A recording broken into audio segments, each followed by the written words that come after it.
The events begin in the near future, where virtual reality has become an integral part of life. Virtual world games have become incredibly popular, and professional players have become new stars, gathering arenas and millions of fans.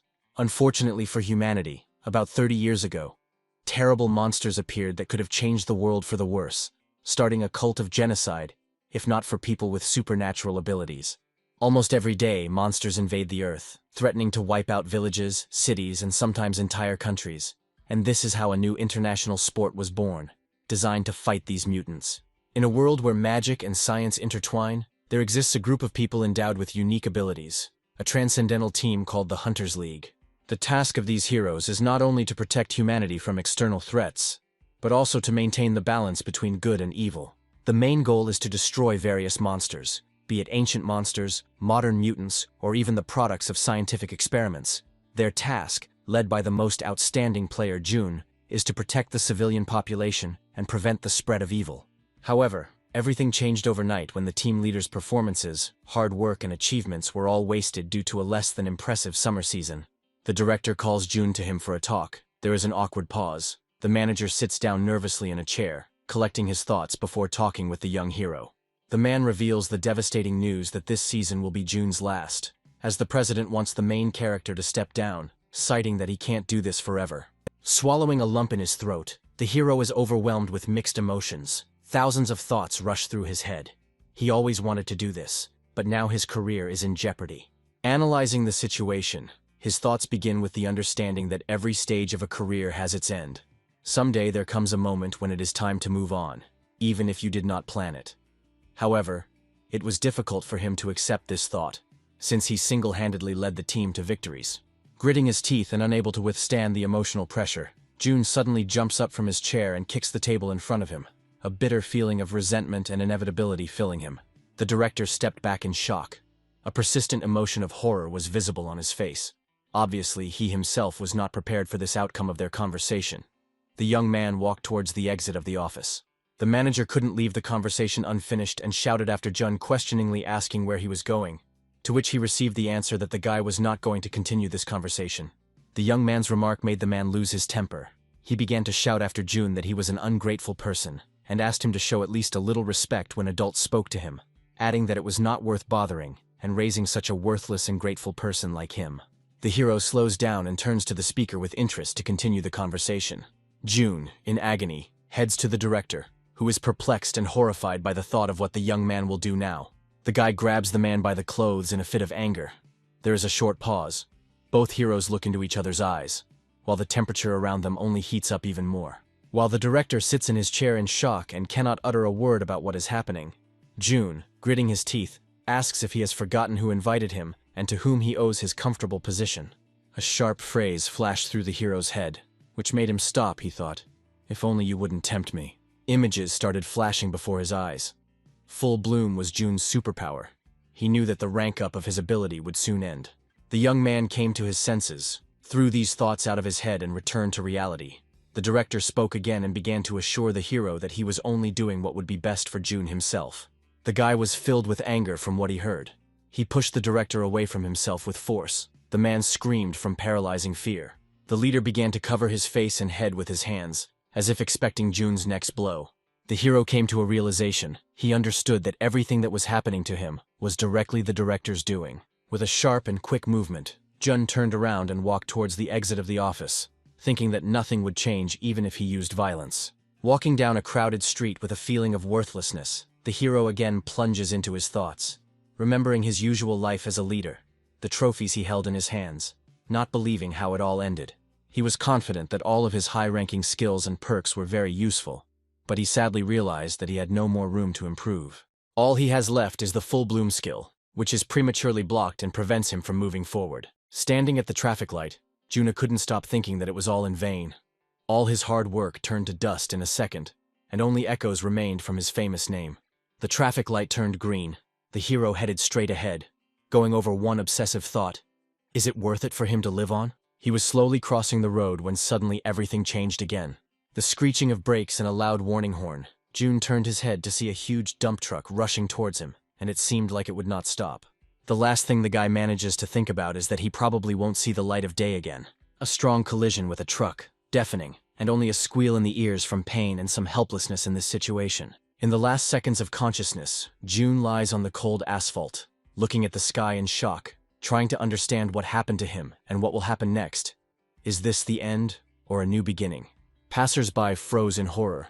It seemed that no one had the right to witness such a terrible incident. Cries of surprise from pedestrians were heard. The boy's motionless body remained lying on the cold ground, while caring people tried to call an ambulance and report the accident. A small part of June's consciousness could still react to what was happening, but he could not believe what had already happened to him. One last time he was able to look at his power ring and remember that he wanted to keep trying. Scenes from his life flashed through his head. He remembered all his achievements and at the same time all his failures. The boy wanted to hear the cheering crowd chanting his name again, to perform again and again on that stage that made his heart beat faster.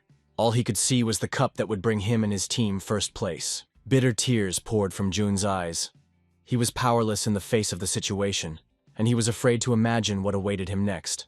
Taking his last breath, his eyes closed in eternal sleep, and this was the last thing he could remember from his past life.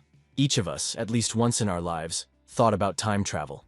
There are still debates about whether it is real or not. People always regret something, which prompts them to think about returning to the past or the future. Usually it is impossible, but not this time. The scan was complete and everyone present was in anticipation of a miracle.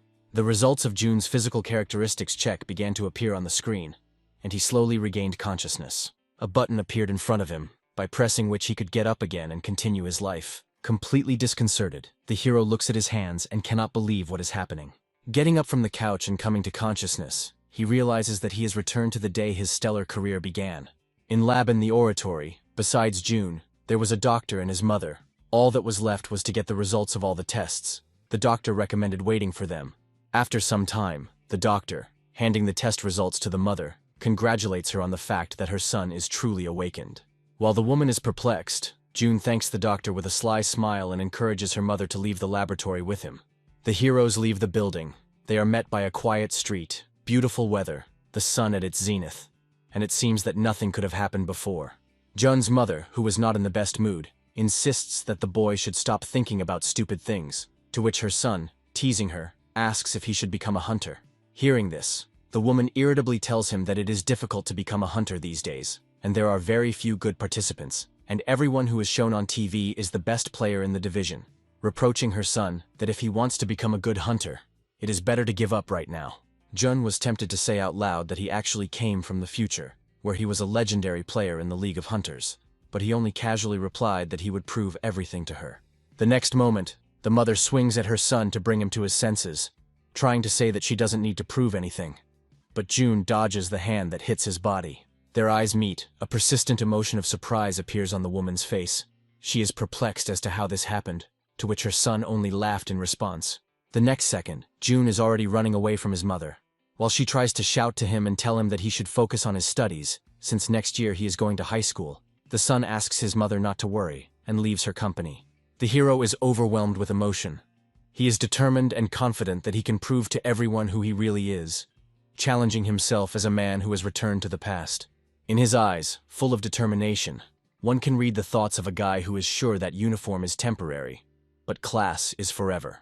June has a lot of positive qualities, both acquired and inherited, but together they give him the potential to become a hunter. Modern laboratories, which help to awaken people, use the latest technologies to analyze the potential physical capabilities of a person. However, no matter how advanced technology is, no test can determine what a person has inherited. In June's case, it's his skills that still remain with him, something he took with him from his past life. In most cases that science describes, the awakened person can only guess what his skills are and how to use them.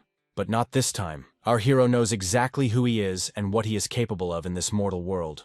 June's eyes turn red. He has acquired the ability of the all-seeing eye. Lying in his room, illuminated by the light of the moon, the boy began to study his current skills. As he expected, his full bloom had returned to E rank, meaning it was inactive. With bitterness and mental pain, June assures himself that he is able to increase the level of his skills, and even more so, get his perks back.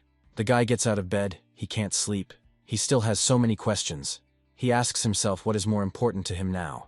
A second later, with a deft jerk, the hero stands in front of the mirror, checking his current physical form, realizing that now it is important to get used to his current body, since in the past, it was different.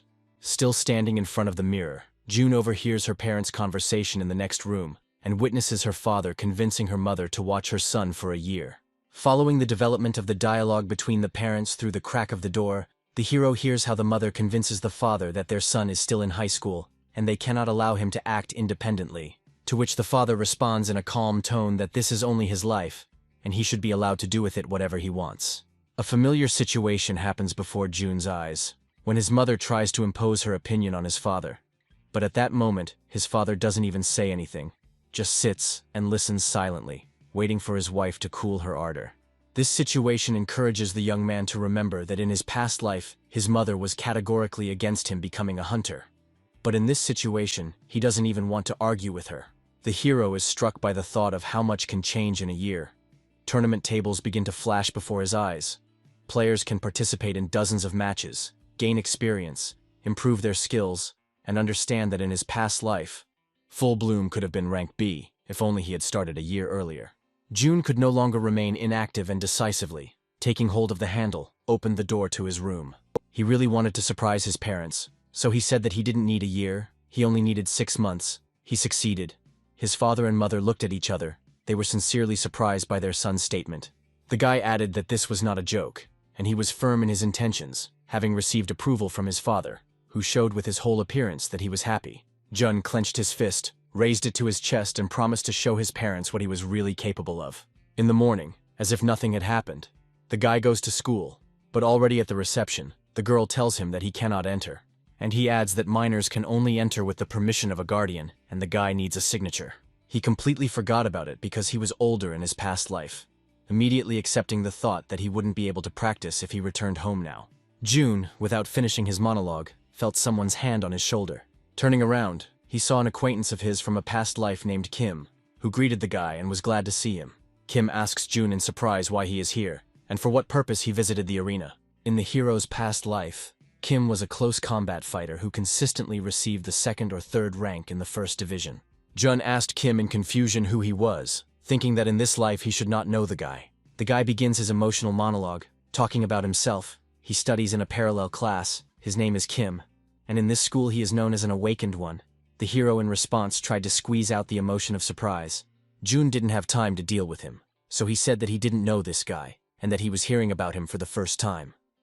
Kim turned pale. He was shocked by the news that someone didn't know him. The guy's face changes, pretending that nothing happened, and continues that this also happens when he is not known, and asks the hero if he came to the selection for the Seoul Junior Club of the Hunter Academy, to which Jun answers him that he just wanted to use the training hall, but he was told that he needed permission from his parents. Kim asks if the guy needs help since he is a member of the Academy Club and has free access, but in exchange, he wants to watch the hero's training. June agrees to the guy's terms. It irritates him, but he doesn't lose anything. The girl at the reception spoke up, saying that she had reserved a hall for the hero with a member of the Seoul Hunter Academy as his guardian, and directed the young men to hall number 3. While Jun is getting ready for training, Kim tells him that he didn't think that anyone at school would want to become a hunter. The hero asks if they are talking about him, to which the guy answers affirmatively. A club member tells the hero that most of the members are older than him, which is why he doesn't know anyone, and it was difficult for him to fit into the group. Kim asks again why the hero came here if he will not pass the selection. Despite the name, no one uses this place for training. Jun answers without hesitation that it is only a general training base, and most likely everyone in it is preparing to perform in the league. The hero asks the guy again if he is sure he wants to stay and attend the training, since June wants to test her skills and do some exercises, assuring him that it will not be something exciting. Kim offers his help again, citing the fact that they go to the same school. The guy understands that even in this life he strives to attract attention to himself, although in a past life, the hero is decades older than him and definitely does not want to ask him for help. Jun had finished tuning his abilities and was ready for that very training. In the hall, the guys saw a very bright glow, which seemed like it could have blinded the young people. The hero was full of determination. He waited for the summoned monster to appear. Jun summoned a clone of Tank, and Tank is a player who distracts the enemy and prevents them from inflicting damage on weakly protected characters. For the hero, he was just a training dummy. The tank began to dynamically load. It seemed that this was the very enemy that could not be passed. The only difference between him and the others is that he is such a difficult opponent that it is almost impossible to get out of cover. Kim was very surprised and asked Jun if he had pressed the right button, since if he wanted to train, he had to summon a regular clone, and began to convince the hero that even in training mode it would be extremely difficult to do anything with his current level. The hero seemed to no longer want to hear anything from his new friend, but only took out his weapon and asked what the guy was talking about. "Punching bags must be strong," exclaimed Jun, while Kim backed away in horror. From somewhere behind the hero's back came the words, "Isn't it true that it's difficult to do anything?" To which the guy only said, "Speak only for yourself." The next moment, Jun was already flying towards Tank, simultaneously thinking through a battle strategy. A brilliant idea came to him that there was no point in piercing his armor, but he needed to aim for the joints. Without thinking twice, the hero delivers one clear blow to the enemy, and it turns out to be correct. The clone is damaged, but still alive. Jun lands on the floor, completely satisfied that he still has perfect control over his body and weapon. In a second, the hero's eyes turn red, and he uses his all-seeing eye skill on the enemy. With millimeter accuracy, he sees all the clone's vulnerable spots and already knows where the next blows will be delivered. Jun exhales, pointing his weapon towards his opponent, each next step already planned out in his head. Before our eyes, a series of precise attacks takes place. The hero is in high spirits, as if he had already forgotten that high feeling of victory over the enemy. One strong and precise attack comes at the end of the battle, after which the tank has no chance to survive. The clone falls to the floor, broken and destroyed, the once fearsome monster reduced to a pile of randomly scattered pieces of armor. Jun turns away from her defeated enemy, as if not believing that everything will go so well. While the hero is enjoying his victory, Kim appears again, looking around the battlefield and admiring how cool it was. The guy assumes that Jun set up minimal defense for him, otherwise he would have needed a unique weapon to inflict any damage on the monster. Kim started chattering, impressed by the hero's movements, and he was sure that if Jun wanted, he would have passed the selection, leading to the fact that he also wanted to try to fight Tank before his team's training began, to which the young man showed him the green light as if challenging him. Jun was tired of the guy's company and didn't even want to say anything to him anymore. The phrase flashed through his head, "I don't need to explain anything to him. He'll see everything himself when he tries." Kim, without thinking twice, starts the same training program and is surprised at how the guy did it if he did the same thing. A tank appeared in front of him, who seemed very difficult to resist even for a person who was already a member of the academy. Kim still believes that he can set the enemy's defense to the minimum, thinking that's what Jun did. The fight began. The guy was already exhausted and only one thought was running through his head. Why was Tank not taking any damage? How will the duel between stupidity and courage end? Because the guy, who unhealthily evaluates his abilities, understands that he does not have enough strength to defeat the enemy. It was already well past midnight outside, but Kim was still in the hall, exhausted and worn out. He continued the fight with Tank's clone. The guy struck one blow after another, but the enemy still did not receive any damage. The exhausted guy was still convincing himself that he had set something up incorrectly. The doors to the hall swung open and Kim heard someone enter the hall and call out to him. At the entrance to the hall stood the senior young man in the group, and asked him if he was going to greet his mentor. Kim bowed his head and walked towards his mentor, exclaiming that he was glad to see him. The mentor was surprised by what he saw, and an awkward pause hung in the room. Looking warily at the clone, the elder asked the boy why he was fighting Tank. Kim, playfully scratching the back of his head, replied that he just wanted to stretch and get some exercise in. The mentor laughed out loud and asked questioningly who would fight a clone of Tank just to warm up. And then he added that the guy wouldn't be able to damage his opponent even on low settings. He should stop being so naive. Jun, meanwhile, is riding home on the subway in deep thoughts. He thinks he is too frail. He says the words of the girl at the reception. The Universal Training Base offers basic equipment for training hunters. In a flashback, after Kim left, the hero had the opportunity to fight the monsters he encountered at the Hunters League and use the AI hologram function. Having drawn conclusions, the guy convinces himself that he is too weak, and his all-seeing eye skill is only rank B, so he cannot deliver a powerful attack. Based on the results of the tests, the characteristics of his body are only slightly superior to those of an ordinary person.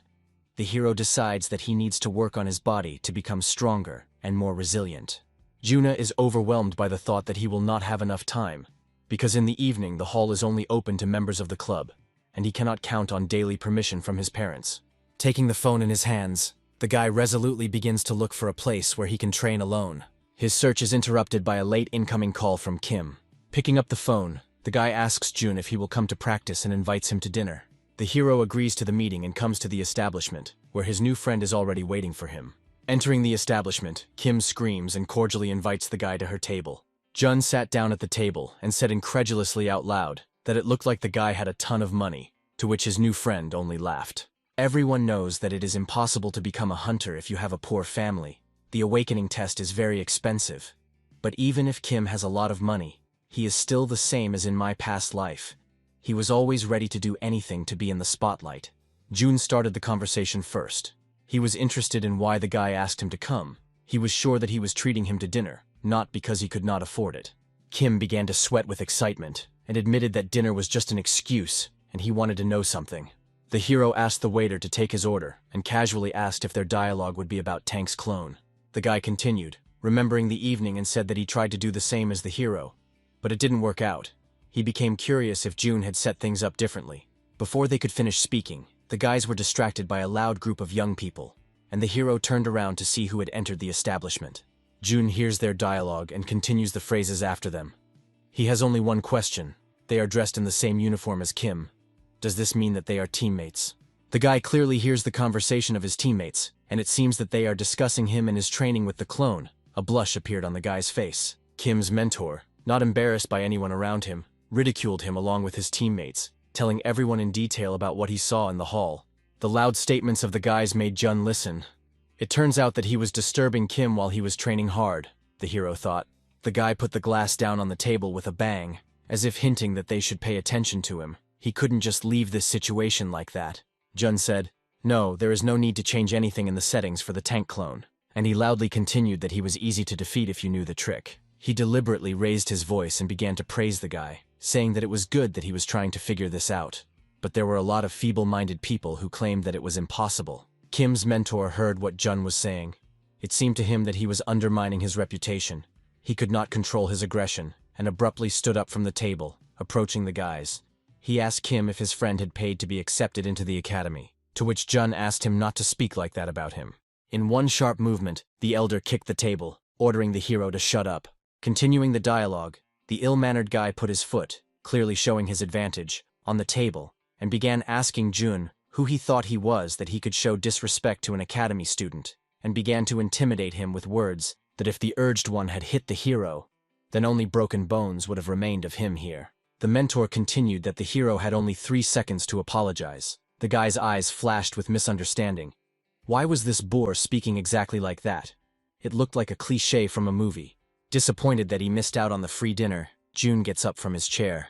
The next second, the hero swings and hits the boor right in the jaw, who in turn falls to the floor. The guy's henchmen jumped up from their seats, horrified by what they saw. Without thinking, the young people ran to lift their leader. They were not happy with what Jun had allowed himself to say to him. If someone gives me 3 seconds, this is what I will do. I will never miss an opportunity to strike first, thought the hero, while his opponent, getting up from the floor, expressed his indignation. Jun continued that for Kim the guy is a mentor, but for him he is just a stranger, asking the guy not to mess with him, to which the guy in agony tried to hit the hero, who in turn simply dodged. The hero mockingly asked the guy a question, as if he had said earlier that if he hit him, there would be little left of him. But the key word here is if. These words made the guy even more angry, and he tried to swing again. Jun blocked the blow with his hand, stopping the guy. And the next second, the hero delivers a clear return blow to the jaw of this arrogant man again. The guy gets to his feet and clears his throat. He feels humiliated. Wiping his bloody lips with his hand, he tells Jun that now he's really in trouble. Thoughts run through the hero's head. He looks at this offspring and thinks, will he really start using his supernatural powers? The guy, without keeping you waiting, begins to activate his skills. Jun's eyes turn red. His all-seeing eye skill warns him. He can calculate the risks and identify the enemy's weak points. The hero jumps back to avoid a blow from a not entirely sane opponent. Upon landing, he notices a huge crater on the floor and assumes that the young man is using a gravity attack. The reality is that the guy is going to use his skill here, in a room where there are ordinary people. Kim and the rest of the guys start ushering people out of the establishment to reduce the risks. The guy hits Jun with all his might, but he manages to dodge the onslaught again. Getting up from the floor, our hero says that he didn't intend to be too cruel, but the guy forces him to. He shouted at him, "Hey Sam," so that the enemy would pay attention to him. Jun was so angry at Sam that he just said, "You're dead." His eyes turned red again and he was ready to attack. The arrogant guy, having started to cast a spell, only said that these were his words. While he was gathering his thoughts, Our hero jumps up as high as possible so as not to be directly under the onslaught of someone else's skill. Landing on the floor, he seemed to already curse everything he had gotten himself into. Jun is focused. He can dodge the other's skill thanks to the all-seeing eye, but he can't close the distance. An idea comes to his mind. He notices a plate not far from him and quickly picks it up. Swinging with all his might, he launches the imaginary disc at Sam. The guy, not expecting this, remains in a stupor until the disc is already very close to his face. Sam stops the disc in front of his face and laughs majestically, thinking that if this is all Jun can do, then victory will remain his. The plate will fall at your feet, crashing onto the floor with a loud noise. The guy laughed and turned to the hero and said, "Did you really think this would work against me?" Before he could finish speaking, another plate hit the guy's head and he cried out in pain. Jun starts the next disc and says the guy has to dodge. The plates fly one after another. The hero knows that after using a skill he needs to wait some time to use it again. This is called a cooldown. Sam realizes that his power no longer works. He stands stunned in front of the saucers flying at him and does not know what to do next. Plates crash into everything, hitting the opponent. The establishment is filled with the ear-piercing sound of crockery. With a flick of her fingers, Jun launches the next disc and shouts that another one is flying towards the guy. Sam still can't use his skill, and the plate hits him in the face with piercing pain. The guy is pretty exhausted. Holding his head ringing with pain, he asks Jun to stop with his tricks. But when Sam opened his eyes, he saw no one in front of him, so where did his opponent go? A scream was heard, he warns the head. But the guy, not understanding anything, shakes his head from side to side. Another blow is missed. Jun's fist crashes into the guy's stomach at a furious speed. The hero is confident in his actions, which cannot be said about his opponent. Without his skill, he is just a punching bag. Having recovered and clutching his stomach, Sam shouts that the young man told him head. The word head is heard repeatedly throughout the establishment. What's going on? Head again. The beaten guy doesn't understand what to do and where the next blow will be dealt. He looks at his stomach and is ready to take the onslaught in that same place. As we know, a projectile does not fall into the same hole twice. The same thing happened in this case. Out of nowhere, Jun appears and hits the enemy in the face. Sam falls. The hero sits on top and, as if in delirium, repeats only the word head, without stopping hitting the guy. Sam's entire face is already covered in bruises. He is unconscious, and it seems that it is time to end this fight. Jun stands up and clears her throat, continuing to look at her opponent's body lying submissively on the floor. The hero continues to stand over the guy and does not understand what to do next. It is as if he does not realize that it was he who caused the pogrom in the establishment. Thinking back to what happened earlier, he remembers that he actually struck first. But at the same moment, Jun does not understand why the guy is lying unconscious on the floor, and there is not a scratch on him. The hero looks around and realizes that Kim and the guy's friends have left, continuing to wonder what he should do next. The street came to life. Jun hears some sounds, turning to face the window. He notices a police car driving up to the establishment. There is no time to think. They leave him no choice. The guy pours a glass of water on Sam to bring him to his senses. While the guy doesn't understand anything, Jun changes places with him. Now the situation looks different, where the main character becomes the victim. Still not understanding anything, but having a great desire for revenge, Sam grabs the guy by the clothes and swings, shouting obscenities. Hearing sounds behind him, the boy turns his head and sees a police officer in front of him. Kim, who called the police, points out the guy and the scene of the incident to the officer. At this moment, Jun, remembering all her acting skills, begins to continue acting out the scene and beg the guy to stop hitting him, covering her face and head with her hands. The police officer orders you to raise your hands and not resist. The hero managed to deceive the policeman with his game. There will be no consequences for him. Sam is taken to the police department. But Jun is sure that he will not tell the truth, because he does not want to admit that he lost to the newbie. Jun comes to training. In the locker room, Kim tells him that Sam got a scolding from other team members, and there are already rumors about his exclusion. The hero, hearing this, thinks that justice has finally triumphed. A guy exhausted from training asks Jun if he is going to take a break. The hero says he doesn't have time for this and starts the next training session. While Kim sits in bewilderment, Jun is determined to win again. He wants to test the hypothesis that full bloom gives him an awakened talent when he achieves success. In other words, he gains a new skill. The guy starts his training. In a second, he soars up and pointing his weapon down flies at the clone, shouting head. Jun receives a notification that full bloom is his awakened talent, and when he says the name of the skill or points out the location of the strike, his power increases. But the words do not necessarily match the actions. The next second, he pierces the clone's head in half. Kim, watching this, winced in shock, and the hero understands that everything that happened between him and Sam can be considered a special achievement. Since in his past life, He did not see such a skill. Remembering the fight with that guy recently, the hero laughed and said that the skill could be considered ideal to make people think he was weird. When he gets home, the boy meets his parents for dinner, where his parents ask him if he's going to try out for a survival show for hunters. June confirms her parents' guesses and asks them to simply watch him. He will show them what he is capable of. Opening the computer, the hero sees that registration has finally opened for a television show dedicated to finding and mentoring novice hunters.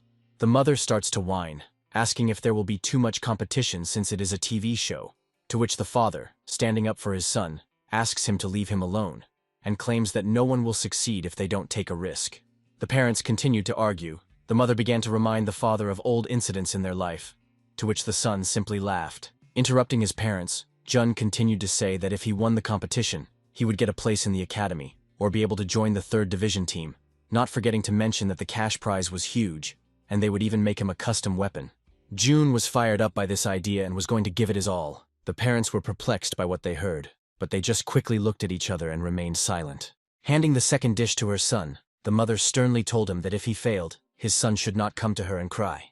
Jun was lost in thought, thinking that this show was definitely very competitive because they were choosing the best candidate for the Hunter League from all over the country. The son asked his parents not to worry and smiled sweetly, and his parents smiled back. Echoes of the past flashed through Jun's mind again, and he held a pile of trophies in his hands. But having fully accepted the situation, he knew that he would not lose to amateurs. Next Generation Hunter Written Test Part 3, Clone Challenge. Tired but satisfied, Jun easily passes the test and moves on. The Hunters League Judges Committee room is discussing the fact that applications will soon start coming in. Kylie, one of the judges, reminds her colleague Michael that he once said that he had no desire to become a judge. But what made you change your mind? Michael calmly replied that in fact, there were many things that made him change his mind. Despite his success on the international stage, it seemed to him that he did not pay enough attention to his homeland. You never know for sure. Maybe there is a nugget hiding among the contestants. Simon interrupted his monologue, saying that if there had been such a person among the participants, he would probably already be in the Pro League, since the Academy always cares about attracting new talents. Michael started a discussion with his colleague by saying that this is the whole problem. These people are eccentric and they have true potential hidden within them. Kylie intervened in their conversation, telling Michael that these children needed care, not the league. The conversation between the judges continued. They argued for a long time about who they wanted to see in the league and who really belonged there. Jun sat in front of his computer and read the news from the site he had previously applied to join. The hero received a message that the first stage of the casting would be in writing. He began to fill in his details. This was his least favorite part of all the selections. Jun continued filling out information about himself. The questions seemed strange to him, since he had not yet had time to face difficulties in this life, and in his past life, he forced his teammates to obey him, despite everything. Continuing to look at the screen, the hero laughed. He thought that he would just participate and easily win, but he did not expect such a trick with questions. Just when he thinks he'll catch up on the practice tests, he gets a message telling him to click here to get to part 3. At that very second, the hero finds himself in a training room that looks like a white cube. An information line pops up in front of him, stating that this part of the test includes a practical aspect. The hero will participate in a 3-minute test with clones. He must demonstrate his skill by defeating all the clones. Next came a warning that his weapon would take the form that popped into his head. Jun didn't have to think, but just smiled sarcastically, and 2 pistols appeared in his hands. The hero goes to the test with full determination. For him it seems like a very easy task. Taking another look at the weapons, he realizes that he has chosen a pair of pistols that he used to use frequently with magic weapon transformation. But the other skills are not working now. The dynamic countdown has begun. The warning to get ready has sounded. The test is beginning. Blanks began to appear in front of the hero, but it seems that they do not have as good protection as the tank clone. Jun points his gun at the targets, excitement in his eyes, confident that he will pass the test as quickly as he can. With the hero under close scrutiny from the judge's room, Kylie jumps up from her seat, slams her hand on the table and says that this is bullying, asking Simon if he thinks this is some kind of mistake. Simon tells her that this can be considered a bit problematic since they didn't intend this when they prepared the test. Kylie can't stop complaining and says that anyone could destroy these clones if they were given a gun. It's cheating. She calls on her colleagues to look at Jun's profile, shouting that this is unacceptable, that she feels like the guy is not taking this seriously, and that her colleagues cannot see the problem with these answers. Michael tells Kayla that she is right about something, and with an inviting gesture turns on the TV, where Jun is undergoing a clone test.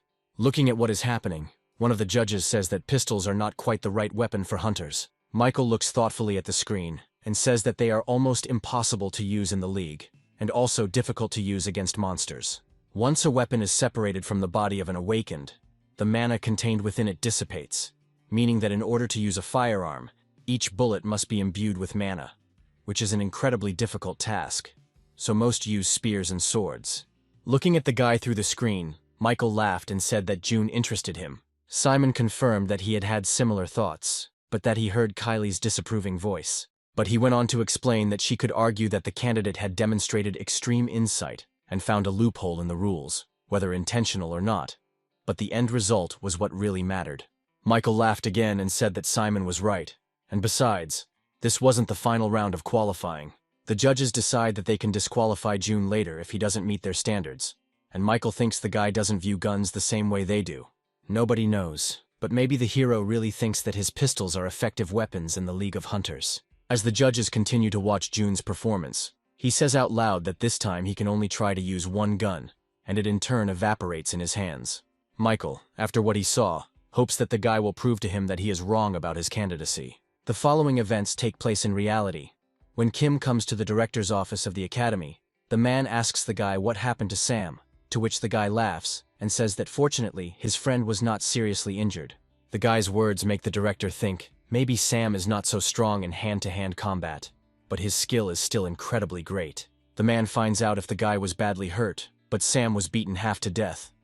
Going off topic, the director asks Kim if he applied to participate in the League of Hunters show, to which the guy affirmatively replies that this is what he wanted to tell him when he came to his office, and to warn him that he will be busy filming for some time. The director enthusiastically asks Kim if the guy who fought with Sam will also be taking part in the filming. Kim thought for a moment, and, without giving a clear answer, said that he would ask June when they met. Getting up from his chair, the guy hears the director's parting words and heads out of the office. As she leaves the office, Kim bows her head to the man, showing him her respect, and the guy says goodbye and leaves the room. Kim walks down the hallway after learning that Sam is also going to be on the show. He thinks it's interesting and can't wait to see it. Before June's eyes is the league's main stadium, the place to which he dedicated his life in the past.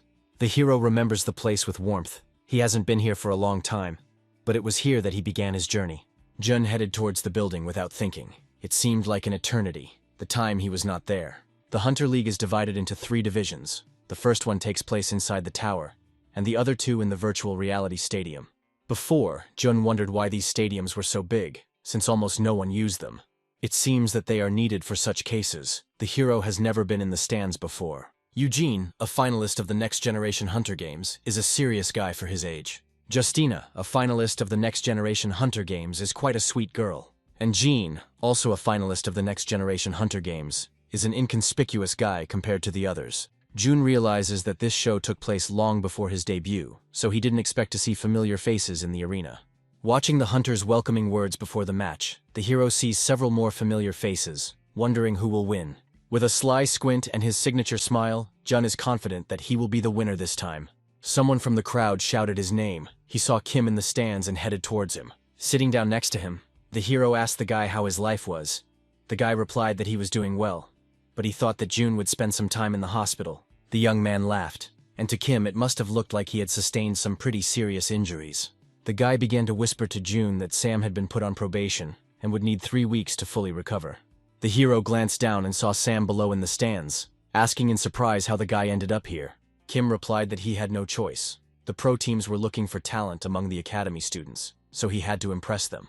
It seemed like the match was about to begin. The arena was filled with heavy smoke and everyone present was in anticipation. The host appeared on stage and began his speech. He said that the league always needs new players and new faces and greeted everyone present. The room filled with light. People excitedly took out their phones and started filming. The host exclaimed, "The birth of a legend begins right now." Virtual buildings began to appear on the stage. The host continued, "Welcome to the most spectacular show in the world, where we will meet the greatest hunters of the next generation." Kim sat with his mouth open in anticipation, seemingly unable to breathe as the host spoke. "Each of you here today has outshone countless awakened ones across the country." The host asked everyone to greet with thunderous applause those who would represent the new era of hunters. Now, let me introduce our 3 judges. Kylie, the Hunter League leader with 3 National League wins under her belt. Michael, the best athlete on the world stage, took 2nd place in the World Hunter League. Simon, a standout figure among the national team players. Kim froze in surprise. He couldn't believe that it was that same Michael in front of his eyes. People nearby began to whisper. They're pretty big names, on par with who Jun was before, although he doesn't think he'd lose to any of them. The host began to explain the rules. The contestants would complete the tasks set by these judges, and the person who takes first place will receive about 33 million rubles and a custom-made weapon in the Morris workshop. Jun was shocked by the mention of Morris's workshop. He couldn't believe they were giving this away as a prize. The standard products of the Morris workshop are worth millions, and the custom-made weapons are intended for those deemed worthy. Jun's eyes sparkled, thinking that perhaps he would reach the same level of strength as he had in his past life much earlier. Kylie began to talk about the first task. The 100 hunters gathered here surpassed more than 4,000 other candidates. However, there are still many of them. They need a real hunter. Therefore, the first task will be a survival game. The action will take place in a dungeon where real hunters once fought. Participants must survive until only 20 participants remain in the land of lost souls. In addition, the top 5 participants who score the most points will get an advantage in the next stage. And now, it's time to get started. Jun was in anticipation. It was finally all about to start. He couldn't wait to be in the arena. The hero finds himself on a virtual platform and looks around. Everything seems quite familiar to him. Land of Lost Souls. In the guy's past life, this place was used for the finals. He knows this place like the back of his hand. He studied it before, saw the dungeon plan, its basic mechanics, even hidden dungeons, the location of which he already knew in advance. Standing in front of the waterfall, the hero thinks about how he can do it better and more beautifully. Kylie is confident that on this platform, Jun will not be able to use her loopholes. He managed to pass the qualifying round without even demonstrating the necessary skill. She is sure that one could argue that this testifies to his high intelligence, but she will not fall for it. A survival game designed to assess the hunter's basic skills: combat prowess, adaptability, reconnaissance, and survival skills. Kayla insisted that the fake wouldn't stand a chance. Referring to Jun, she thinks he underestimates the League of Hunters. Michael and Simon were talking in the office. They felt that the overall skill level of these participants was quite impressive, so it was a good excuse to get rid of the hunters who lacked experience or skill. Something suddenly caught the judges' attention, and they began to look closely at their computer monitors. A warning has been received from the security system that one of the participants is leaving the mission area. Simon ordered to show what was happening there, and remained to wait until the video from all the cameras was displayed. Jun approaches the doors with a beautiful pattern at the location. It seems he has a plan that will lead him to victory. Kylie, seeing what was happening in the arena, does not understand how the guy knew about this place. Jun knew that behind the door was an artifact of the Land of Lost Souls. Treasures hidden in dungeons that came in all sorts of forms. Based on past experience, the hero knows that sometimes, simply obtaining an artifact is enough to guarantee victory. Kylie is confused because this location has not been used for quests yet, so no one should know. Not even the First Division players, let alone the common people. Jun shouldn't know about this place, but as he said earlier, he studied all the locations. He had enough time for this, and enough knowledge to find it in virtual reality. Michael asks Kylie if she knows what's going on here, and if it's a mistake they need to figure it all out, and asks the girl to give an answer now. But the judge replies that it's not a mistake. The girl explains to her colleagues that this virtual reality is created in the image of a real dungeon, and Jun is now gaining access to a hidden area that even the players of the League of Hunters do not know about, which is why it is not on the map. Michael wonders if Kylie is claiming that the virtual reality has replicated an existing dungeon, including its hidden area that the participant is now entering. But what is in that dungeon? The girl lowered her gaze and began to talk about such a powerful artifact, which even for obvious reasons is banned in the League, called Ether. Kylie's colleagues are shocked by what they heard. They ask the girl if they can hide this item from the game, but it can only be removed if the match is stopped. But calming her colleagues, the girl said that the guy will not be able to bring it into the real world, but he can use it in this match. Michael clarifies whether this artifact has a keeper. Guardians are monsters that protect artifacts. The more powerful the artifact, the stronger its guardian. Not everyone can resist such power. Remembering this, the girl became inspired and said that the guy was right, and asked to give her time to check some information. The keeper of this ether was the cube. At first glance it seemed impenetrable to outside influence, and not everyone would have the courage to resist it. Unlocking the door and entering the vault, Jun exhales. He managed to open it, but he realizes that his memories were clouded. A lot of time had passed after all. But that is not as important as the fact that he found the right place. The hero is lost in his thoughts. If he defeats the keeper and gets the ether, then it will be easy for him to win this round. Jun, completely calm and confident, looking around, goes deeper into the dungeon. The very same guardian appears before his eyes, illuminating everything around with his bright flickering. The next minute, the cube disintegrates into several parts and a powerful destructive beam erupts from it. The hero manages to jump away so that he is not hit. Jun might have died if he hadn't encountered it earlier. This cube was identified as an advanced technological relic discovered in the ruins of the tower. The guy had previously defeated him in the finals to get the ether and secure the win, but since he discovered it mid-match, he was able to use it, even though it was banned. Using a magical weapon transformation, Jun gives the sword a hook shape at the end and runs up to the cube. Having hooked the edge, the guy begins to pull with all his might to break off a piece of the figure in order to use it later. Thanks to his resourcefulness, he still managed to do it. Part of the cube gave in and was already in his possession. Having landed on the ground, the guy is glad that he managed to carry out the manipulations, and since everything happened, then he is definitely on the right track. The Guardian was designed to guard ancient relics, but with Jun's current stats, if he hadn't already passed it before, he would have a hard time defeating it. The figure folds into two huge hands. As long as the hero knows how he attacks, he can be dealt with. The palms clash. The guy makes a roll to dodge. The blow was very close, despite the fact that he already knew about it. Having hit each other, the parts of the mechanism fall apart into chaotic pieces hanging in the air. Just before dodging the Guardian's attack, Jun threw the previously pulled-out piece between his hands. No matter how strong the entire cube is, every little part of it has the same degree of strength. It is only natural that it broke due to the force itself, which exceeded the limits of its reliability. Jun hurried to take the ether and approached the opened altar, on which stood that treasured chest. It's been a long time since the hero last saw it, even if the ether in it isn't real. Everything went according to plan. Jun took possession of the coveted artifact and installed it in his weapon. Jun heard the sound of the notification that came to him. It seems that this is what he thought. Defeating the Guardian is considered a special achievement, and he received another skill. The message said that with ether, he could use his mana to create an exact copy of ether. Jun was very lucky. Without thinking twice, the hero decides to try magical weapon transformation and test his legendary pistols, which he used earlier in the selection. After firing a burst of shots around himself, leaving holes in the walls of the dungeon, Jun makes sure that they work. Perhaps with this skill, the hero will be able to use his fantastic gun sooner than he thought. The reason Jun was able to use firearms in his past life was because he had an extremely large amount of mana, which allowed him to fire bullets created from it. At the moment, he hasn't activated full bloom yet, so he doesn't have as much mana as before. But there's a chance he can pull it off with ether. The guy walked up to the walls to inspect the gun holes. Touching them, he realized the gun was good enough for suppressive fire, but it would be hard for him to hit the target. The judges, still sitting in front of the camera screens and watching Jun, were taken aback by his actions and words. The guy on camera summed up that he could work with it, and it became clear to everyone that he was talking about firearms.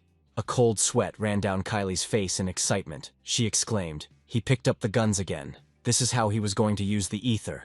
Michael was no less excited by what was happening and asked his colleague to wait, intending to collect his thoughts. He was very interested in how the hero managed to dodge that laser shot.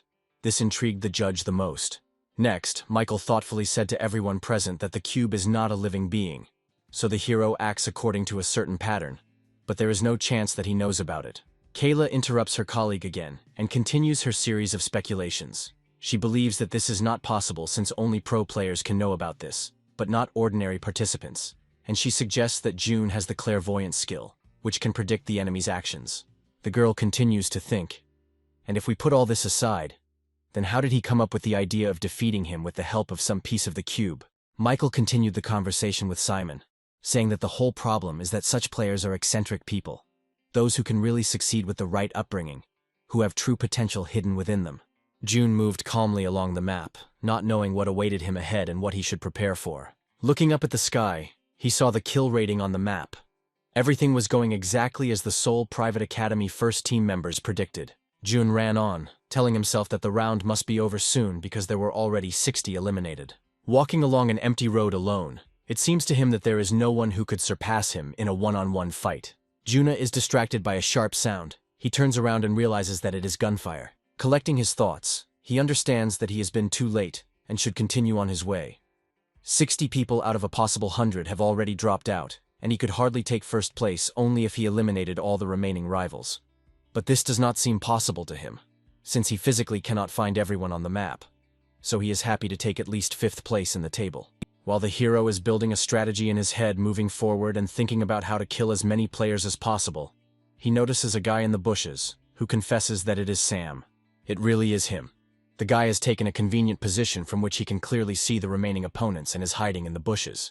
Sam saw a player passing by, who for some reason starts casting a spell, activates his power, and with one precise blow makes a huge crater in the ground. The guy comes out from behind the bushes to watch this act, whistling a cheerful melody, unaware that there is someone next to him, and approaches the crater. But something stops him. The guy feels someone else's hand on his shoulder. His breath catches from the unknown, and the fear of being eliminated from the game. June cries out from behind the guy's shoulder, asking how the mischievous Sam is doing. The young man is at a loss. He heard a very familiar voice, but he can't remember who it belongs to. Trying to turn around and look at the speaker's face, Sam falls to the ground and sees the face of the hated hero. The guy is in mixed emotions, as he is still afraid of him.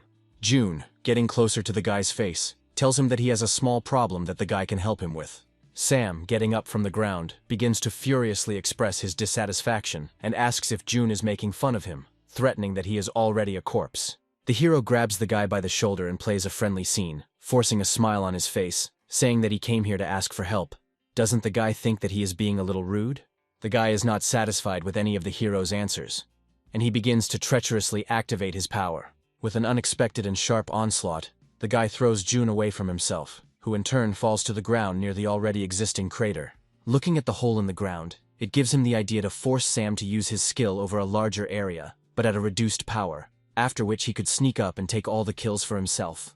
Sam didn't look like he was going to help the hero, his eyes darting from side to side as if he was going crazy. Well, thought June, I'll make him change his mind, and the next second he soared up and shouted as before, "Head."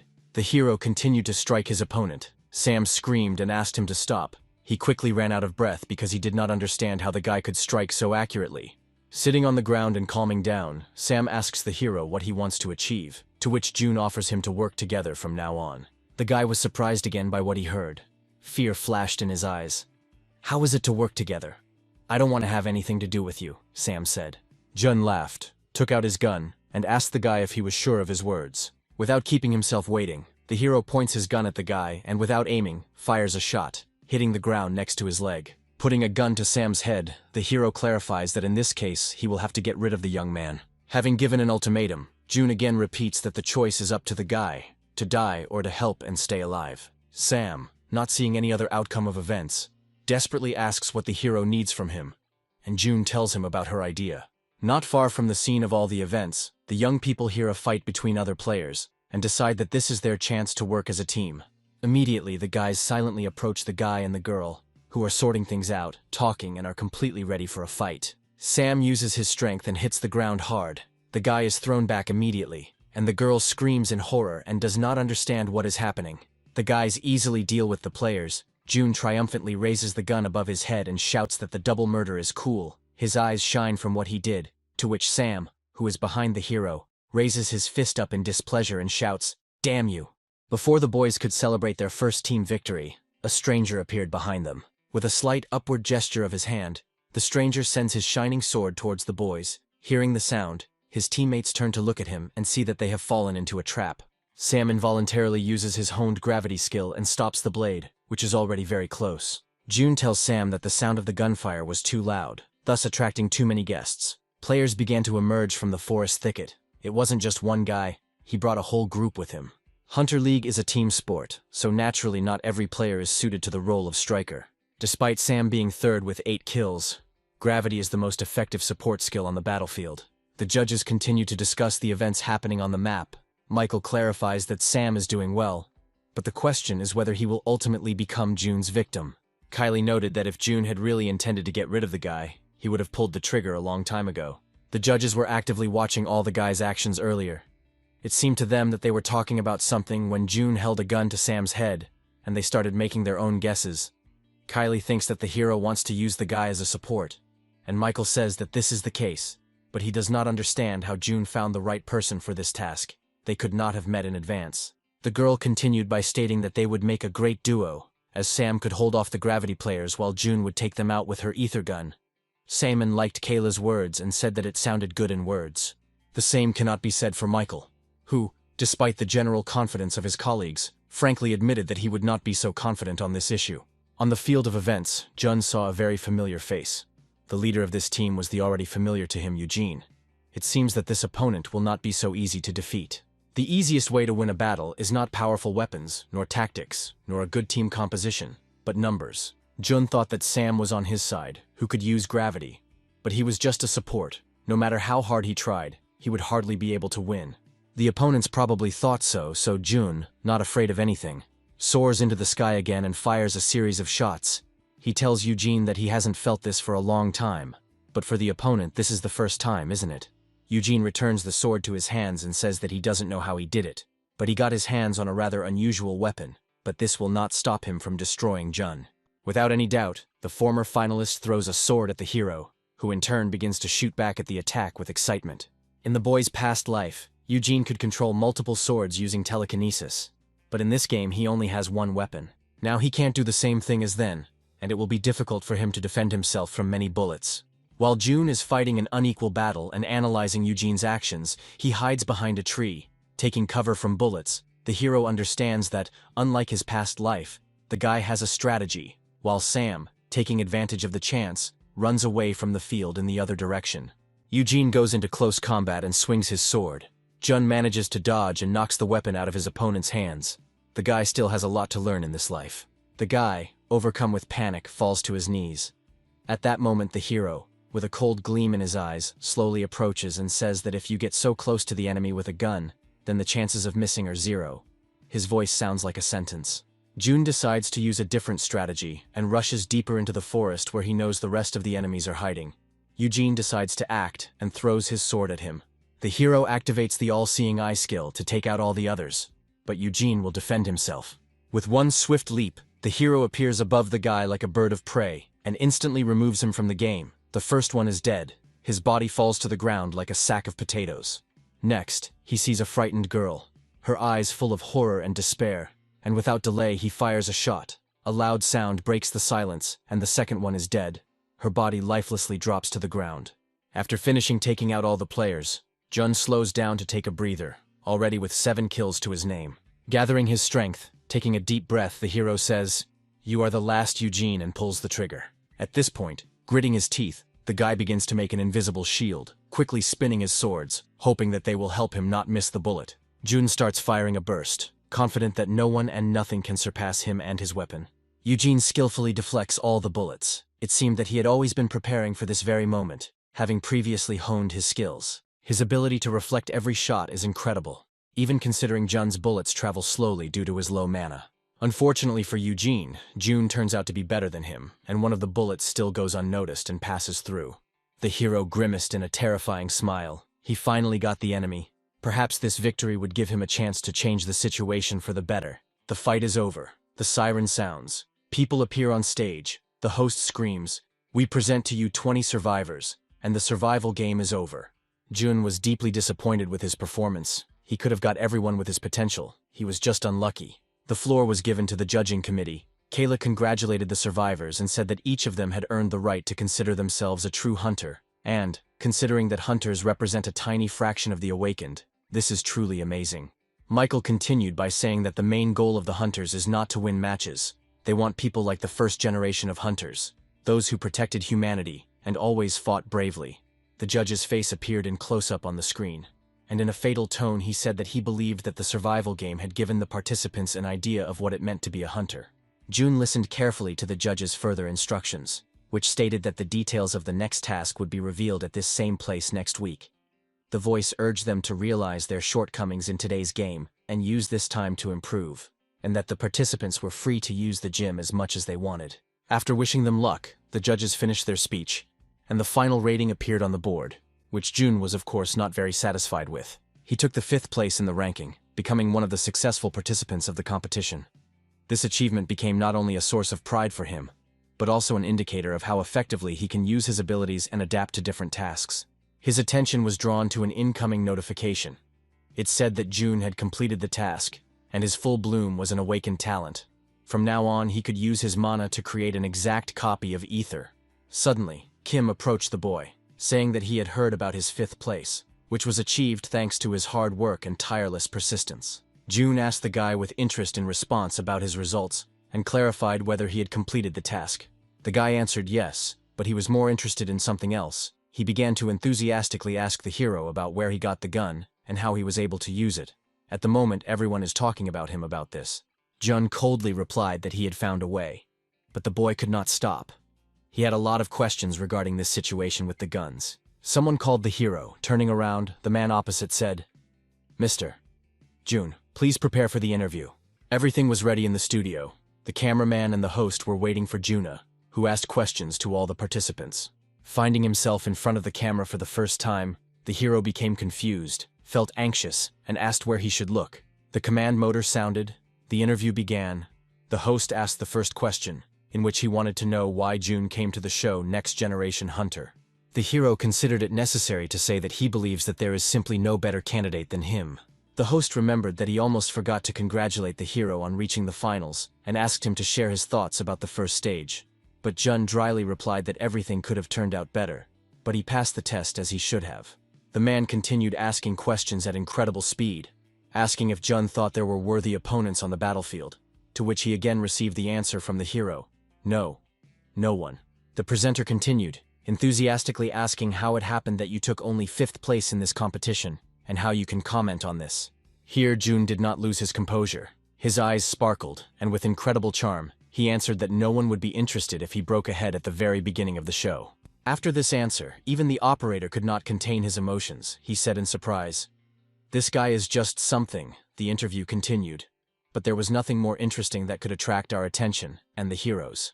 The college cafeteria was filled with a familiar atmosphere, with Jun and Kim sitting at the same table, eating and discussing the news.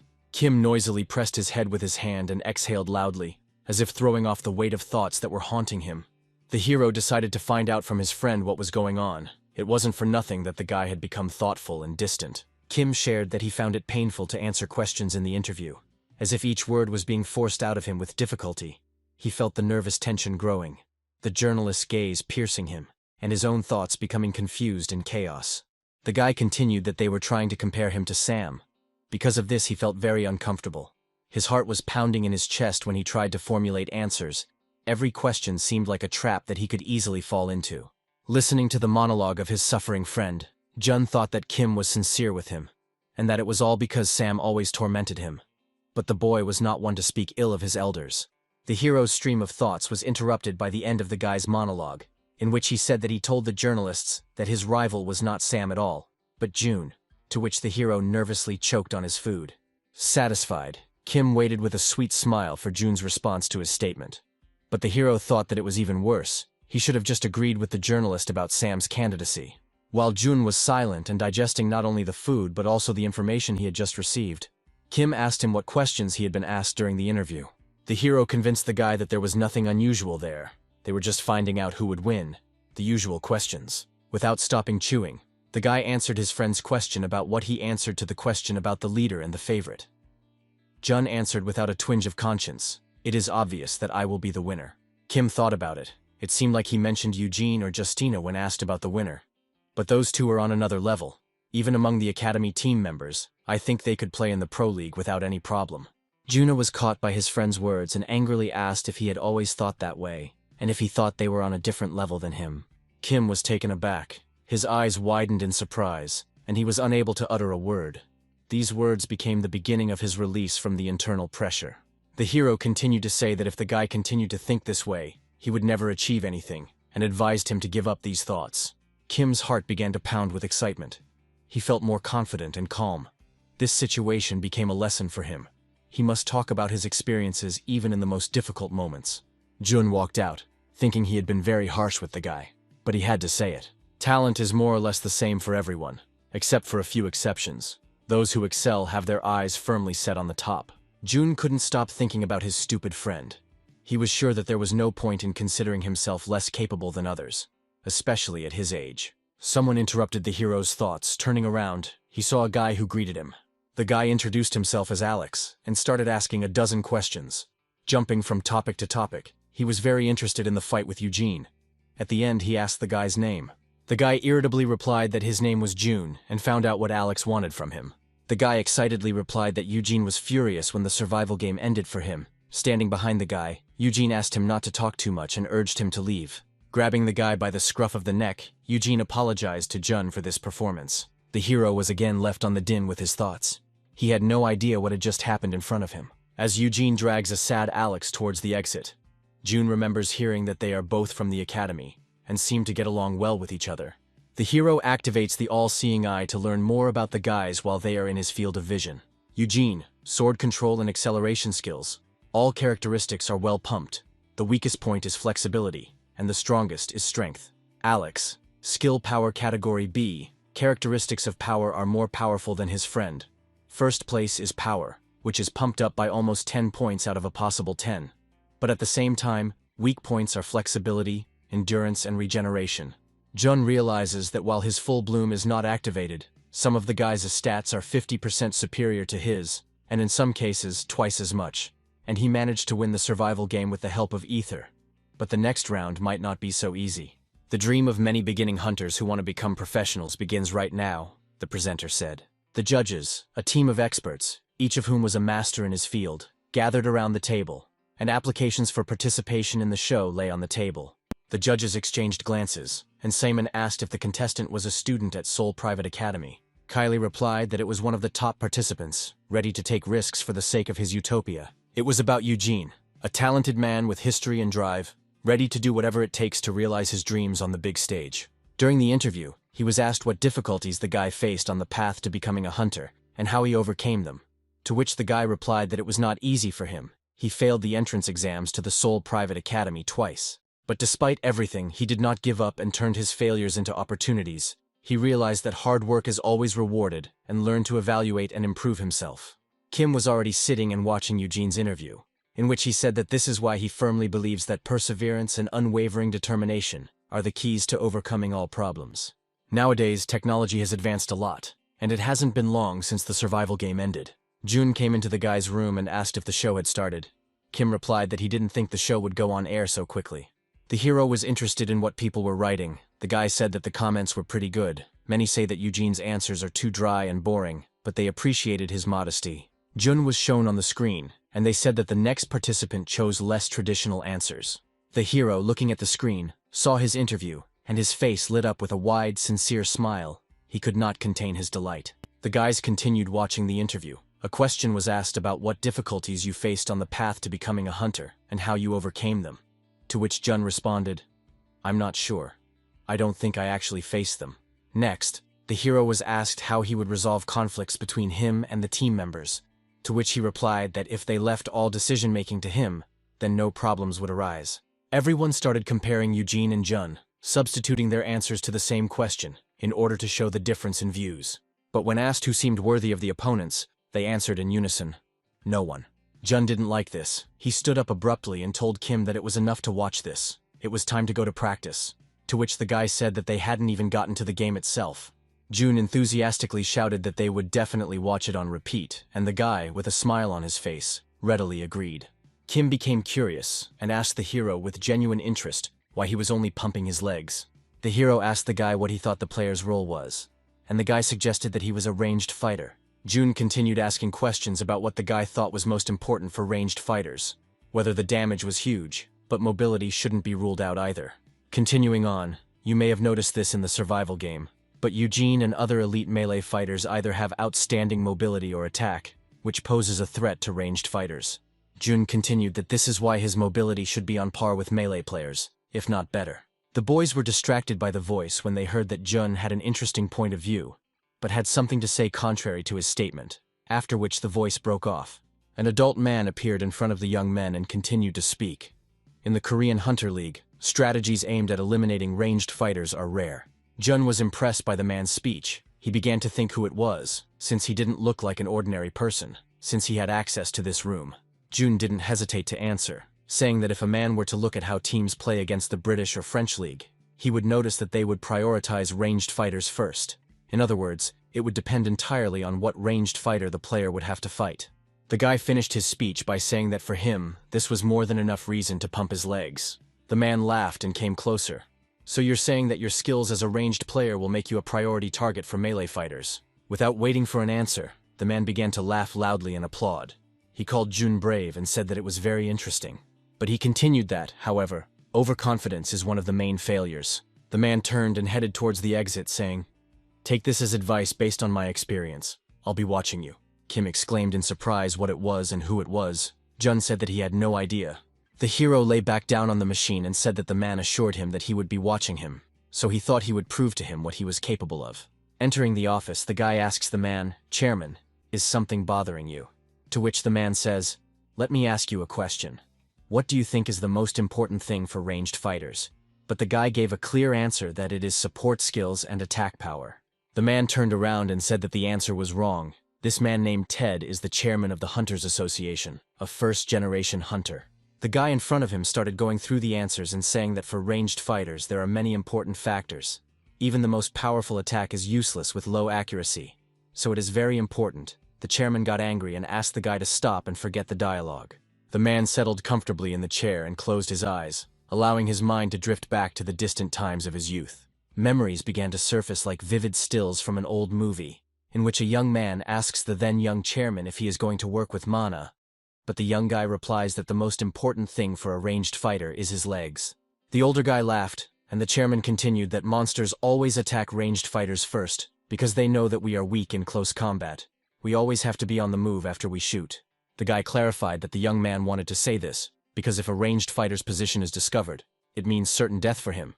You don't understand this because you are fighting in close combat. Back in reality, Ted agreed with his words in the past. It was true, ranged fighters needed mobility. This could be applied to the League of Hunters as well. Of course, this doesn't apply to the current league because most of our top hunters have died. But in the high-level league, especially the World League, it's true, that guy, referring to June, hasn't even entered the Hunter League yet. But he's already thinking about the international arena. Ted had a lot of questions for the guy, and he couldn't help but wonder what exactly was behind his self-confidence. Jun opened his stats in the hall and saw that his stats were growing faster than in his previous life. He thinks it's because of the full bloom skill. This skill seems to have two main features. It gives him talents after completing a certain task, which are essentially brand new skills, and it also greatly increases the growth rate of his stats. It's a really incredible skill. Kim broke the silence by asking what Jun would do after training, and if he could give the boy any advice. The hero replied, "You are in good physical shape after training at the academy, so I don't know you well enough to come up with anything." In order not to upset the guy, Jun decides to challenge him and offers Kim a sword duel with him. The boy accepted the invitation, and they proceeded to the training hall, standing opposite each other with weapons in their hands. Kim looked at the guy curiously. There was a slight tension in the air, and he couldn't help but ask the question that was tormenting him. "Does Jun know how to handle a sword?" The guy answered with a grin that he handles it well. Jun wouldn't have a chance against Kim if he had a gun, but he wouldn't lose in a sword fight. Jun, with a slight tilt of his head, was the first to attack, his sword darting forward. Their swords clashed with a loud ringing sound that echoed throughout the training grounds, as if heralding the beginning of something grand. They continued their virtuoso fight. Their movements were fast and precise. Kim felt the tension creep into his body as he parried the blow, but he couldn't shake the feeling that the fight was much more difficult than he expected. Jun secretly used the magic weapon transformation skill. The battle continued, and although his strength was depleted, he knew that this was only the beginning on the path to mastery. Kim felt the power of the sword penetrate him, causing him to feel fear and admiration at the same time. The guy can't get to his opponent, but he can get to him. What the hell? Kim glanced at Jun, wondering what would happen next, and saw a huge sword of inhuman size in front of him. The guy was confused. Jun's huge sword hung over him, which seemed like it could crush the guy. He didn't know how to fight off this attack. The exhausted boy, exhausted after the intense struggle, fell to the floor as if all the strength had left his body. Jun asked curiously what you would say about your supposed opponent who has outstanding skills. Kim said confidently, "Yes, you are a little better than me," Jun replied with a slight smile. "A little better? Yeah." The hero said that he gave in to the guy. Kim thought that it didn't look like he was joking. Why was I so weak compared to him? Was I really that lacking in talent? "Do you know why you lost?" Jun asked the guy with interest. "You have chosen the wrong weapon. This is the sword you use. Now let's look at your strengths and capabilities. With the acceleration skill you have the element of surprise and you are great at making split-second decisions. How can you use these advantages in combination with the long sword?" The answer was obvious. No way. "But what if instead you used a sword designed for light and quick strikes like a rapier?" Jun suggested. "Yes, with a rapier, combined with your skill, you will be able to crush your enemies with quick strikes," the hero concluded. "I can do that," Kim asked hopefully. The boys finished their training and left the gym, chatting about their plans. Jun asks his friend what he thinks about it. Kim says that he is still not sure, but he has an interesting idea. Suddenly, a voice was heard saying that the hero considered himself a tough guy after the duel with the scum of the academy. The guys followed the sound. The young men noticed a man closely watching their training through a screen. He must really not like me, June thought, since he suddenly decided to provoke me. I'm not one of those who closes their eyes to such things, the hero thought and asked the guy, wondering if he could handle Kim. The guy laughed and shouted rudely, "Ha! What did you say?" Jun calmly replied that the guy heard everything and asked if he had any problems. "Then let's fight or you've shit your pants," the hero challenged to a duel. The guy shouted with hatred and obscenities, "Bitch, do you think I'll refuse? No way, let's start." June remembers that this is the guy who took 5th place with him in the survival game. His skills and stats were pretty good. "My stats are practically nothing compared to his. That room is empty," Jun invited. "He would definitely lose if everything depended only on strength." "Of course, I don't even need guns to beat the crap out of someone like you," the hero confidently declared. The guys were standing in the room opposite each other getting ready for the fight. Austin. That's the name of this bad guy, one of the best players among the rookies. Besides, the guns are useless, because he already knew everything about them. "Let's get started," Austin asked with a confident smile and ready for the challenge ahead. "Go ahead," June replied, thinking he had a chance to lose. "But that doesn't mean I'll back down," the hero added with determination in his voice, his words full of strength and steadfastness. Austin was ready to attack and threw knives at Jun with the precision of an arrow. Jun deftly blocked the knives. The guy was a mid-range fighter, so he was going to put pressure on the hero so that he couldn't fight back. "I won't be able to avoid this in time," the hero thought anxiously. "Thank God I got the ether through the full bloom, otherwise it would have been all over for me. It looks like he's going to keep throwing knives at me while keeping his distance. What should I do?" he thought. Telekinesis suddenly occurred to June. Austin was sure that he had reached the hero. But how could he repel his onslaught? Apparently he has an ace up his sleeve, the guy thought. Jun thought as he looked at the knife and put mana into it. He threw one knife at Austin, who laughed at the fact that he only had one knife. "I can easily stop him with telekinesis," the guy thought confidently. And it was true, he stopped that knife quite easily. Jun activated the all-seeing eye. He knew that Austin would use his skill on this knife. The first knife was just a preparation for the real attack with the rest of the blades. Austin was in complete shock, his eyes wide in surprise and his mind unable to comprehend what had happened, as if time had stopped at that critical moment. He stopped 4 knives with telekinesis, however. He couldn't use the skill on multiple targets at once in such a short amount of time, meaning that the last knife he was able to completely stop would definitely hit him while he was focused on the others. The knife pierced the boy's forehead with precision and whistle, leaving a bloody mark on his skin, as if a reminder of the brutality of the fight. June has won. I feel euphoria and a surge of strength. He has a second wind. All this time, Michael was watching him on cameras. Some man asked him with a grin, "Is this your supposed winner?" Michael sat down and asked the man what he thought of June's candidacy. The man adjusted his glasses and activated his skill. He possessed a very rare skill called the Eye of Analysis. The unknown man continued to say that June had a good strategic sense, and it was very smart of him to hide 3 knives, not to mention that his stats were not that high. The man started asking Michael questions, assuming that he knew something about this guy, and asked him not to play dumb and to voice his skills. There was no way he could have carried out this strategy if he hadn't known about his opponent's telekinesis, the man said. And Judge Michael sweated a little from the onslaught of questions about the guy's candidacy, but still didn't say a word. Collecting his thoughts, the judge guessed that the boy had something similar to the Eye of Analysis, like the man or the first-generation hunter Bill. The Eye of Analysis ability is an extremely useful and rare skill that only 2 people are known to possess. The man asked Michael if he was putting too much hope in the guy just because he predicted his opponent's skill, to which the judge responded that if it came down to it, maybe we were underestimating him. The player surprisingly knew about the location of the hidden dungeon in the survival game. Also, at the selection stage, he only aimed at the clone's microcircuits. Michael thinks that if a guy makes his debut in the first division, people will say that he is the reincarnation of Bill, the legend himself. The judge asked the man if he didn't want to take Jun onto his team, to which the man admitted that he would. His Eye of Analysis can see people's characteristics but not their skills. But this guy knew about the enemy's telekinesis, and came up with a strategy to defeat him. The man asked the judge if their council had decided which team June would be on. To which Michael laughed and said that you must have really liked the guy. It's just a shame that the teams that sponsor the show have priority in the selection. The man's jaw clenched at what he heard. He had to find a way to get the player for himself. June doesn't know and simply doesn't understand what Full Bloom considers a special achievement. But he is in no hurry to figure it out. He should immerse himself in training to improve his skills for now. Having caught his breath from training with the rapier, Kim enthusiastically says that now he will be able to defeat Jun. The hero passed by the guy, asking him not to say stupid things, but Kim asked for approval. Isn't it true that he has become much better? The guy really became stronger after following the hero's advice. Kim was very happy that his swordsmanship became much better than before and had never been so honed. Jun headed towards the exit and glanced at the guy, thinking that the guy still had no chance against him. Kim shouted at the hero, asking him to wait. The guys left the hall and headed to the auditorium where they were invited. Entering the office, they sat down at their desks and carefully watched what would happen next. Juna was wondering why they were all called here. Then the office door opened and people walked in. A little sarcastically, the hero said, "Are they really going to teach us something?" 3 familiar figures entered the auditorium. They were the well-known judges of the show. Kylie stood in the middle and enthusiastically greeted everyone in the room. She found out how the players spent their week-long break, or, for some, their week of training. For some of you, it may have been quite fruitful, while for others not so much. But either way, you still have a lot to learn, Kayla said. While Michael added that each of the players is an up-and-coming talent with a lot of potential, but there is still a significant gap between them and the pro hunters. 3 more people entered the auditorium, and the judge introduced them as a team of mentors.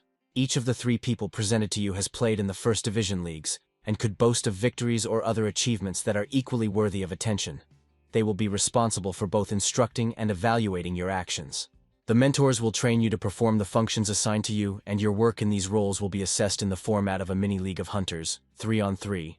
Jun was in a state of shock listening to the judge's voice. Jun was very impressed. They want to use mana manipulation. It's enough to put pressure on everyone here, he thought. A man from the group spoke up, introducing himself as Martin, and saying that he would be training close combat fighters, adding in a rude tone that he couldn't stand those who weren't resilient or were deliberately ignorant.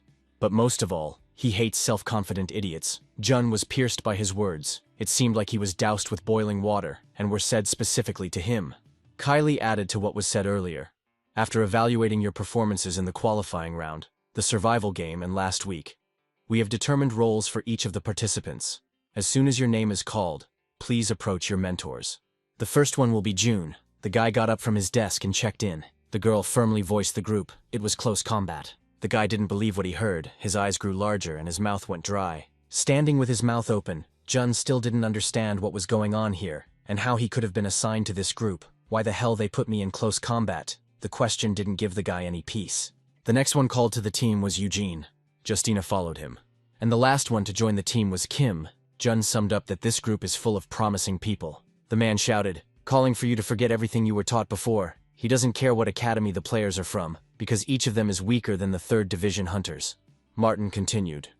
As you may have noticed during the Hunter League match, all hunters use mana-activated mobility skills or devices such as air anchor and air step. You fight each other on the ground, but even Division 3 players are skilled in aerial combat. These mana-powered devices allow hunters to engage in more dynamic and spectacular battles. Martin clarified that he will teach players how to use air anchor and air step. He does not need melee hunters who do not know how to use them. The trainer called for the training to begin, and the first participant could not figure out how to use the devices. Jun confirmed that they are difficult to use for the first time. Putting the device on himself, Jun remembered that he used to be able to use them as if they were part of his body. The hero challenges himself. Let's see if his muscle memory is preserved. The training started. The players fell one by one. Martin cursed and said that they were destined to become rising stars of the Korean Hunter League. And this is all you can do. Get up right now, damn you.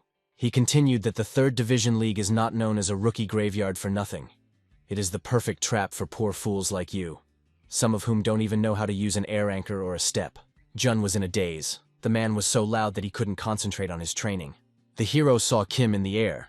It seems the guy was also experiencing problems. However, this was expected, since we were not given any instructions at all, Jun thought with siege. The hero called out to the boy and said that he was doing the exercise incorrectly, prompting the boy to come down to the ground. The guy jumped down from a height and landed on his feet rather unsteadily. Kim immediately asked if the hero was going to train. The coach said that he was going to test them in this, to which Jun ironically replied that the guy should worry about himself. Did he think that at this rate he would not succeed? Then what do you want me to do? Kim exclaimed in confusion. First, you have to decide on the length of the mana rope, and then maintain a constant flow of it, Jun began to tell. Otherwise the length of the rope will constantly change, which is why you cannot maintain balance. And he added that it is imperative to concentrate on your center of gravity. When you're in the air, Your body should serve as the center of gravity. Jun finished his story. With one simple movement, he rises into the air and makes a graceful somersault. Going down, he tells Kim that this is exactly what needs to be done. It is much easier to prevent a fall or move the body, and you should always remember about mana. You should concentrate on maintaining a constant flow. The guy repeated everything in his head and looked up. Use the body as a center of gravity and control the flow of mana, remembered. Kim dropped the anchor, hooked it onto the wall, exhaled and repeated in his head the instructions voiced by Jun. Relaxing and feeling the flow, the guy manages to perform the same trick. A graceful somersault and a clear landing on his feet. The guy is jubilant, Kim, who has just come down from the heights and is overwhelmed with emotions, asks Jun if he saw it. The guy is happy and shouts that he has talent. Because he succeeded the first time, Jun confirms his friend's words. But then they hear the displeased voice of the coach, who calls out to them. Martin, straining his vocal cords, screams at the top of his lungs, asking what kind of conversation the guys are having, and whether they came here to have fun by any chance. And in a lower tone he continued that they were bastards and couldn't cope with anything. And pointing at the hero with his hand, he asked what his name was. The boy thought the coach was trying to discipline them, but he didn't care. He raised his chin proudly and said, "My name is Jun." The man gritted his teeth in rage and said, "Okay, Jun, it looks like you just stood there and did nothing because you were confident in your abilities, right?" The hero did not lose his head, and confidently said that the coach understood everything correctly. Jun thought he could have retreated, but he was curious about how he was going to test the players with the air anchor and step. Besides, considering the hero's past life, he was technically older, and it was the duty of elders to educate their younger comrades. Martin turned to everyone and said that he had given them all enough time. It was time to start the test. Get ready. Another meeting was taking place in the judge's room. Michael picked up the list of participants and, not believing her eyes, asked the others why there was a guy's name on the list of close combat. Kylie asked if they were talking about Jun. Michael answered her question affirmatively, yes. The judge continued, puzzled. He could have assumed that he would be assigned to the ranged fighters group, and asked Kylie if she was mistaken. The girl didn't keep me waiting, and gave a clear answer that she thought it would be a good idea to assign him there, since he knows how to handle weapons designed for close combat. But more importantly, he is too selfish, which is why I assigned him to the close combat group under Martin. Michael interrupted the arrogant lady and asked to be allowed to set the record straight. Your plan is to antagonize the newbie by pitting him against a Division 1 hunter. Kayla pushed the list of players aside, saying what's done is done, and since training is one of the key goals of this program, she thinks it's okay to bring the guy down to earth. She still thinks that Jun is just an arrogant newbie. The test began. Martin began to announce the rules. The participants need to get to the air anchor at the top. The man glanced up and suggested that they begin, adding that he hoped that the contestant, who felt confident enough to be idle, would show what he could do. Since otherwise he doesn't deserve to become a hunter. After finishing his speech, the trainer turned his gaze to the hero, calling him to action. Jun thought that the coach was trying to get rid of him with this test. The hero did not try to evade the answer. He agreed with the rules, but asked Martin one question: what he would do if the guy succeeded. The man looked at the boy arrogantly, folding his hands on his hips, and replied that in this case he would give Jun absolute freedom to do whatever he wanted during his classes. The anchor intended for testing was located 100 meters above the floor. Martin grinned wryly, knowing that this height was out of reach for first-time anchor users. Even intermediate users couldn't do it. The participants began to try to pass the test, but none of the first ones managed to do it. The trainer, looking at this, only continued to gloat and mock. With an unexpected and sharp movement, someone's sword flew into the air. Martin was taken aback by surprise. Sweat appeared on his forehead. Looking up, he saw that it was Eugene, who seemed to be performing the task at a professional level. He was using a sword to fly. It was not telekinesis. It was something more powerful. The coach looks at the young man with admiration. It's a pity that he didn't use the air anchor, but perhaps he will be able to climb higher. Somewhere behind the man's back, a cry was heard. He turned his attention towards him. On the opposite side of the hall, the man saw Jun soaring into the air. The other players could not take their eyes off him and understand how he did it so skillfully the first time. Jun controlled his mana as if he had been honing the skill his entire life. His mana woven into a strong rope and could withstand any manipulation of it. The man, seeing this, was afraid for the guy. Wasn't he afraid of falling? The hero performed virtuoso tricks, trying to impress everyone present and prove that he was the leader here, and his words were not his conceit. Having reached higher, Jun seems to lose her balance and falls like a stone from this crazy height. Martin got completely scared. He realized that now the guy was definitely falling. The anchor, sparkling with mana, soared towards the ceiling like a star reaching for the heavens. At the last moment, June, having gained incredible determination, manages to grab the rope of mana, pulling herself up on it with the dexterity of an acrobat to avoid falling into the abyss.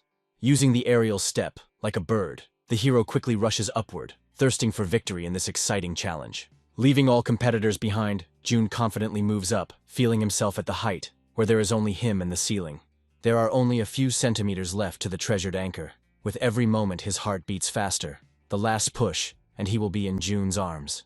Yes, a triumphant victory. Joy fills his soul when he realizes that he has once again outdone not only the players, but also the coach. After finishing the test, June sits down on the air platform to take a rest, saying that it is quite cool up there. The coach was impressed by how the guy managed to do this. He was using these devices for the first time.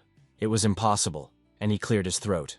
Back in the classroom, Martin continued teaching the young players. He asked everyone to come back to his explanation, and began to explain that in close combat, there are two main roles. The first is the initiators, whose role is to start the battle and defeat the opponents. As a rule, they have special skills that allow them to help allies in close combat and neutralize opponents, the man continued, while the hero fell asleep from fatigue, thinking that he was teaching boring theory after practice. The trainer continued, the second role is the melee fighters, which I'm sure you're familiar with. Their job is to enter the fight after the initiator, focusing on the enemy or key fighters.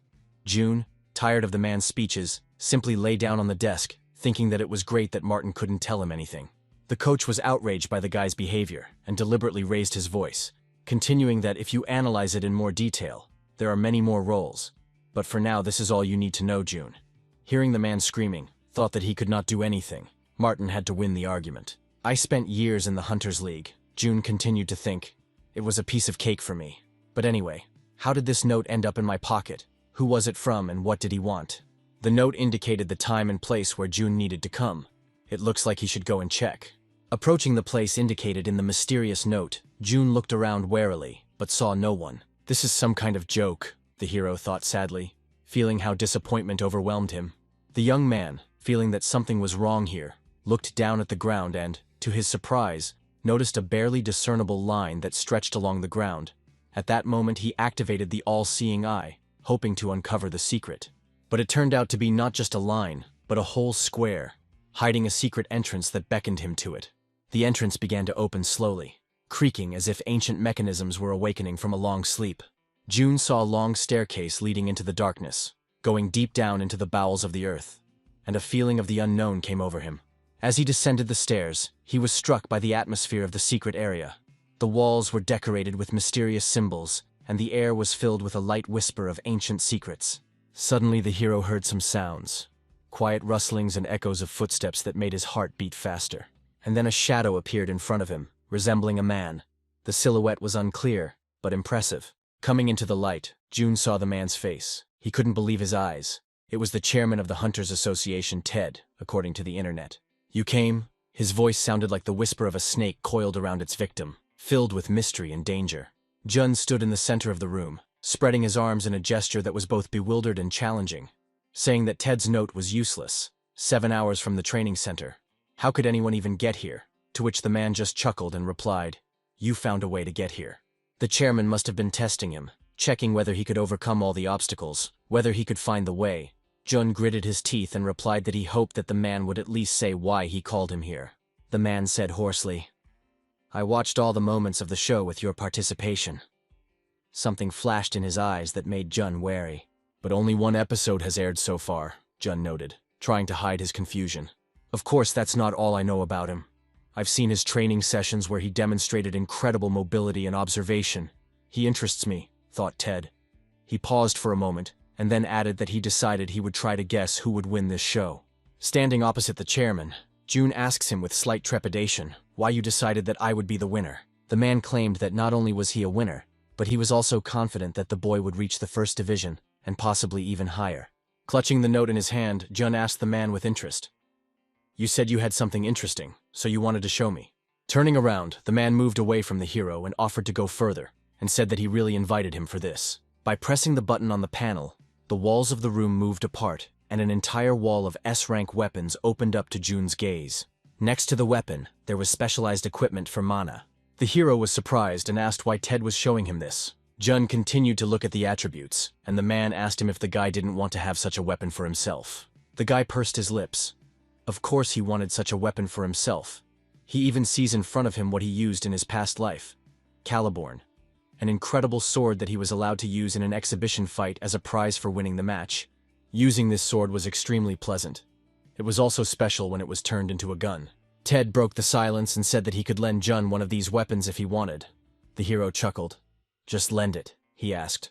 "Why can't you just give it to me?" The hero's words did not please the chairman, and he said that the guy would understand him if he knew the cost of this weapon.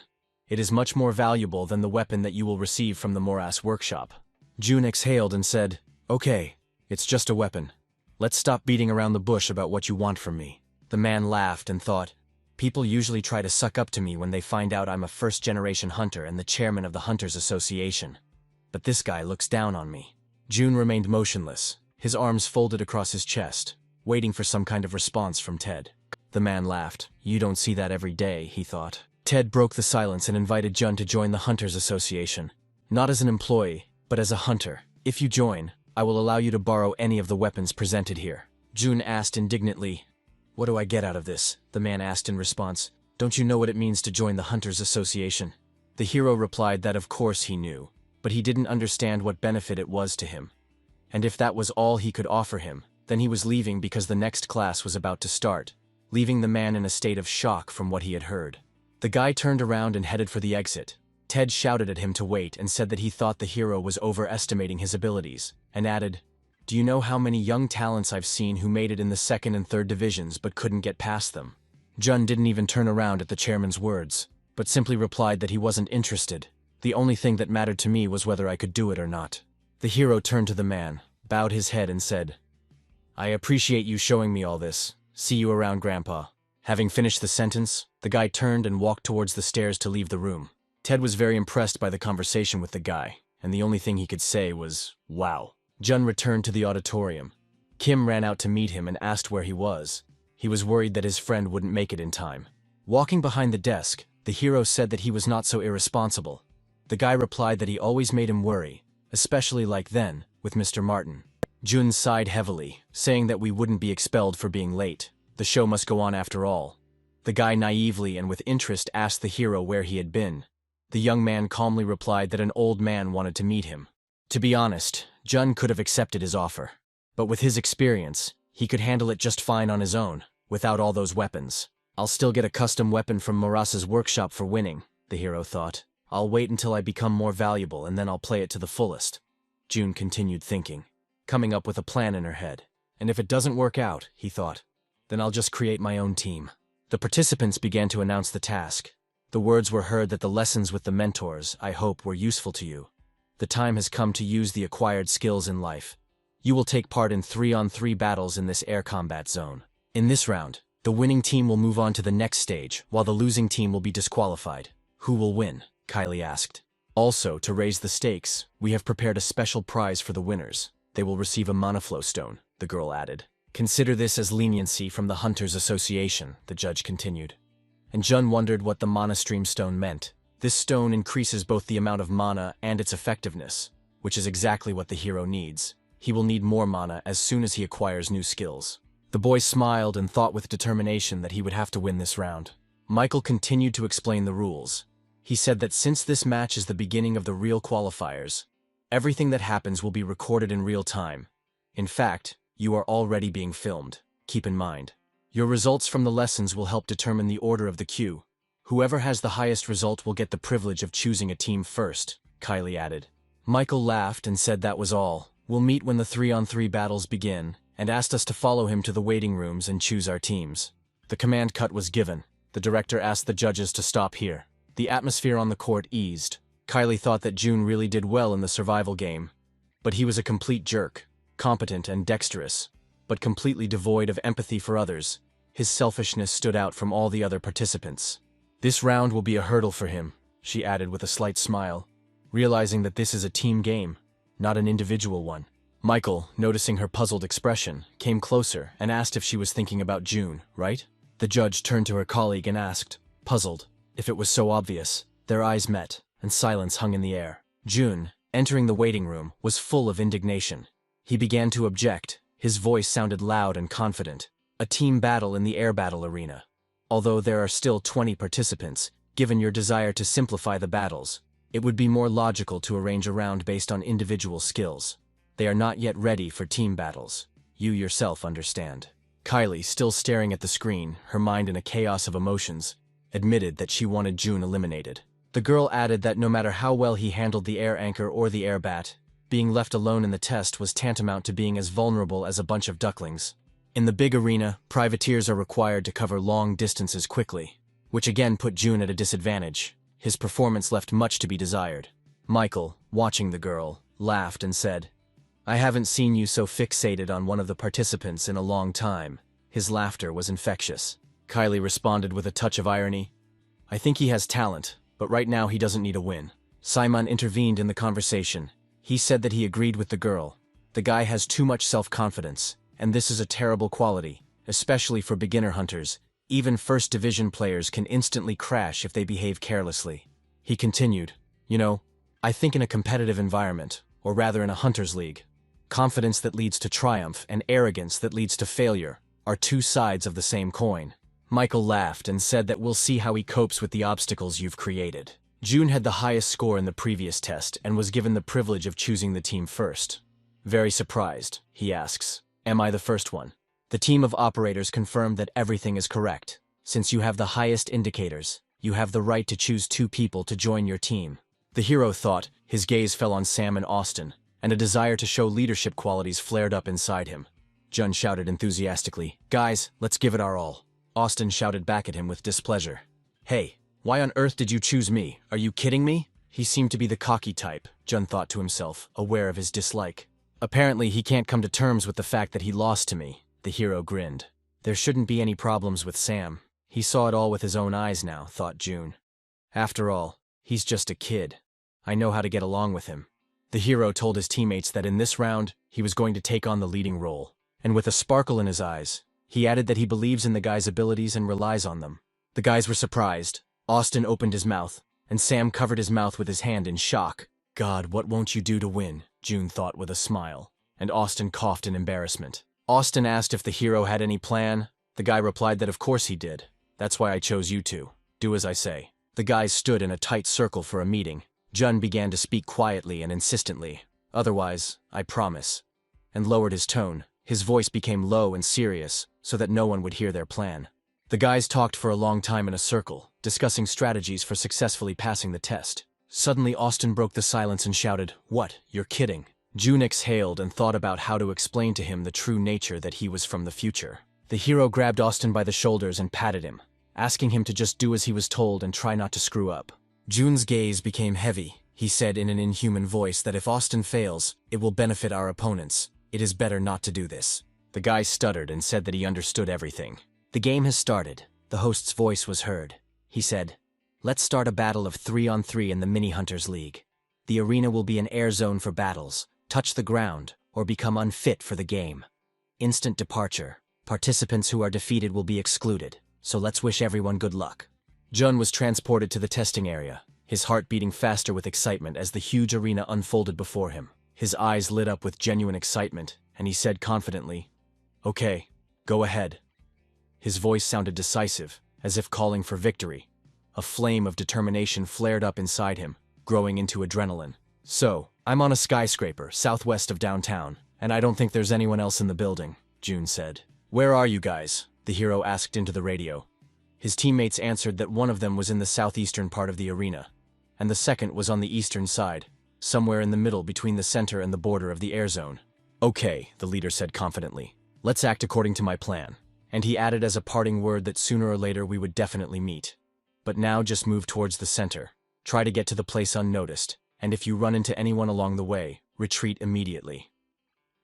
The guys replied that they understood everything. Jun used the weapon transformation skill and a gun was placed in his hand. There were only 3 teams of 3 people participating in that test, so the chance of meeting any opponents in such a huge arena was quite small.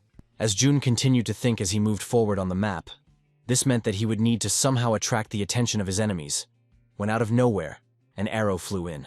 Jun managed to deftly dodge the swift attack, when persistent questions came over the radio, asking what had happened and whether he was being attacked. The hero, trying to remain calm, confidently replied that everything was fine. Jun raised his head and saw a huge skyscraper in front of him. He thought that no matter who fired the arrow, he probably hadn't managed to contact his teammates yet, so I'll just ignore him. I have to get to the high-rise building in the center of the arena, Jun said firmly, his voice sounding determined. Using the air step skills he remembered from his previous training, he easily climbs the tallest building on the map and signals to his team that he is there and that he thinks he has found a pretty good hiding spot. The hero asks one of the guys on the radio what about the view. The surroundings are clearly visible and whether he can see him. The guys answered in turn. One said that he could see Jun perfectly well, but most likely he wouldn't notice him. The second confirmed with a phrase, the same thing. The hero smiled and said, "Great. Let's start." Soaring into the sky, he shot upward, as if sending a signal to begin his mission. And having laid down his arms, he began to wait, peering tensely into the horizon. A male figure appeared in the distance and loudly called out his name. Hanging in the air, the guy asked Jun with curiosity what he was doing here. The hero noticed the stranger, and looking closer, saw Alex's familiar face. They had met before. "Are you alone?" The guy laughed. "What luck. I've been waiting for a long time for the right moment. You will become my first opponent," Alex said, and asked to wait for him, since he had to tell Eugene about this.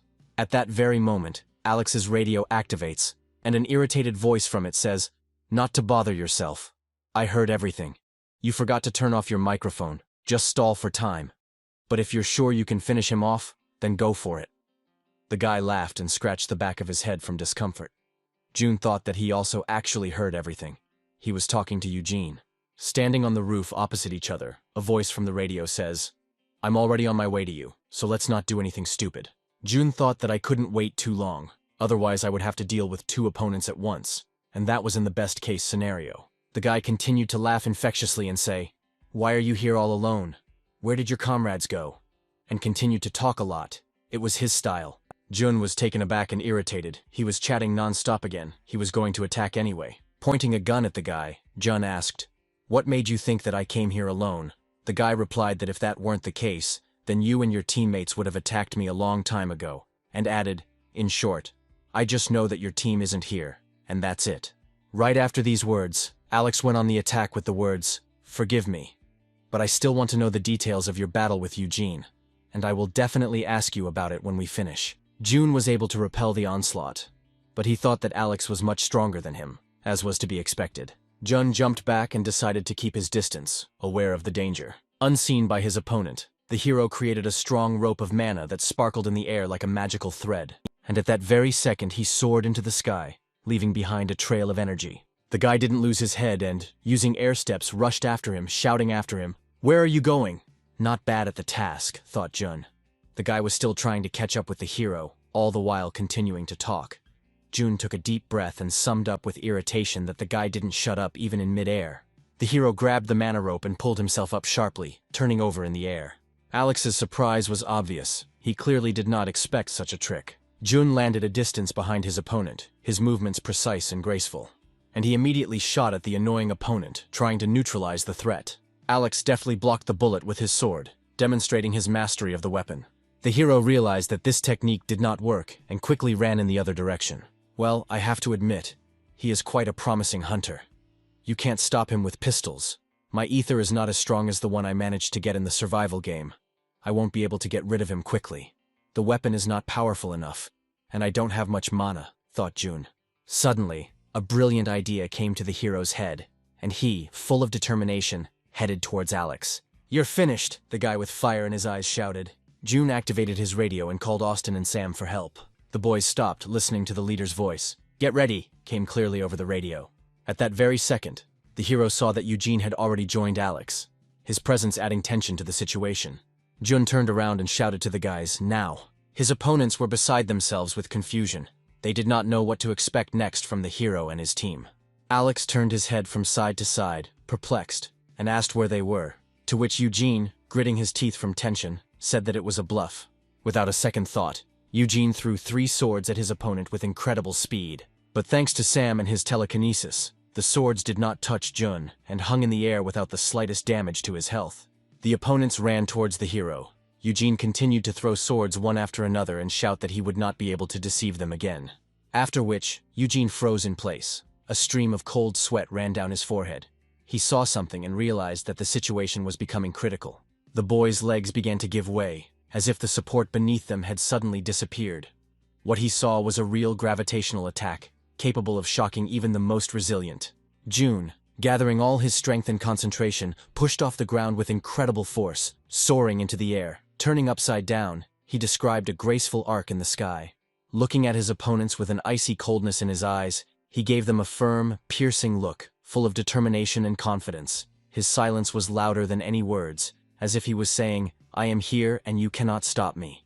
"Is he tired of living?" Eugene cried, his voice trembling with a mixture of fear and rage. The ground under the opponent's feet began to disappear on its own. They could not expect such a cruel joke. The boys began to fall after Jun into the deep abyss, their screams mixing with the roar of the wind, creating an atmosphere of panic. Austin activated his power and energy currents began to flow around him. An almost invisible net appeared in the air, and Jun landed softly on it. Eugene couldn't believe his eyes and only managed to scream, his voice piercing the air, but it was too late. The net was meant only for Jun, while the opponents fell further, their bodies plummeting into the abyss at a terrifying speed. "I screwed up," was the only thing Eugene managed to say before the inevitable collision with the ground, his thoughts filled with regret and fear. The hero saw a leaderboard in the sky, which said that Team A's Eugene and Alex had crashed. This message hung over him like an ominous reminder of what had happened. Needing to get out of the nets, Jun used the air anchor and clung to the nearest building, his heart pounding with adrenaline. Sam asked over the radio how the hero was feeling, and if he was feeling well after the gravity attack, to which Jun replied that at that moment, "I had the feeling as if my body was being squeezed from all sides. Not very pleasant, to be honest, but quite bearable. Thanks for picking up Austin. Great job." The guy replied that he never imagined that he would ever use telekinesis in such a way, and added that the leader's plan had worked after all.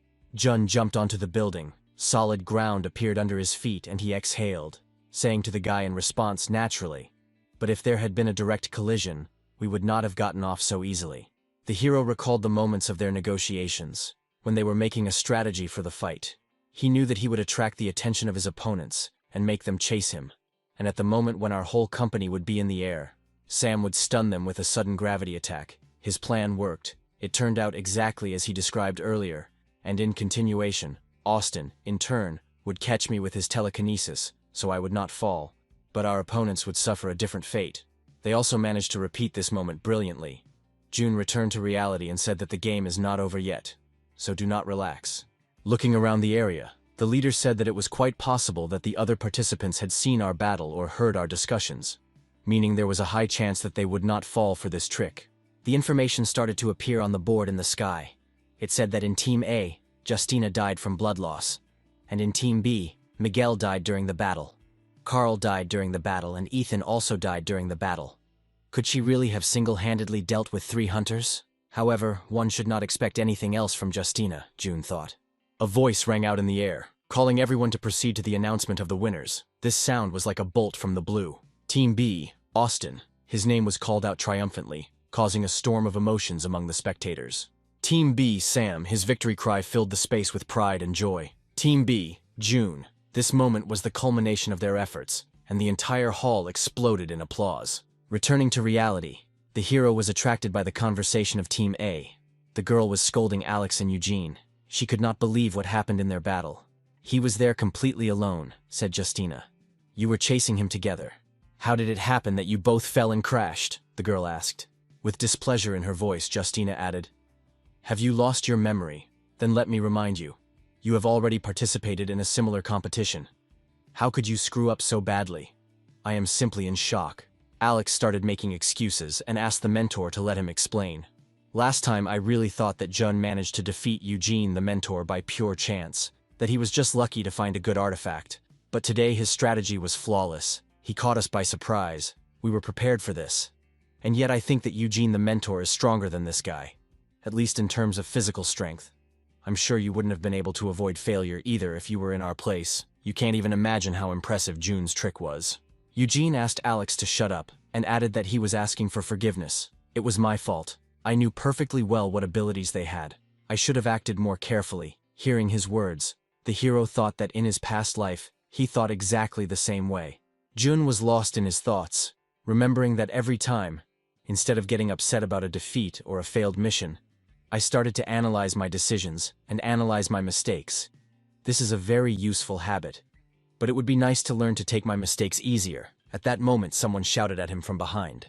The hero turned around and saw Austin in front of him. The guy was clearly puzzled by something. The guy blushed and awkwardly said that he came to apologize. "Forgive me for those rude words," he added. The guy's words surprised Jun. He was at a loss, and because of this he remained silent. The hero's inaction offended Austin. He turned around and quickly headed for the exit, adding that it doesn't matter. You seem to have already forgotten about everything.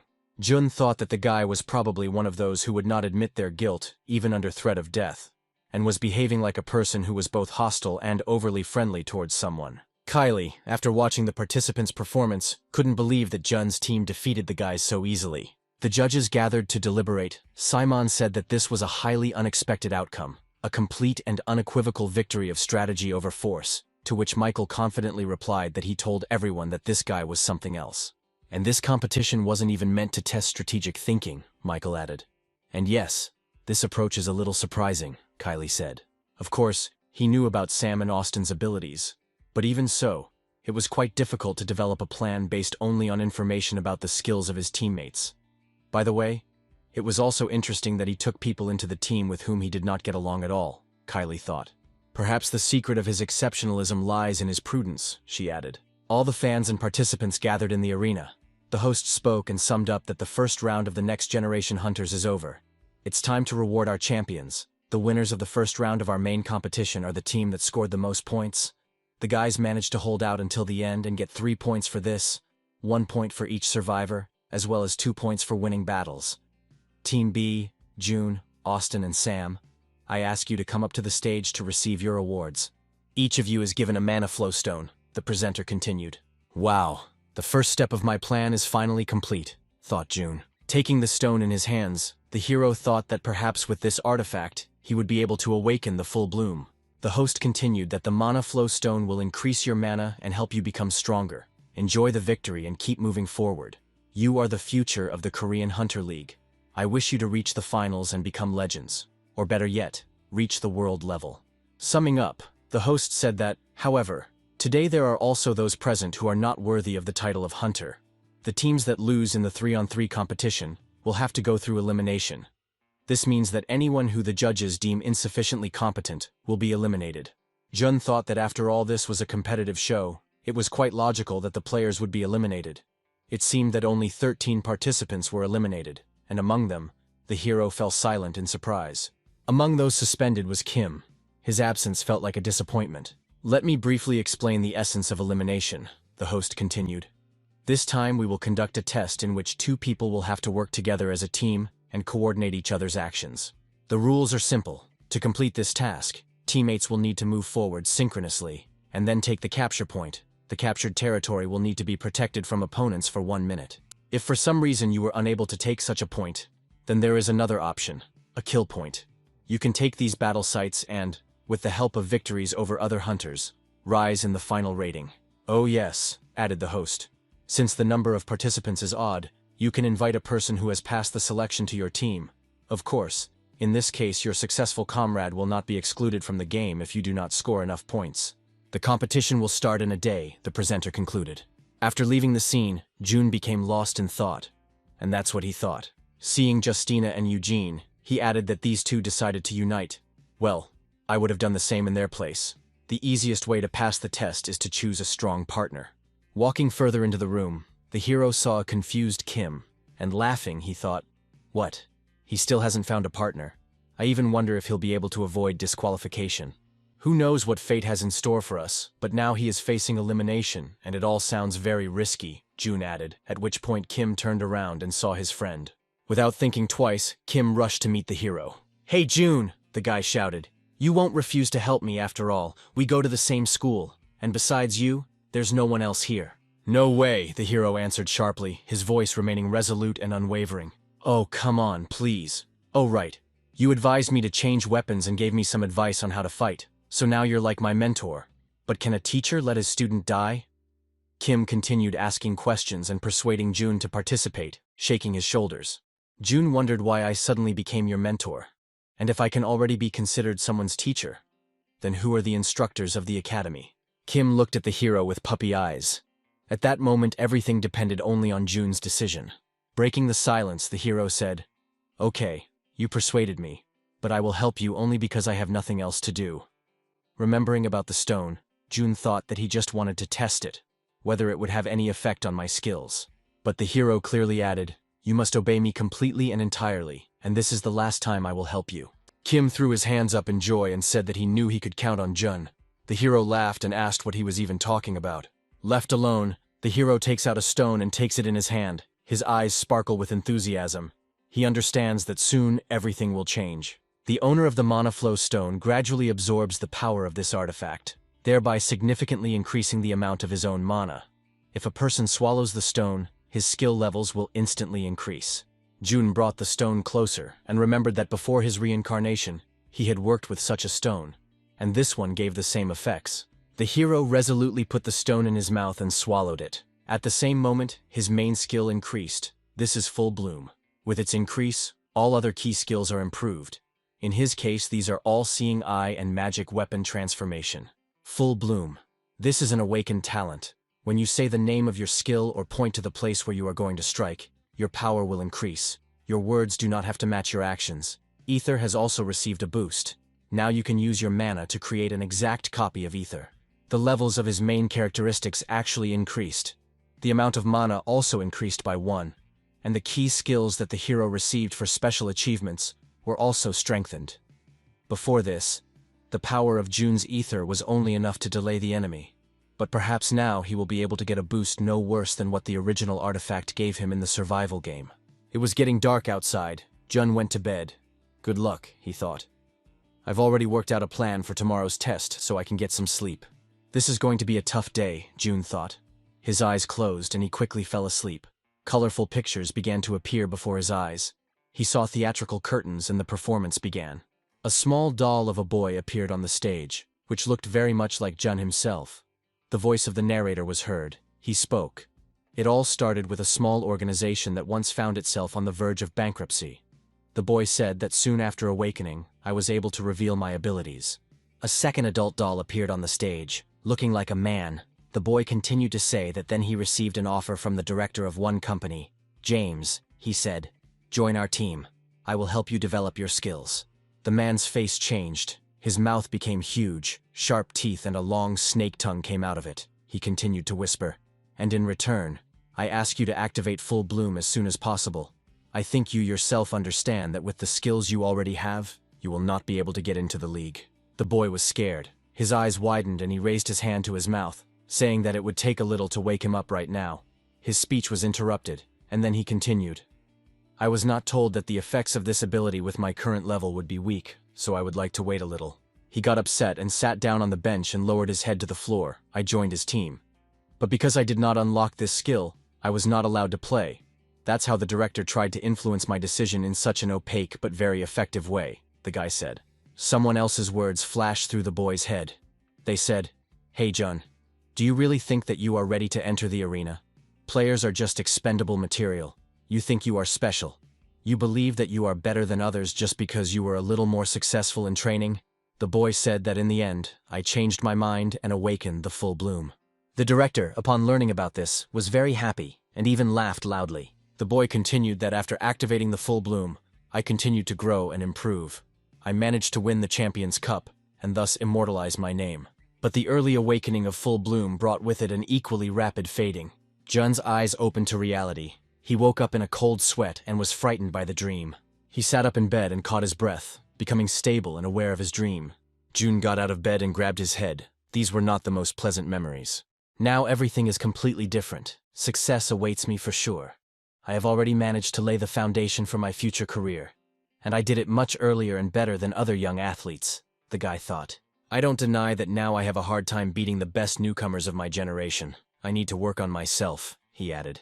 And he continued, but by awakening and strengthening the Full Bloom, I will be able to achieve higher results. My past life, the hero stopped and shouted, Screw it. Participants gathered in the waiting room. Kim sat on the couch and tying his shoelaces. Behind him, he heard Jun's voice asking if the guy was ready. Kim turned his head and replied that he was 100% ready. I had managed to think through absolutely everything, from the warm-up to the strategy. Juno was interested in the guy's words. He sat down next to him and, very surprised, asked, "What? Have you developed your own plan?" The guy smiled and didn't answer.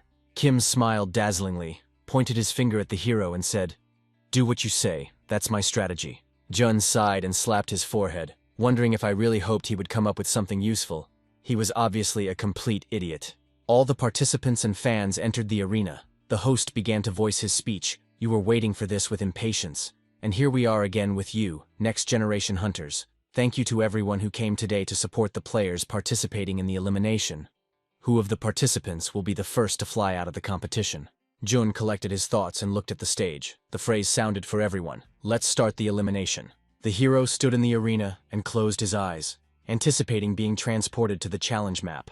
The next second, while moving, he saw an ordinary city. It was a familiar area of City A. He was also shown the tower that served as the capture area. A powerful beam of light transported Jun to the map, not far from the scene of the events. The hero walked on. It looked like an ordinary city map, he said. Kim appeared next to him. The young men went forward. Kim, catching up with the hero, began to ask him how our plan turned out. We do have one, the guy clarified again. Jun pointed at the tower and started telling the plan.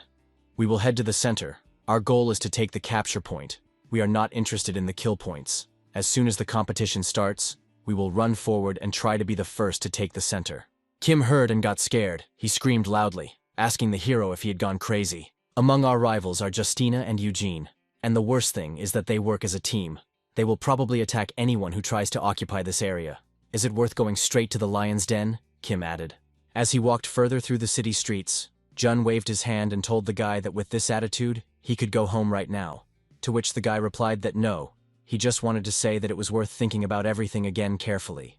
The hero stopped and said, "Okay, the time for preparation will soon be over. As soon as the game starts, let's run to the center." A countdown timer appeared in the sky. There were only 10 seconds left. Jun shouted to Kim, "Get ready, go!" And immediately after these words, he ran very fast. The hero decided to use his air anchor and threw it onto one of the buildings. In a second, using an air step, he grabbed the mana rope and confidently began to lift it up. Kim could not keep up with Jun and shouted to him, asking him to stay together. No other competitor can do the air step and anchor as well as Jun. The hero seemed to be running at the speed of light and had time to think that the first thing he needed to do was get to the capture point and try to detain the other players. Eugene and Justina were walking calmly down the city street when the girl saw Jun and gritted her teeth. Because of that bastard, I had to fight 3 opponents at once by myself. And if it weren't for him, we wouldn't be here at all, Justina thought. From behind her back, Eugene asked her what the girl was thinking about, to which she grabbed her head and asked in response, "What do you think? Did you remember again how Jun fooled you?" The guy felt ashamed. He pursed his lips and fell silent. The girl came up to him point blank and pointed her finger at him, saying, "You focus on our goal. All that is required of you now is to not make stupid mistakes." The girl turned around and walked on. Eugene, catching up with her, said that he understood. "But this guy, he is not as simple as you think." The girl irritably replied that she knows and has already thought everything through. "In the game of 3-on-3, I failed to win only because I tried my best to hide my skills," Justina thought. "This time I will use all my skills and abilities and do everything possible to avoid defeat. It's time to stop worrying. If I impress the judges, I will not be expelled." Justina continued speaking and told her partner that she thought he was capable of combining ranged and melee skills, and suggested using their standard strategy against him, fighting him in melee and taking him out in one hit.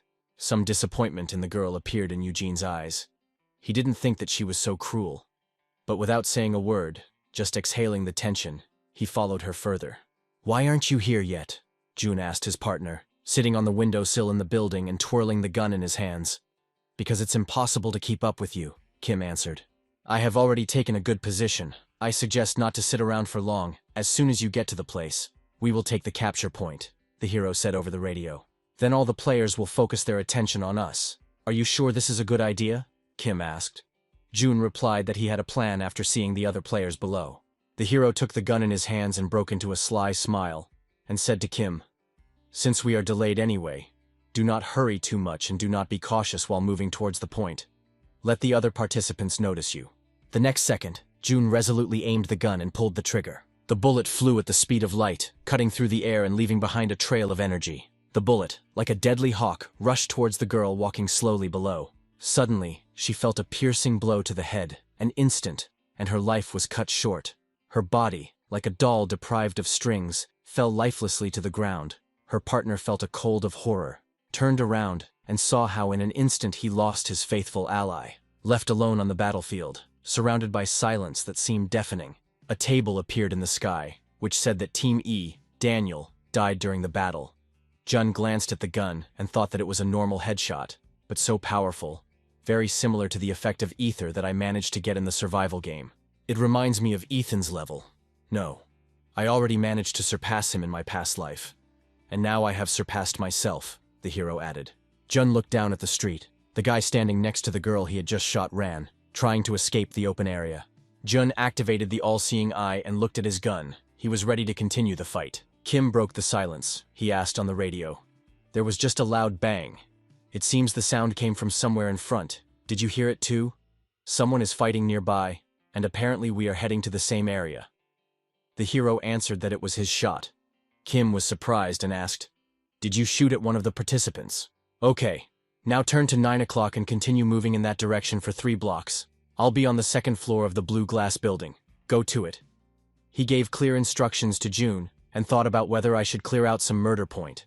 Kylie watched the players perform. At one point she slammed her hands on the table and said, "This can't be happening." Michael said, "What did I tell you? He's a great shooter. It looks like the guy really has talent," the girl said. "Maybe. But it's also quite possible that he just recently received some kind of ability." Michael clarified that the player demonstrated his shooting skills on the day of the selection of participants. The girl let go of her head, and she said, "And yet, if his skills are already good, then why did he need to look for an artifact in the survival game?" And she added that his choice of weapons is also strange. "We practically never use anything like that even for training.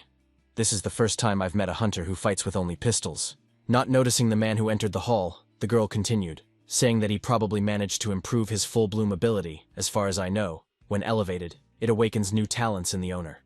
Kylie heard Seaman say in surprise, "Ah, Chairman." The girl turned her head and exclaimed, "Why are you here?" Ted replied, No, don't get up, I came here to..." His head was cut off dramatically. Without further ado, the man smiled and continued, "Well, I was told that some interesting participant has appeared on the show, so I want to take a look at him." Michael looked at Ted and said, "Look, the chairman of the association himself has taken notice of him. You're looking at the candidate." The chairman suddenly approached the judge and said, "No, not quite. Unfortunately, my proposal has already been rejected. I must admit, he is a very brave boy. If I'd known things would turn out this way, I would have raised the stakes," Ted said through gritted teeth. One of the judges asked the man, "Do you really regret not being able to entice him?" The man paused and replied, "No, I don't dwell on the past. I prefer to keep moving forward and look for new solutions along the way."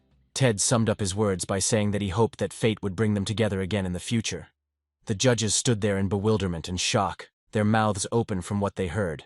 The man laughed. "It's a surprise to you, but these are the facts." Michael swallowed the lump in his throat, let his head fall, and said, "I appreciate your positive attitude."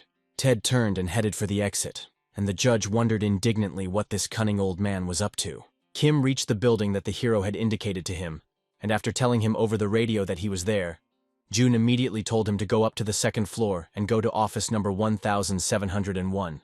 June was in this office, watching what was happening on the street, leaning against the windowsill. Kim came into the office and said, "So this is where you were hiding?" The guy approached the hero. They raised their heads and looked at the tower, June said. "As I suspected, there is no one there." Kim smiled and told his teammate that most of the players had probably decided to stay outside and were currently just observing the situation in the arena, as it was extremely dangerous to go there now. Returning to reality, the guy asked, "So what's our plan? Maybe you'll let me in on the details." Jun firmly asked not to worry about the other participants, and he continued, looking up at the boy, Justin and Eugene. "Who do you think will be easier to defeat?" Kim looked at his teammate, his mouth hanging open in surprise, unable to utter a word in response. "You mean that I have to choose who I will fight, and what will you do in the meantime?" the guy asked indignantly. Jun answered, "Don't worry, you only need to hold out for 1 minute. While you hold off one of them, I will defend the capture point," the hero added. Kim was speechless. The guy grabbed his head. June didn't let him get upset and confidently said, "Let's go." The guy screamed, "What? No way, are you serious?" The hero turned around and smiled brilliantly and excitingly. Kim had no choice but to follow his partner. Letting go of his head, he said, "This is terrible. I can't believe we're actually going to pull this off. Jun put his finger to his lips, indicating that it was time for the guy to shut up. The boys proceeded into the building that housed the point they were supposed to hold, Kim reluctantly trailing behind. Approaching the right door, Jun pulled the handle and it opened. The participants saw in front of them a hovering sign with a flag inside, which was glowing very brightly. They came closer. A sphere opened in front of them and a notification appeared in the sky, saying that Kim and Jun's team had taken the capture point. The guy was taken aback by the excitement, and cold goosebumps ran down his body. The voice continued to say that if you allow other players to enter the occupied territory or leave the capture point yourself, the counter for holding the captured territory will be reset. The time until the end of the task is 1 minute. Justina listened attentively to the announcement, driven not so much by the desire to complete the level, but by the desire to defeat Jun. Eugene heard it too, and was confident that this time he wouldn't screw up and let his teammate down. Jun's smile widened with excitement. Hot blood filled with adrenaline flowed through his veins, and he said, "Well, let's begin."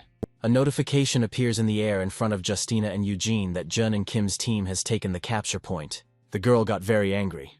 What else is he planning to surprise us with? Now you see, it's not enough for him to just shoot players from cover. He also decided to take the capture point, the girl thought. Eugene turned to his partner and asked if it was possible that there were any hiding places on this map. The girl replied that it was unlikely. Somehow he didn't believe it, and she continued that this is not a copy of any real-life dungeon, but simply a city map for survival mode, so it is unlikely that there are any hidden areas here. Justina asked her teammate decisively, "Eugene, what conclusions did you draw after your fight? We can't go to the capture point unprepared. We might as well just give up and leave the game." The guy remembered previous battles and said that in the area where the survival game was taking place, a powerful artifact was hidden, and if it weren't for it, we would have easily defeated him. If we talk about his strengths, then of course, his concentration and mobility can only be envied. But last time it was his impeccable skills and maneuvers that helped him escape from us. Only thanks to his mobility, he managed to pull off this trick. But the limited space of the capture point will greatly limit his capabilities, Justina thought after hearing this. Maybe he doesn't intend to hold the captured territory.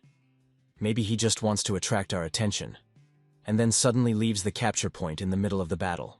The girl said decisively, "Eugene, listen to me carefully. Now his goal is clear to us. Physical strength is not his thing, and in a closed area, mobility will not help him," she added. In other words, he would probably try to make some kind of profit out of the chaos. Her breathing was ragged from the fast pace of the conversation, which will occur when other players start fighting each other for the capture point, the girl added after a pause. Eugene listened carefully to his partner and asked what we should do then. The partners ran forward down the street to the capture point, and Justina summed up her words by saying that they would fight for the captured territory anyway. But they needed to destroy his plans before the mayhem began.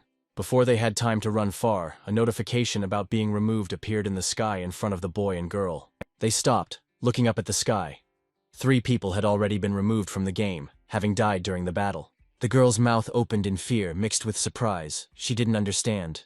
All these people decided to go inside, and none of them survived. The girl calmed down and began to think actively. If he really wanted to get some benefit from the resulting chaos, then he should have just run away from them, and instead of fighting them, he should have tried to hold them off until the other hunters arrived. Then all this would have turned into a continuous fight. While the girl was deep in thought, she was distracted by Eugene's voice, who said that it seemed like they had a problem. Looking ahead, the teammates saw a notification that said the time left until the task was completed was 20 seconds. The girl's face was paralyzed with fear. Cold streams of sweat ran down her forehead, she thought. "What the hell are you doing, June?" At the same time, June and Kim were at the point and were sitting in cover, waiting for the next player to dare to enter the building. Kim was confused. Bad thoughts started to creep into his head. "It looks like we will fight until we fall dead. I'm not sure our plan will work." The guy huddled under the table and continued. "When the opponent enters the room, he immediately falls under June's sights, and if June misses or the target manages to dodge his shot, I enter the fight." Kim took a deep breath and exhaled. This was how he calmed himself down, convincing himself that everything would be okay. Immediately after these words, the door swung open with a bang. A grown man came in and shouted at the top of his lungs, "Come out, let's fight fairly." In one movement, June suddenly stood up from the table and shot at the stranger, the bullet hitting his opponent in the head. Kim sat under the table as if waiting for the hero to tell him that it was time to fight. He had no words left and could only sit and watch his partner. Something caught the attention of the guys at the other end of the room. It sounded like someone was scratching, but it was unclear where the sound was coming from. In an instant, the wall in front of them collapsed, and a guy with a spear appeared from it. Jun, without thinking, jumped out from behind the table and pointed the weapon straight in front of him. Once in the air, the hero held his pistols steadily and confidently and fired towards the enemy. The bullets flew chaotically around the hall, but not a single one hit the enemy, who managed to hide behind a large layer of the previously destroyed wall. He couldn't have gone through the wall, Jun thought, and clenched his teeth.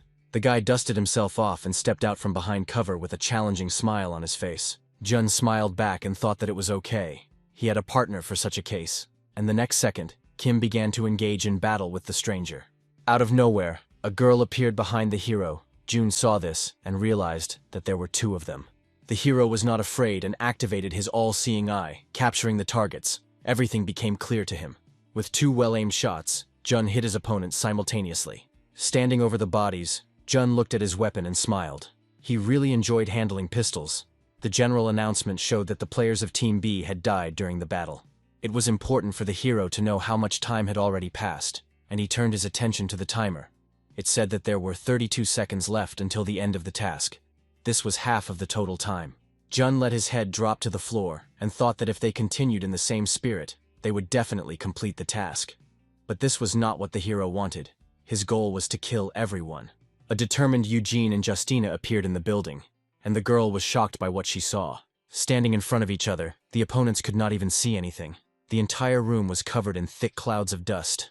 This played into the hands of the girl and the guy. The girl broke into an excited smile and shouted at Eugene. He, in response, taking out his weapon, shouted, "I know."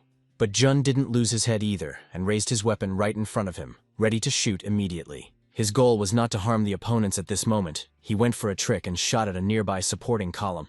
Immediately after the shot, the girl and the guy pounced on Jun, ready to deal with him at that very moment. The column behind them began to crumble with a deafening crash. Pieces began to fall off from it. Kim broke out in a cold sweat and stood there spellbound, watching what was happening. The next second, the column collapsed with a roar and a crash, and someone shouted that the building was about to collapse. Justina tried to make out at least something in the clouds of dust. The capture point was destroyed, and what to do now, she thought. There were 17 seconds left until the end of the task. The girl, seeing this, shouted to her partner, "Time is running out. We don't have much time. Go ahead, Eugene." "Okay," the guy shouted back. From the thick smoke, suddenly and unexpectedly, 3 sparkling bullets appeared, flying straight at the enemies, and the boy and girl screamed in fear. The girl turned her head towards Jun for the last time in this game, and looked at him, after which she did not see him anymore. Standing in the center of the room, she saw the list of those eliminated from the game. She realized that this was the end. But what could she do? She could not figure out where Jun was shooting from. Justina continued to look around, her eyes watering. She closed one eye to see better, but her attempts were unsuccessful. The partners stood in front of an impenetrable wall of smoke, and it seemed as if the test for them had ended at that very moment. The building continued to collapse. Deep cracks appeared in the walls and columns, and huge chunks of concrete fell from the ceiling. Jun charged his weapon with mana. He was ready to continue the fight with anyone who managed to survive. "No matter how good I am, I can't cope with such a huge number of people alone," the hero thought. In order to see at least someone in the impenetrable smoke, Jun activated his all-seeing eye. The hero saw the guy and shot him with both hands. It was a precise hit right on target. Jun had a fire in his eyes, just like the good old days, he thought. Then his team faced some difficulties. His group could have slipped to 9th place in the ranking. Something had to be done urgently, and this is what happened. Jun began his story. He was in a battle in a similar fight. The commentator was describing the events on the court for all the viewers. Oh no. 4 hunters of the first group fell into a trap prepared by the second group. The fans were stunned. And meanwhile, among the players of the second group, not a single one was eliminated. And while I was talking, the 2 remaining members of the first group were caught and eliminated one by one. But wait, it seems that Jun still managed to escape. "We have to win. We can't drop to 9th place, the hero thought then.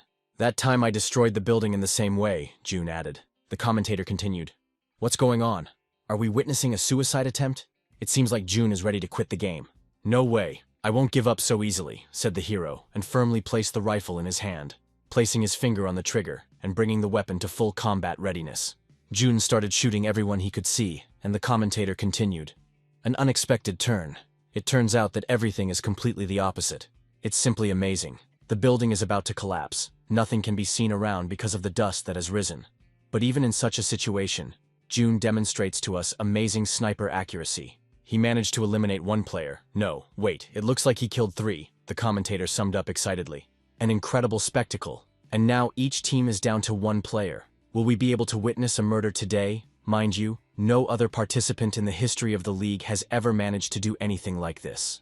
Jun calmly put his finger on the trigger and pulled it. The shot didn't happen. The hero started to fuss, saying, "Your mother, I'm out of mana." Unfortunately, there was no sensation. June fell from Alex's sword, and thus, the hero's team with a score of 2-0 falls to 9th place in the rating, and their rivals retain the championship. The judges passed the verdict, which was announced by the commentator. The hero entered the locker room and sat down on the bench, covering his head with a towel. "Only 1 step separated us from victory. Just 1 small step," he said regretfully. But it was this same step that led him to the current events. June came back to reality. He was already standing behind Justina, at whom his gun was pointed. Now, everything is different, he thought. The girl managed to turn around at the last minute. She was frightened by what she saw and realized that the game was definitely over for her now. Jun pushed her and Eugene out of the game, which was confirmed by the notification board. He summed up that now he had more than enough mana, so there would be no more misfires. The judges watching this had mixed feelings. 3 of them just hung in front of the screens and couldn't take their eyes off them. Kylie couldn't believe her eyes. Her eyes widened and her pupils narrowed. She realized that he had killed all the players. Yes, this task involved the participants fighting for a capture point, but he managed not only to occupy the territory, but also to kill all his opponents. The girl exhaled and added, "Okay, it's time to admit, this guy really fights like a pro." Michael stood in front of her, folding his arms across his chest and smiling provocatively. He knew that his colleague was underestimating the guy, and he was pleased that she finally admitted that she was wrong. Michael calmed down and sat down, starting his speech. "Guys, I told you that he is a master of his weapon. You must agree. It is impossible to achieve such a great result without developing your shooting skills. I realized this back at the selection. He definitely has potential." Simon picked up the conversation. "Well, yeah, I agree with you. He's a good shooter. But what I'm interested in is how he managed to spot the other participants in that cloud of dust." Michael, looking at the screen as Kim thanked Jun, replied, "Simon, what skills do you think one needs to have to choose such an unconventional weapon at such a young age?" And he continued, "A good shooter needs to have not only a large supply of mana, but also accuracy. So it is quite possible that Jun has some special that helps him hit the target accurately. And this same ability gives him confidence that he will cope with his task in any situation. That is the answer to your question," the judge finished.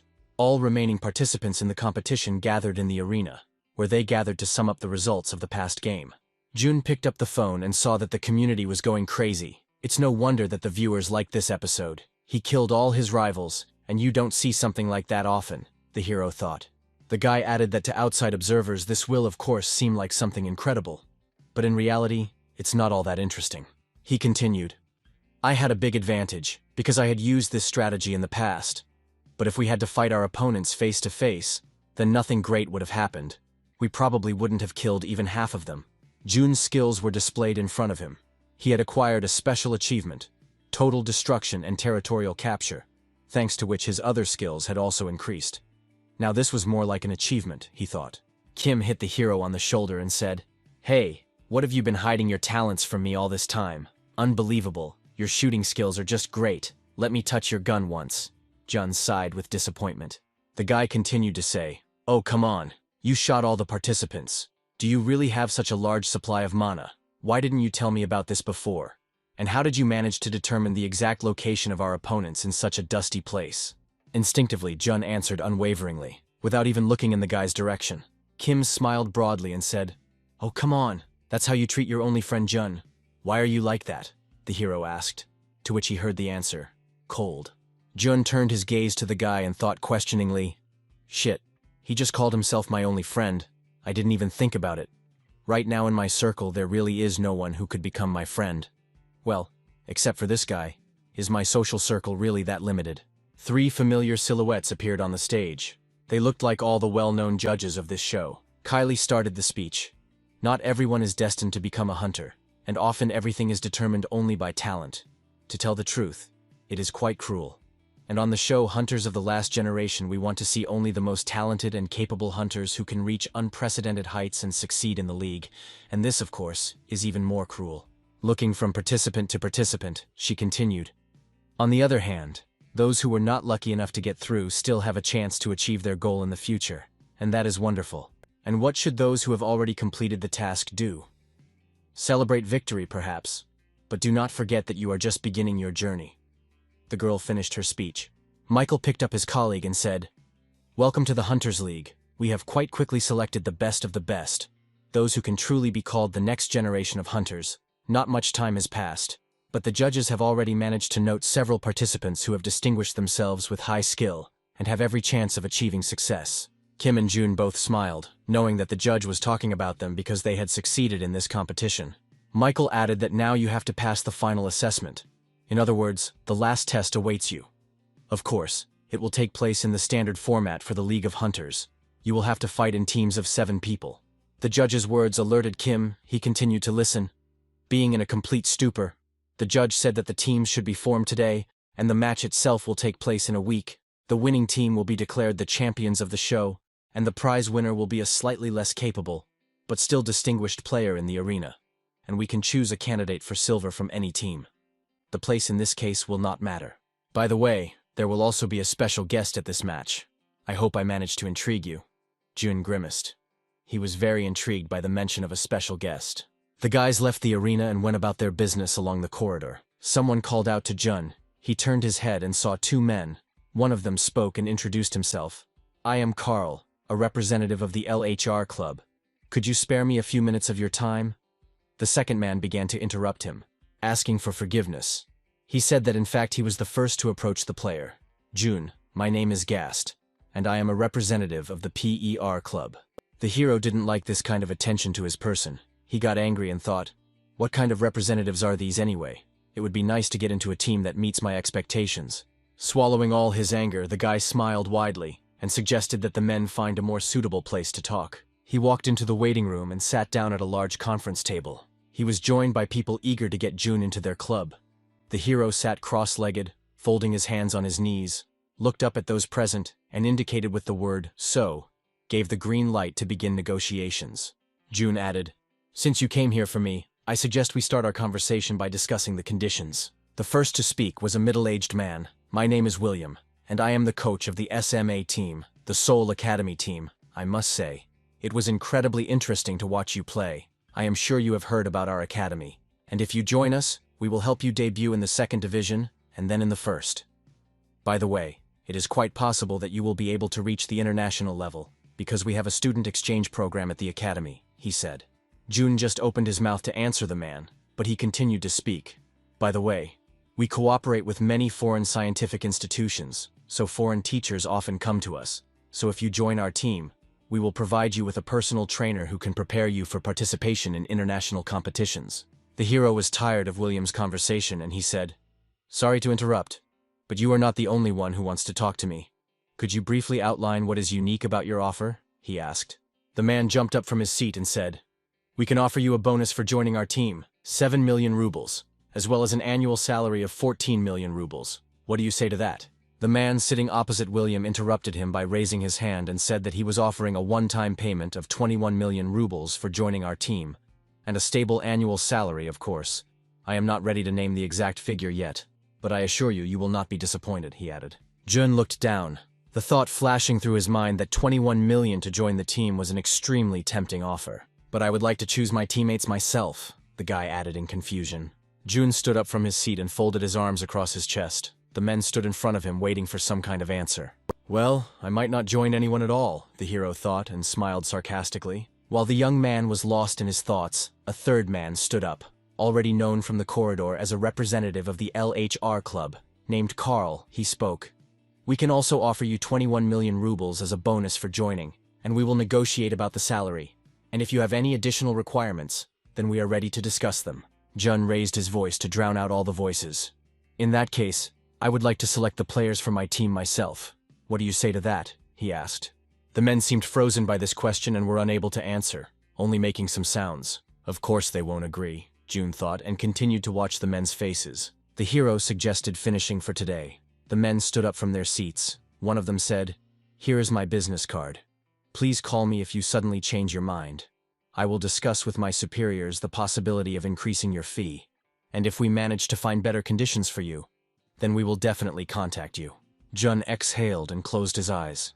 The thought running through his head that surely many newcomers would find such offers quite generous and impressive. The hero opened his eyes and saw Gast in front of him. The man became agitated and could not say anything. The young man continued himself. "Do you want to talk about something else?" he asked. Gast handed over his business card and said, "Let me introduce myself again. My name is Gast. I am a recruiter for the PER team. I think we could accept your requirements." Jun picked up the card. He was counting on the fact that none of the representatives would accept his terms. And he thought, PER, if they played in the first or even second division, I would have probably heard of them. Apparently they are a third division team, and a rather mediocre one at that. Gast continued. "Unfortunately, our budget is very limited right now, so we can't offer you a large welcome bonus, but with us, you can form a team at your own discretion." Jun was surprised. "Oh, so that's how it is. And what can you say about your players?" the hero asked. The man answered, "Most of our participants' contracts are ending next season, and we are not yet sure whether we will renew them." The man stood up and waved his hands, and since it was such a coincidence, when recruiting new recruits we might as well take your opinion into account, he said. The guy looked at the business card. I see. I shouldn't expect much reward from them, but they can give me the opportunity to select the team members myself, he thought. Jun stood up and continued. "You say that you could take my opinion into account. There is a sense of uncertainty. It turns out that you cannot guarantee this. And you also mentioned searching for new participants. It turns out that you will listen to me only when recruiting players.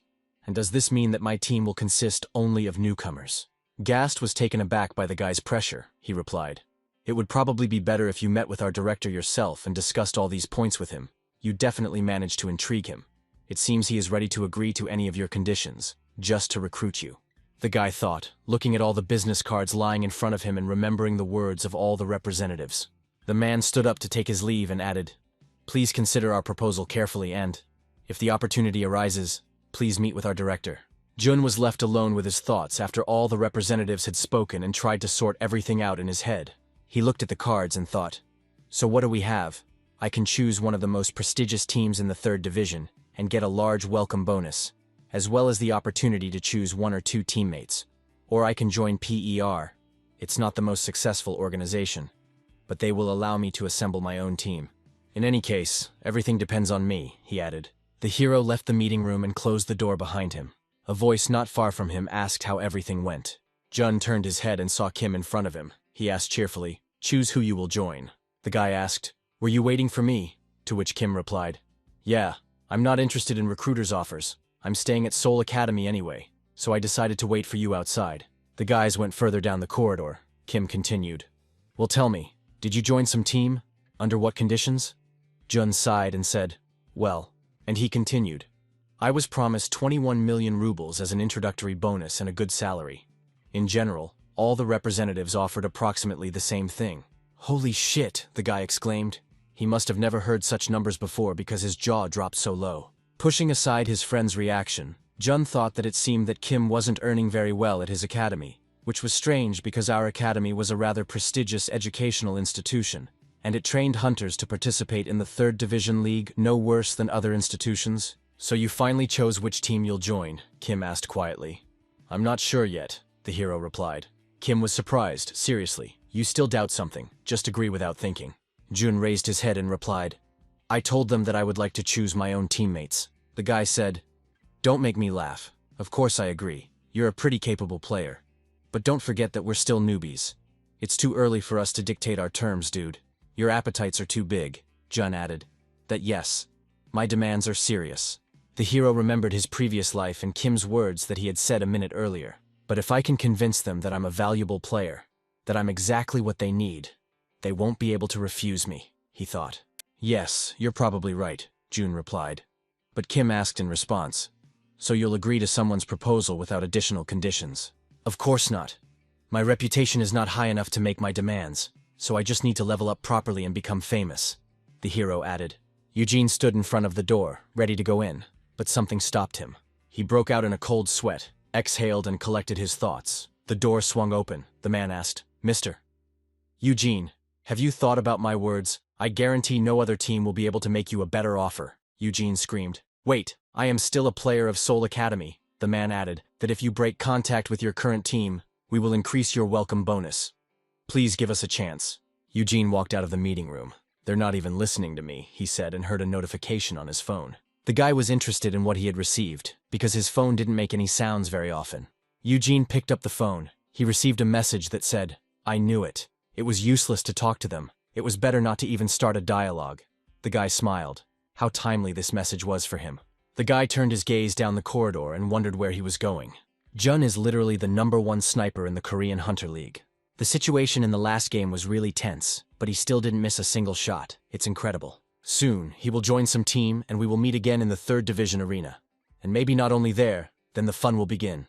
I will look forward to this moment. Kim followed Jun. On the way he asked, "Are you going to the workshop? Why? Is something broken?" The hero was deep in his thoughts and didn't even hear what the guy asked him. He turned around and made a questioning face. Jun said firmly, "We are going to participate in a real Hunter League match. Obviously, we need to buy some equipment." Kim began to turn his head from side to side. "What? Won't the air step and hook be enough?" The hero grabbed his head and indignantly asked, "Have you ever seen how professional players fight? There are a huge variety of different mana-activated devices in all shapes and sizes, and sometimes the right gear can completely change the course of a game." A nice girl met the guys at the entrance. "Welcome. Is this your first time here?" she asked. "What can I do for you today? Fix some gadget, or maybe repair a weapon?" she asked. The guys froze. Kim started to say, "We would," and his speech was cut off. "Oh, but you haven't been here before. Then perhaps you'll be interested in some mana devices." The girl made an inviting gesture and pointed to the doors. The doors to the room swung open, and the young people saw shelves in front of them containing modern weapons and devices. Kim froze in surprise. It was the first time he had been in a workshop of this type. To say more, it was the first time he had seen so many different types of weapons. The guy, without thinking, stuck to the display cases and began to examine everything that was in them. The girl turned to Jun and said that if he wanted, she could explain to him how to choose the right mana device. The guy happily agreed. The hero pointed his finger at Kim and jokingly said, "There's an idiot following me here. He seems to have never heard of such equipment before." The girl continued her story. "You are probably already familiar with such devices as an air hook and a step. So now in the world there is a huge variety of such inventions. And in general, all mana devices can be divided into 4 categories. Equipment is selected for a specific purpose, so there are devices used for attack and defense. In addition, there are devices that increase mobility in the arena. These are various inventions like an air hook." Kim interrupted, "Wait, but you only mentioned 3 categories." The girl continued, "That's right. But there is no 4th category as such. In fact, it includes absolutely all devices that do not fit into the framework of the other 3 categories. Such devices are called specialized mana equipment. They can have a wide variety of characteristics and functionality, because most often they are made to order, so such devices are very difficult to classify," the girl explained. Kim put in his 2 cents again. "Oh, so it turns out we came for the specialized mana equipment too," Jun answered seriously. "No, of course not. What were you listening to anyway? You were just told that such devices are made to order, which means that firstly, they will be difficult to get, and secondly, they are not universal, so it will be inconvenient to use them. Obviously, we should choose something simpler and more ordinary." The girl supported Jun by saying, "Yes, you are right. Most often hunters order specialized equipment to implement a certain strategy during the match, or to fight a certain opponent. But basic devices, such as the air anchor, are quite universal and can be easily used by any player." She took a stone out of the display case and began to talk about it. Similar mana devices include, for example, this device. It falls into the category of protective devices. When activated, this stone forms a mana shield around its owner. Kim leaned down to take a closer look at the stone. "So it protects the player from attacks from other participants?" he asked. "Strange. Why then I have never seen anyone use it during a match." The girl replied, "You've noticed exactly. It's rarely used. The thing is that if the player's shield breaks, it will take some time to restore the device. So such a device is most often used only in emergency situations." "Don't you know anything about mana devices?" Jun asked. Kim replied that he had simply never had the opportunity to use them.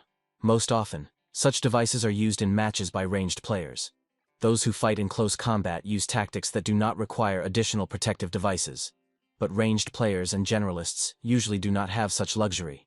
So they have to use various devices that help to escape from the enemy's attack in order to subsequently deliver a counterattack, the hero explained. To choose the right mana device, You need to understand the principles of its operation. When choosing equipment, players always rely on a certain goal. If you know what strategy you will follow during the match, or what kind of opponent you will face, then you can increase your chances of winning by purchasing the right device. Correctly selected equipment will significantly increase your effectiveness in the arena, June added.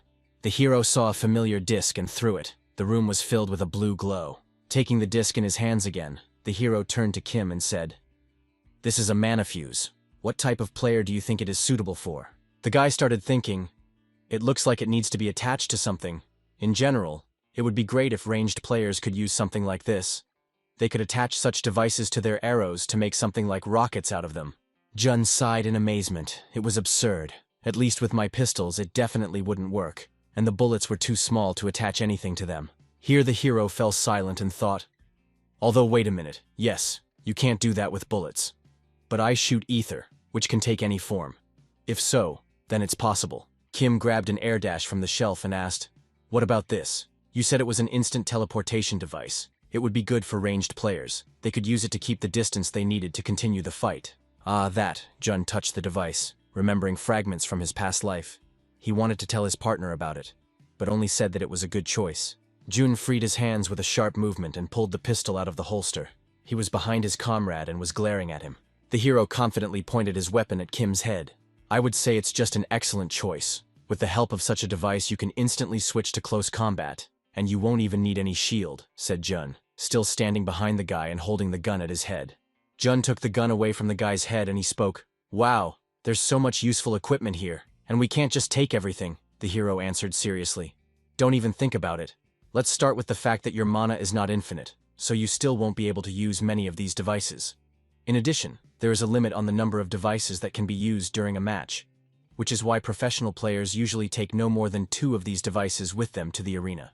"Then what will you choose?" Kim asked. "One air dash will be enough for me." "Now it is much more important to decide on your device," the hero answered. The guy thought, "Yes, that's right. I don't know at all what to take.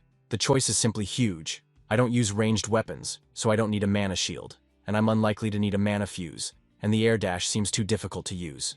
What to choose? The guy was tormented by only this question. Jun just watched from behind. The hero's gaze fell on one of the devices. It attracted him very much, and he asked Kim what about this, and showed what he was talking about. The guy was stunned. His legs were frozen. He couldn't come up with an answer in his head, and he asked the hero if he was joking. The players gathered at the arena to meet the judges, and were waiting to see what they had in store for them this time. Kylie started the speech. "Thank you for staying with us. We thank our participants and viewers from the bottom of our hearts. The final will be in 6 days, and now it's time to announce the team rosters, and also show you a map of the arena where the final will be held. So, the map of the final match includes a difficult forest and giant mountains. As you understand, its relief is very diverse. The game will take place on the battlefield of the gods."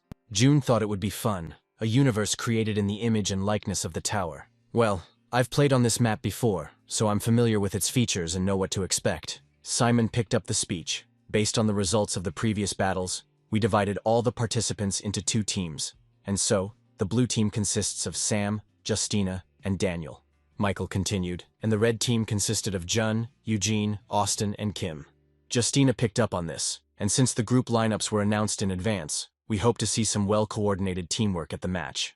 "A close-knit team in 1 week," June laughed, and the judges said that now they were in for a little surprise. Simon added, "This game will be truly special because it will feature the first-generation hunter and current chairman of the Hunter Association, Ted, who will act as a neutral monster in the match." All the participants were on guard and waited for the famous hunter to come onto the stage. "What?" June shouted, his cheekbones clenched with anger and indignation. The spotlights in the hall became blindingly bright. It was difficult to see anything through them. Ted appeared on the stage and started his speech. "I have high hopes for the current participants of Next Generation Hunters, so I decided to join this game. Let the old man give you a small gift and share his invaluable experience with you. Take it easy, guys, and enjoy the finale well. See you in a week. That stage is prepared especially for you, so conquer it." While all the other participants were in deep shock, June stood unwavering and looked into Ted's eyes. The chairman headed for the exit after his brilliant speech, but he was called from behind. "Wait," he heard. The man turned towards the speaker with great interest. He saw June in front of him and asked, "Yes, what is it?" The hero handed him a business card from the PER Club with the words, I'm returning it. Ted pretended not to understand what they were talking about and asked what it was. Your recruiter, Gast, advised me to meet with the owner of the team, June said and thought. PER. This team has been at the bottom of the 3rd division for so many years. To be honest, I don't think I've even heard of them before. But after meeting with the recruiters, I remembered a moment from a past life when it turned out that the owner of this team is none other than Ted. Then this news became a real sensation. The man laughed at the words he heard, but he couldn't figure out how the hero could know that he was the owner of PER. Jun saw something terrible in front of him. The chairman's eyes went inside the skull, and in their place, large and dark depressions formed. Ted said, "Actually, the media knows another truth. The team has a fictitious owner, guy. How did you guess?" June replied that you can't hide anything from him. The chairman was confused by what he heard and could not hide it on his face. The hero fell silent and thought that, my ability allows me to see right through people. I know absolutely everything about you, all your dirty secrets. Probably some kind of meaning could be discerned in my phrase. And what will you do now? The man laughed after a long pause and said, "Amazing. I didn't expect you to have such a skill. Well, it seems there is no use in hiding the truth any longer. In that case, allow me to introduce myself officially. I am Ted, the true owner of the PER team and the chairman of the Hunters Association. I thought that Gast and I had failed in our efforts, but you seem to have changed your mind," Ted asked. "Gotcha," thought the hero and said, "Yes, I am ready to join your team, but on the condition that in exchange you give PER under my leadership." The chairman was in his office. Gast was sitting opposite him. He asked, "It turns out it was the business card that I gave him. He ended up handing it to you." "Exactly," the man answered. "The situation is certainly developing in a very interesting way. But if we are to be completely honest, won't he cause problems, Chairman?" "I'm not sure that we really need this, Jun," the recruit said. Ted thought about it. He would never have thought that in exchange for joining the team, he would demand that he transfer some of the rights. I understand. Jun is the first sniper in Korea. It's easy to get cheeky.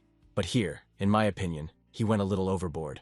This guy did great on the entrance exams, but he's not exactly a professional. Ted got up from the table and said to the recruit, "You're right, but he offered me something else." Gast asked what it was. The chairman turned his face to the window and continued. "Jun is confident that he will win the final match. And even more. He said that he will be able to beat not only the other participants, but me as well." "Oh my God," the male recruit screamed in anger. Ted said, "Of course, I'm not going to fight at full strength. But if he can beat me, then perhaps his demands are quite reasonable." Gast grimaced. "If that was even possible," he said. "And you know what's funniest? When I agreed to this bet, he said, 'Are you sure that if I manage to beat you, then it won't be you who hire me?' 'But I who hire you,' the man said."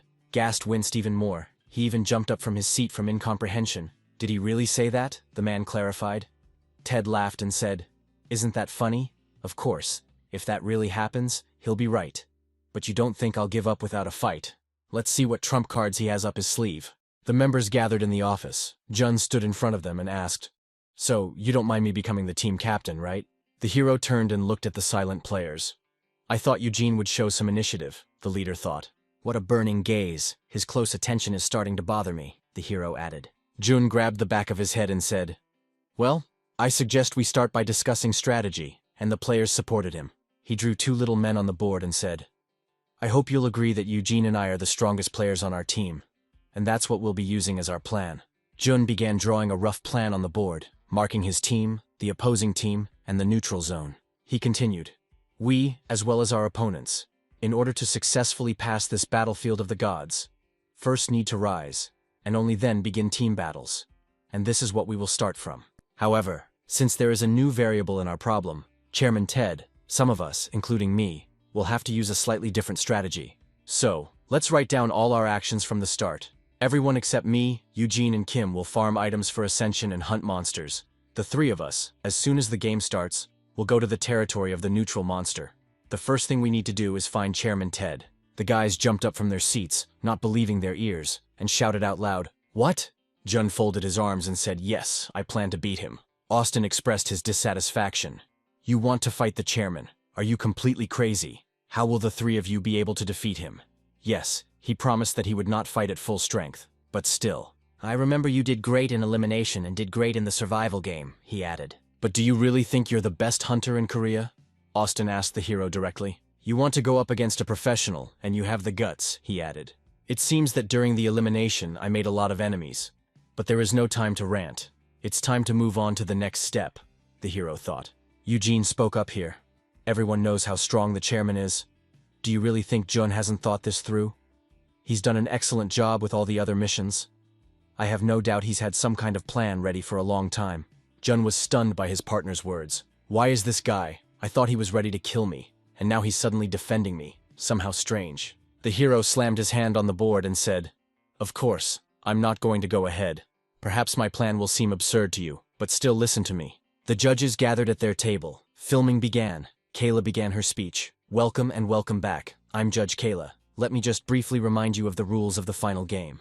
A standard Hunter League match involves 2 teams of 7 players, and then everything is decided by the map. In general, each game can be divided into several phases. The first of which is the farming phase, during which players collect useful items and hunt monsters to rise. The mission phase follows, and hunters try to catch a neutral monster or take over its territory. And finally, there is the team battle phase, as you might guess. During this phase, players begin a 7-on-7 battle. And since missions can vary depending on the characteristics of the map, it is almost impossible to predict how events will unfold. Michael added, however, that this final will be truly special, as Ted, the current chairman of the Hunters Association, will be joining the game. Simon summed it up, so we already know what our participants will have to do, but what will Ted do in the arena? It's interesting that this time he decided to play the role of a neutral monster.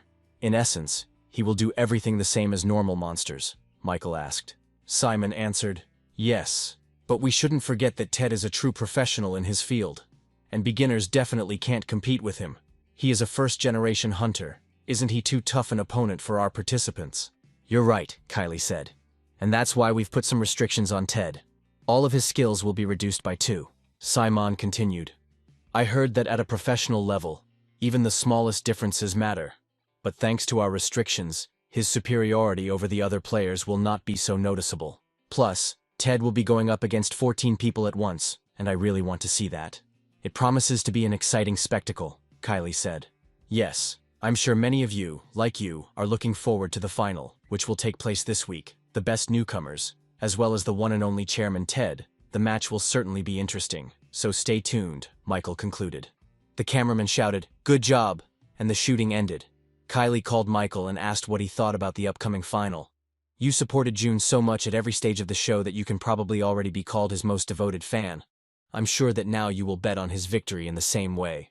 However, this time I will not argue with you." The judge answered firmly, "No, I think someone else will win in the final." And he asked a counter-question. "Why do you think Chairman Ted expressed a desire to occupy neutral territory?" The girl thought about it. "He wants to meet each participant personally, and then decide the winner himself," she answered. "Exactly. And if this is so, then June will no longer be able to show off his talents. June's strengths are mobility and accuracy, but in a battle with the chairman they will not help him. Ted is a melee fighter, he has very powerful attacks, and an amazing talent for chasing down his opponent. Ranged fighters can't deal with him in any way, unless they kill him with one shot," the girl added. "But this time the chairman will be subject to restrictions. The difference in strength will not be so noticeable, so why not try your luck? It's not about power or limited capabilities. It's about the fact that the chairman won't play along with them. But in the League of Hunters, nothing is impossible. You never know what might happen," Michael replied. "In general, I agree with you, but I still think that it is not worth planning ahead," said Simon. In the end, the final map. This is the battlefield of the gods. The judges finished their deliberations. Everyone remained with their own opinion. Everyone was eager to know how this game would end. It was time to begin the final test. The arena was filled with spectators, participants, and judges. Jun looked at the stage and exhaled. "It's good that the arena is exactly as I remember it," he thought. "Now I'm sure that we can stick to our plan." Michael came out on stage and started his speech. Now it's time for the final competition. It will take place in the arena of the battlefield of the gods. The rules are the same as in a standard match of the League of Hunters. The game will continue until one of the teams is completely destroyed. "Now let's begin," the judge exclaimed, and the crowd began to chant. In the past, dungeons, also known as towers, would appear randomly and unpredictably all over the world. This led to international conflicts and disputes between hunters. But people still managed to come up with a relatively peaceful solution. The towers contained incredibly powerful artifacts, and of course no one wanted to share their findings, which inevitably led to new squabbles. To get their hands on the coveted treasures, Hunters had to fight not only monsters, but also each other. And this is how the Hunters League was born. And that is why many gaming arenas are exact copies of real-life towers. I think it's not hard to guess that in this scenario, first-generation hunters have a slight advantage. They are more familiar with the League arenas than newcomers. Jun was transported to the map. He brought his weapon to combat readiness and looked around. Eugene ran up to him and asked, "Well, are we acting according to plan?" The hero answered, "Yes." Jun turned to his team and said in a commanding tone, "Eugene and Kim, follow me." Now there was nowhere to retreat, the hero thought. A plan of action was running through his head. He was determined only to win. The arena showed a live broadcast from the scene, Michael said, so let's check how our participants are doing. Right now, Team B, led by Justina, is clearing the area. Apparently they have decided to rise through monster hunting, and their next step will probably be a clash with Chairman Ted. Yes, it looks like that. And it should be noted that this is a fairly standard and most effective strategy in these conditions. Despite the fact that all of the chairman's stats have been reduced by 2, he still significantly outperforms our newcomers. And the guys from Team A seem to have decided to stick to a different strategy. They only have 4 people hunting monsters, and here are 3 more players. It seemed that Jun, Eugene, and Kim had chosen a different path. The judge's voice broke off. Michael stared at the screen, mesmerized. They were heading straight for the chairman, he thought. After a short pause, the judges continued. Kylie asked, "What do you think these guys are up to?" The guy suggested that it looks like they decided to attack Chairman Ted. The girl confidently answered, "In that case, these guys are doomed to fail. After all, they are much weaker than the chairman, and besides, there are only 3 of them." Michael agreed, but said, "Let's still wait and see what they come up with." The team members approached the neutral monster zone, which was marked by an almost invisible dome. In the center of the zone stood the same chairman, armed with a shield and a massive trident. He was waiting for the first one who decided to enter into battle with him. The man heard some extraneous sounds. Someone was already hurrying towards me, he thought. I wonder what they were planning. They were counting on me not noticing them, hiding. And at that very second, shots rang out. Ted managed to put a shield in front of himself, and he was not hit. This won't work on me, he thought, and continued to defend himself from the onslaught of shots. The line of shots ended. The man pulled back his shield and screamed, "And that's all you've got prepared, June."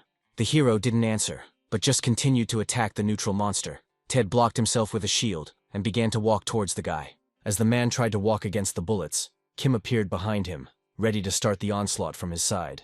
Jumping into the air, the boy prepared his sword, and Eugene launched several more at the chairman's back. Ted parried Kim's blow and shouted that it was too slow for him. "You seemed like a very promising young man to me, Jun.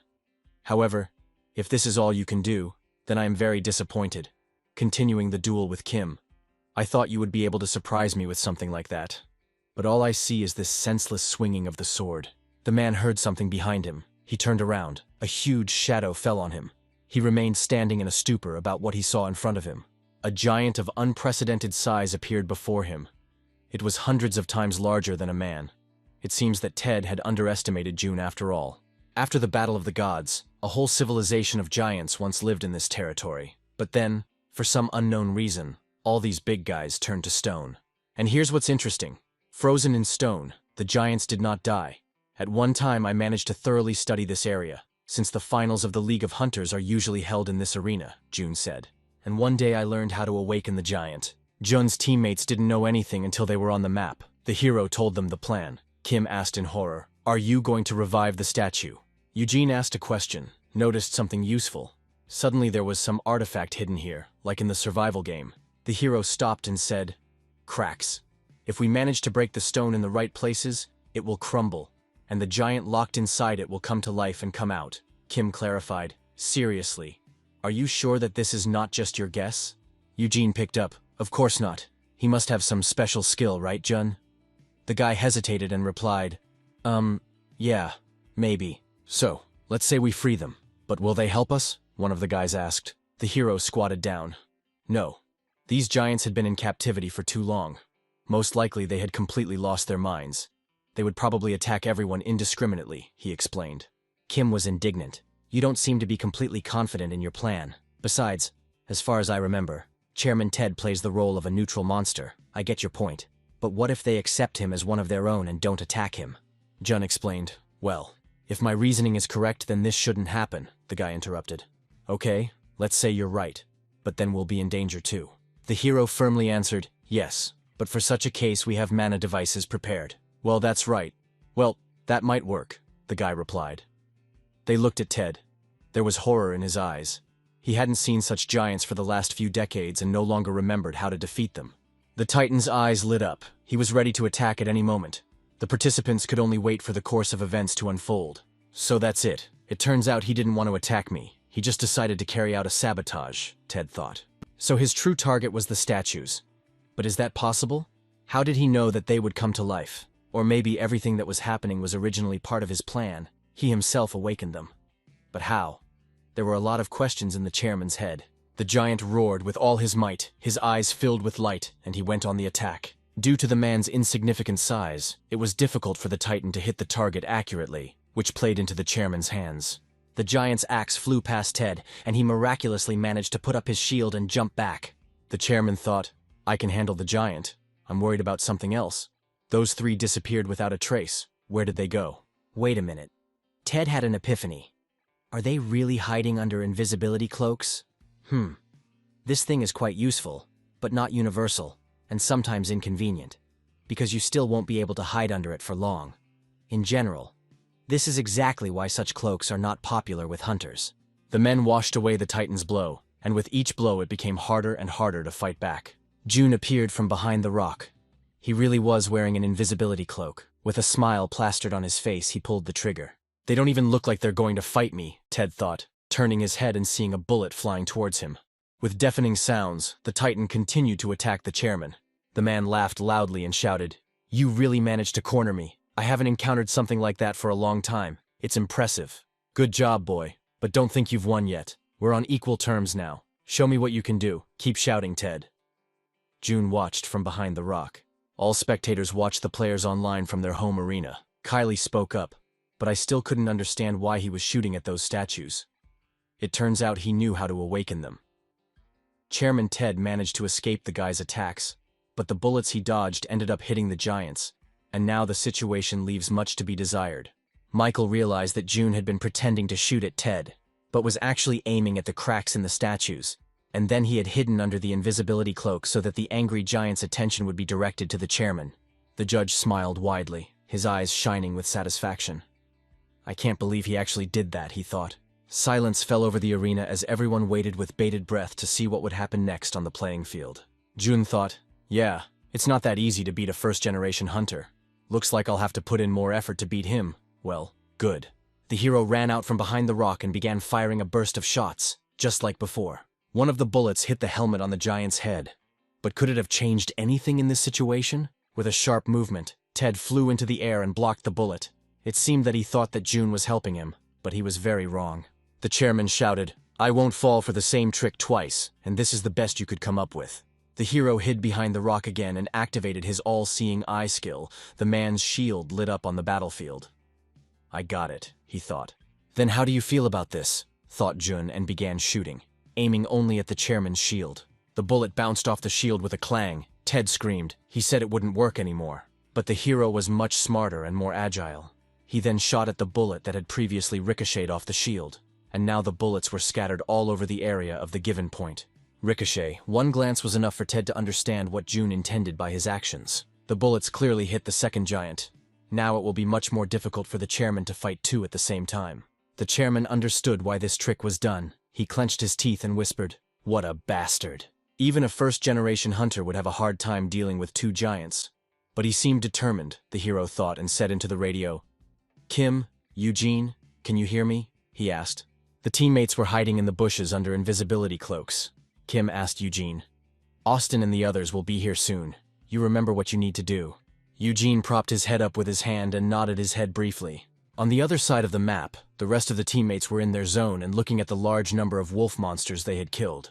Austin thought, phew, I don't know what exactly he wants from us, but June gave us clear instructions. Before the game, June said to the guy, Austin, you're the only one of these four that I can trust. The guy exhaled calmly and replied, Okay, I guess nothing can be done. Firstly, we must carefully kill monsters and collect ascension items without losses. Secondly, we must avoid meeting the blue team. And thirdly, we must not engage in battle under any circumstances, even if we come face to face with our opponents. Damn, he even made an escape plan for us, Austin saw. The guy saw the opponents and managed to hide behind a rock, Justina said loudly. They were here. We need to find them. Everything is going as June predicted, he thought. Austin quickly told the other members of his team what to do, and pointed his finger and shouted, "Let's go." The team quickly and simultaneously ran towards the neutral area. They were obviously seen by Justina. "Here they are, behind them," the girl screamed. "Now that they're on our tail, we need to keep some distance." Austin thought about the plan in his head. The guy saw Justina catching up with him, he thought. "June, are you sure we can do this?" Austin gave a clear command. "Run straight to the designated place." The allies responded, "Good." The enemy team reached neutral territory. Justina slowed down, looked up and couldn't believe what she saw. "Wait, this is it," she said without finishing her speech. All the participants stood motionless in front of the giants, their bodies frozen, unable to speak or move from shock. Titan turned his attention to the new participants in their duel and headed towards the girl. She squealed in fear.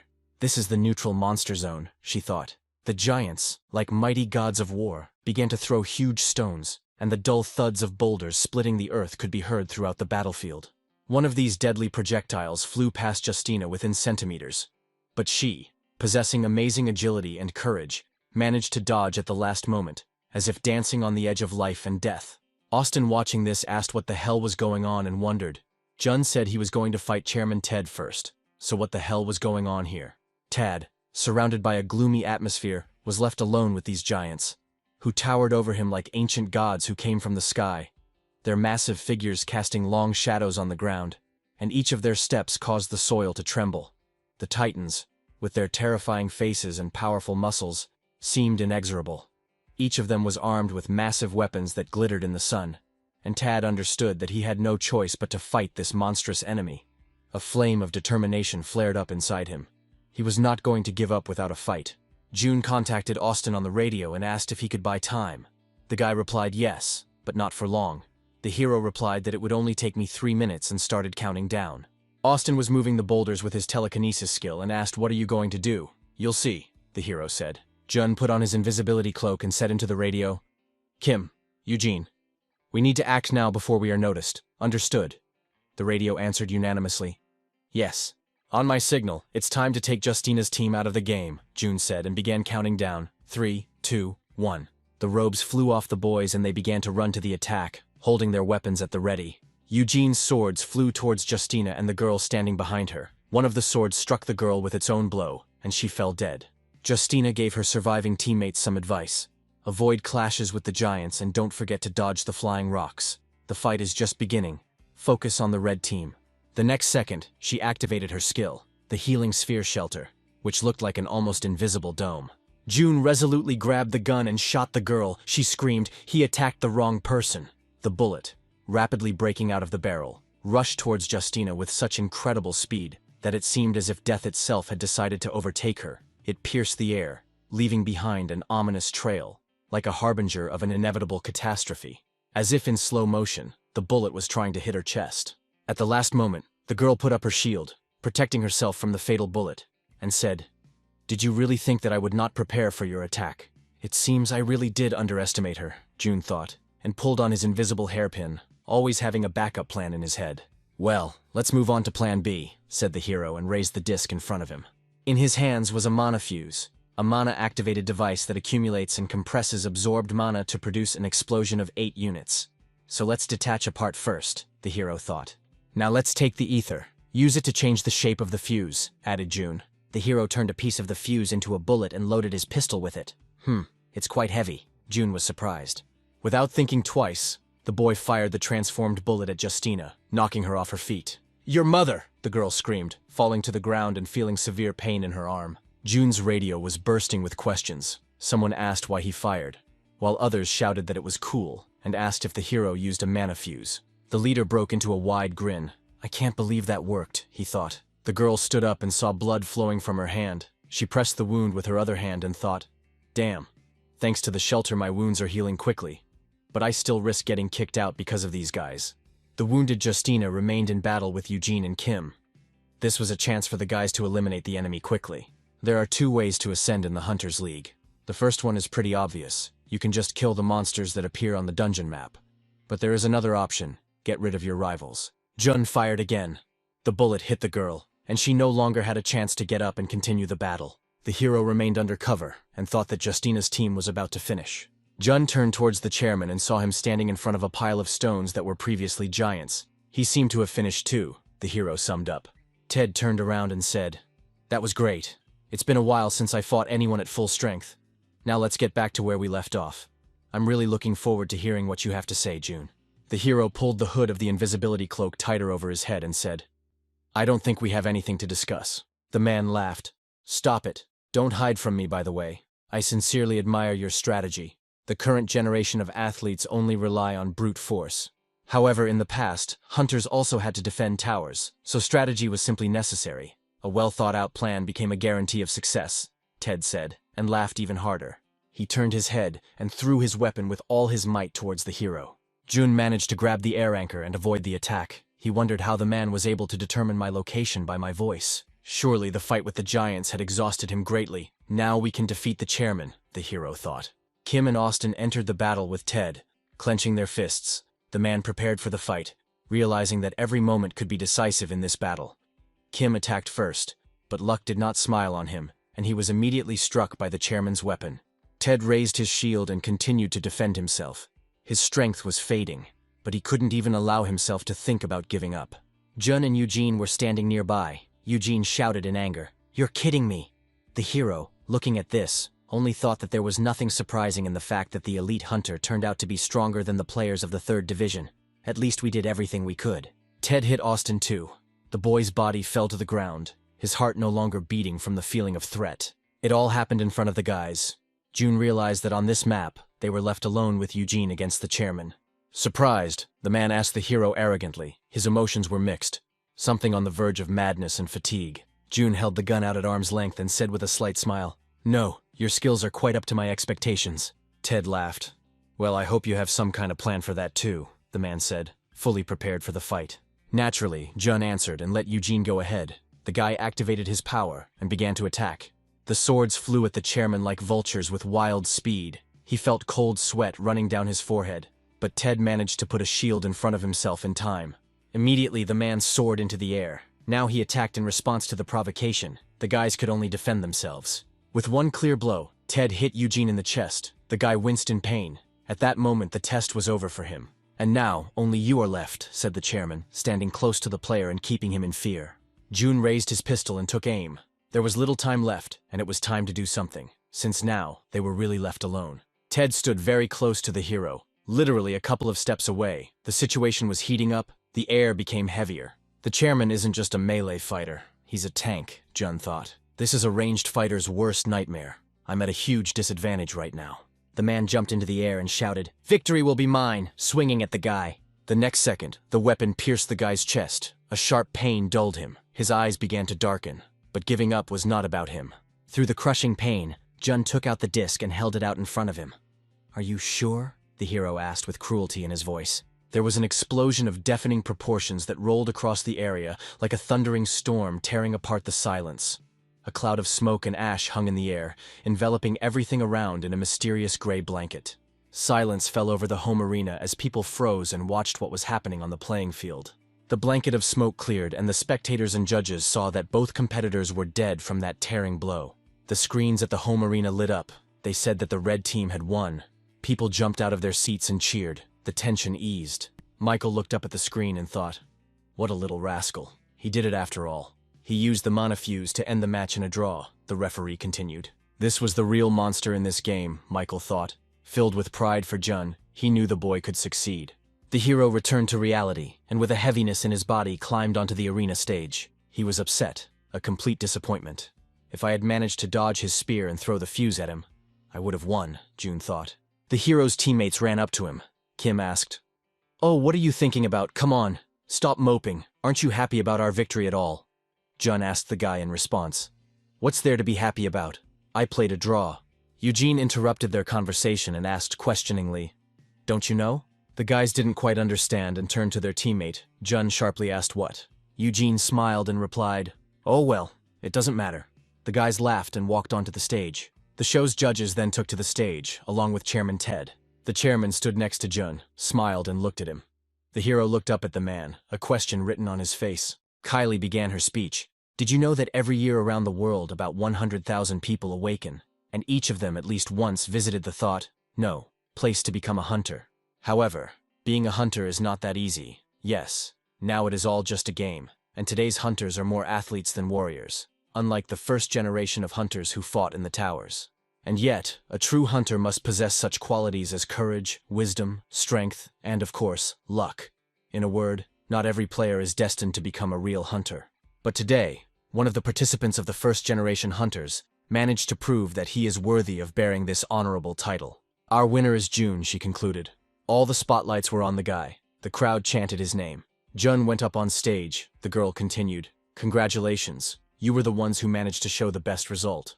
There were a few steps left between the guy and the cup. Jun confidently headed towards his long-awaited trophy. As he approached him, he thought, how strange. In my past life I had held trophies countless times. But damn, for the first time in a long time I'm actually happy. Finished June and raised the trophy high above his head. And after the award ceremony, my mother, who was against me becoming a hunter, suddenly changed her mind. She said, our relatives also watch this show, and they are all just delighted. We are so proud of you, June. And your father was the one who worried about you the most. But of course he would never admit it. Every time you did some impressive maneuver, he would jump up and shout, this is my son, and how much he would then brag to his friends. And some of them are not even interested in this sport. In the past, I had to play for lower league teams. Obviously, the conditions there were not the best. So my parents were very worried about me. But this time, everything will be completely different. There's just one small matter left to sort out. I need to resolve the issue with my team. Jun came to Chairman Ted and sat down opposite him. The man asked what brought you here. The hero glanced at him and thought, what a cunning old man. Jun continued after a short pause. I managed to win, so I came here to get my team. Really, the man said with surprise in his voice. Don't you think that it's not entirely fair? You only won thanks to the giant's attack. And, let me remind you, our duel ended in a draw, the man added. The hero put the mug on the table and stood up from his seat. Okay, then I think I'll take my leave, June said. The man replied in a panic, hey, wait, and grabbed the guy by the hand. Relax, man, I was just kidding, the man laughed. There's no need to be so nervous. We're partners now. June crossed his arms over his chest, intending to hear the continuation, and concluded, it turns out that. The man straightened his back and said, I'll give you PER. I'm really impressed with your skills. June extended his hand and said, I look forward to working with you. Likewise, the chairman replied and stood up to shake the young man's hand. Entrance for Public Transport, a world-famous weapons manufacturer that not only creates equipment for hunters, but also conducts a comprehensive assessment. Today I came here to use mine and place an order, the guy thought. Kim approached Jun. The hero asked him, Remind me why you are here, the guy answered. Well, I will also soon be playing in the 3rd Division League, so why don't I order some weapons for myself? Michael appeared on the horizon. And you're early, the guy shouted and laughed. And I don't know for what reason, but Michael will be accompanying me, June thought. The guys headed towards the building. Kim said, Mr. Michael, please tell me, is there any difference between a custom-made gun and a standard-issue gun? The judge asked. Mister, just call me Michael. We're not on a show. Of course there is. And quite a lot of it, after all. Custom gear is created for a specific person, Michael added. And its design and functionality take into account the hunter's individual fighting style. June stopped in front of the Morris Workshop building and thought that he hadn't been here for a long time. The doors of the building swung open, and the guys drove up to the floor they needed. Entering the workshop itself, they were met by a woman who asked, Good afternoon. You must be Mr. Michael. Right. We can come in, asked the judge. The woman replied. Yes. The workshop you need is in section B3. The Morris Workshop is divided into 4 sections, each of them ranked alphabetically, from A to D, and the quality of the weapons made in each section corresponds to its letter designation. June said, Section B, so not so bad. The young men entered the section they needed, and in front of them they saw the production itself, from where all the weapons came out. Passing by any table, Kim was surprised. For him, being in such a place was the first time. Michael seemed to sense it, turned to the guys and asked, Are you here for the first time? Kim cried out, Yes. I have never had the opportunity to visit this workshop. It is simply amazing. How much does Moras's weapon cost? I am sure custom-made equipment is much more expensive than normal. Michael laughed. We'll come back to that later. But for now, let me tell you the most important details, he said. When you order a weapon from a workshop, you first need to choose one of the basic models presented. For example, for my 7-branched sword, they use this one. The judge took the sword in his hands and continued. For any weapon, standard samples are taken as a basis. Your weapon is then modified and its functionality is tailored to your abilities and fighting style. When I was choosing a weapon for myself, I made a sketch that roughly showed what I needed. I drew a regular sword with 6 branches, a sword with 7 protrusions. These protrusions are needed to increase the damage inflicted on the enemy. The man handed the sketch to the girl and asked, "Can you do something like this?" After some time, the very sword that the judge had described earlier appeared in front of the guys. The newly forged weapon gleamed dazzlingly on the table. Kim came closer to look at it. Crazy. I can't believe that they only needed one rough sketch to create something so cool. Michael took the weapon in his hands and said, "Well, of course, my drawing was needed only to give a general idea of the product that I want to receive. The task of the craftsman is to turn the client's fantasy into a finished weapon. But it is important to know what type of weapon is right for you and how exactly you are going to use it," the man explained. "Have you thought about it?" he asked. Kim answered, "Yes, that's right," and began to furiously come up with in his head what he ultimately wanted to get.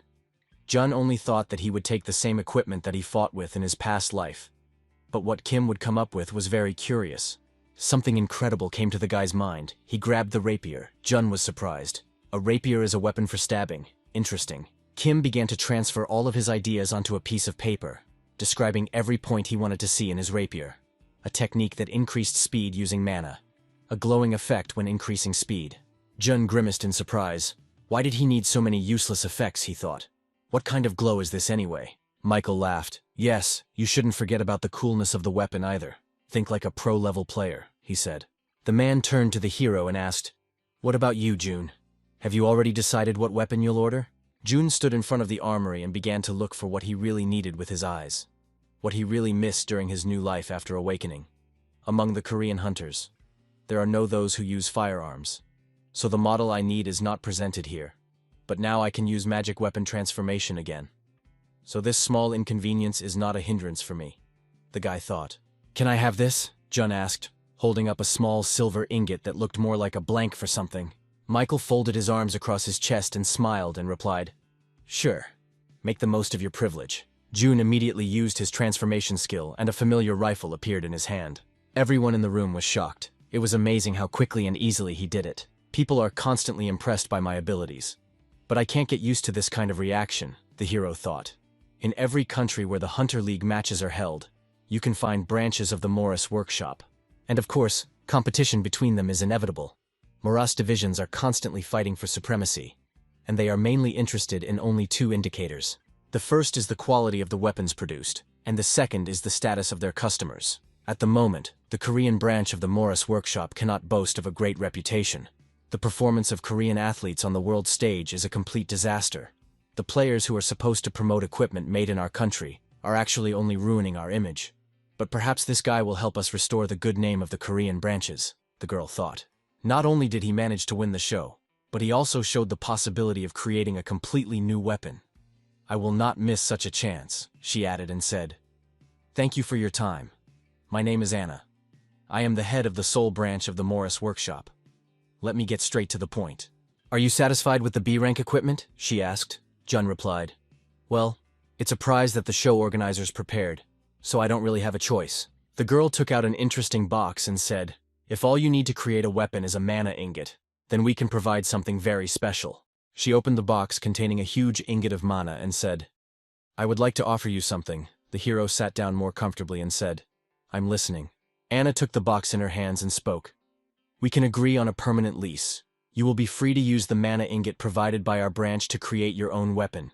I hope that in this way, we will help you achieve the recognition you deserve. In return, I would like you to cooperate with us and, using your abilities, periodically help us in developing new equipment. A rather simple and profitable condition, isn't it?" "It sounds wonderful, of course. But what will you do when everyone finds out that I am creating my own weapons?" June asked. The girl was excited and couldn't answer anything. She only thought that it seemed like the guy had figured out her plan. If June uses the mana ingot we provided to create her weapon, then we can convince the public that our branch's craftsmen have learned to process mana ingots of the highest quality. Then I'll ask June to create even more equipment. And then we'll have a whole collection of high-end weapons. Anna said, "Oh yeah, I totally forgot to mention, sorry, but we're going to have to ask you to sign a non-disclosure agreement." Jun laughed and replied, "Oh really? In that case, maybe I should just show off my skills right away in the grand finale. The woman got angry and looked at the guy with some disgust. What are you trying to achieve? She asked. The hero did not lose his head and said clearly, sponsorship. Anna spread her arms and asked, are you serious? Isn't it enough that we provide you with weapons for free? Oh well, I think we could make an exception for you, so be it. Our branch will provide you with the necessary financial support. Jun sighed heavily and replied, no, I'm not asking for myself. The PER team, which I'm going to join, needs help. I would like you to become a sponsor of my team. The girl's face twisted from what she heard, she thought. That is, he demands that we sponsor a 3rd division team that fails every season. She asked why PER. Let me ask. Maybe you would like to take a look at some other team, in which case we would be happy to finance you. June smiled and said, no, I already signed a contract with them. The girl froze in a daze. We would like to sponsor someone who will promote our brand and strengthen the company's image. And PER, I'm afraid, does not contribute to this. I understand. But the terms of such a deal seem quite unfair to me, said Anna. The hero repeated again that I would be helping to create weapons exclusively for your branch. The girl frowned and said, well, okay. Our representative will contact the PER management in the near future, and then we will discuss all the details. Excellent, said June, standing up and extending his hand to the girl. And Anna, in turn, shook the guy's hand in return. Right after the workshop, Jun came to the home arena and saw that it was almost empty. Well, about the number of spectators I expected to see at a 3rd division league match, he said. The hero raised his head and looked at the monitors. Today the teams PER and ESP, who are at the bottom of the rankings, would compete against the 9th place team. Quite feasible, he thought. Jun sat down in the stands and heard the commentator's voice saying, yes, it's been tough for the guys lately, but they still have a chance to get even. This time the team is quite capable of beating their rivals. PER must win. Jun thought that the matches of the 2nd and 3rd division players are held in virtual reality. But the competitions of the major league are held in the territories of real dungeons, so the risk of getting injured on the field will increase significantly. But the hunters of the 2nd and 3rd divisions have nothing to worry about. The hero raised his head to the monitors and saw how the members of his current team were running in horror from something, the guy thought. What are they so afraid of then? Jun continued to watch the events happening on the map. Seriously. And this is, in your opinion, a battle. I came here in the hope of finding hidden talents in this team, he thought. The commentator spoke. PER are losing the fight and are now forced to retreat. Oh no. It seems the boys have been driven into a corner. It looks like this is the end. What a tragic outcome. At this rate, PER will finish this season without a single win. What? They never won? Asked Jun. Turning around, he went to the tournament table. The guy saw that in the rating table his team had zeros. Was I wrong? Maybe it really was worth looking for another team, he thought. It would be much wiser to join someone with decent prospects and talented players, so that later, in the future, it would be easier for me to move to a 1st division team, the hero thought. No way. I won't back down.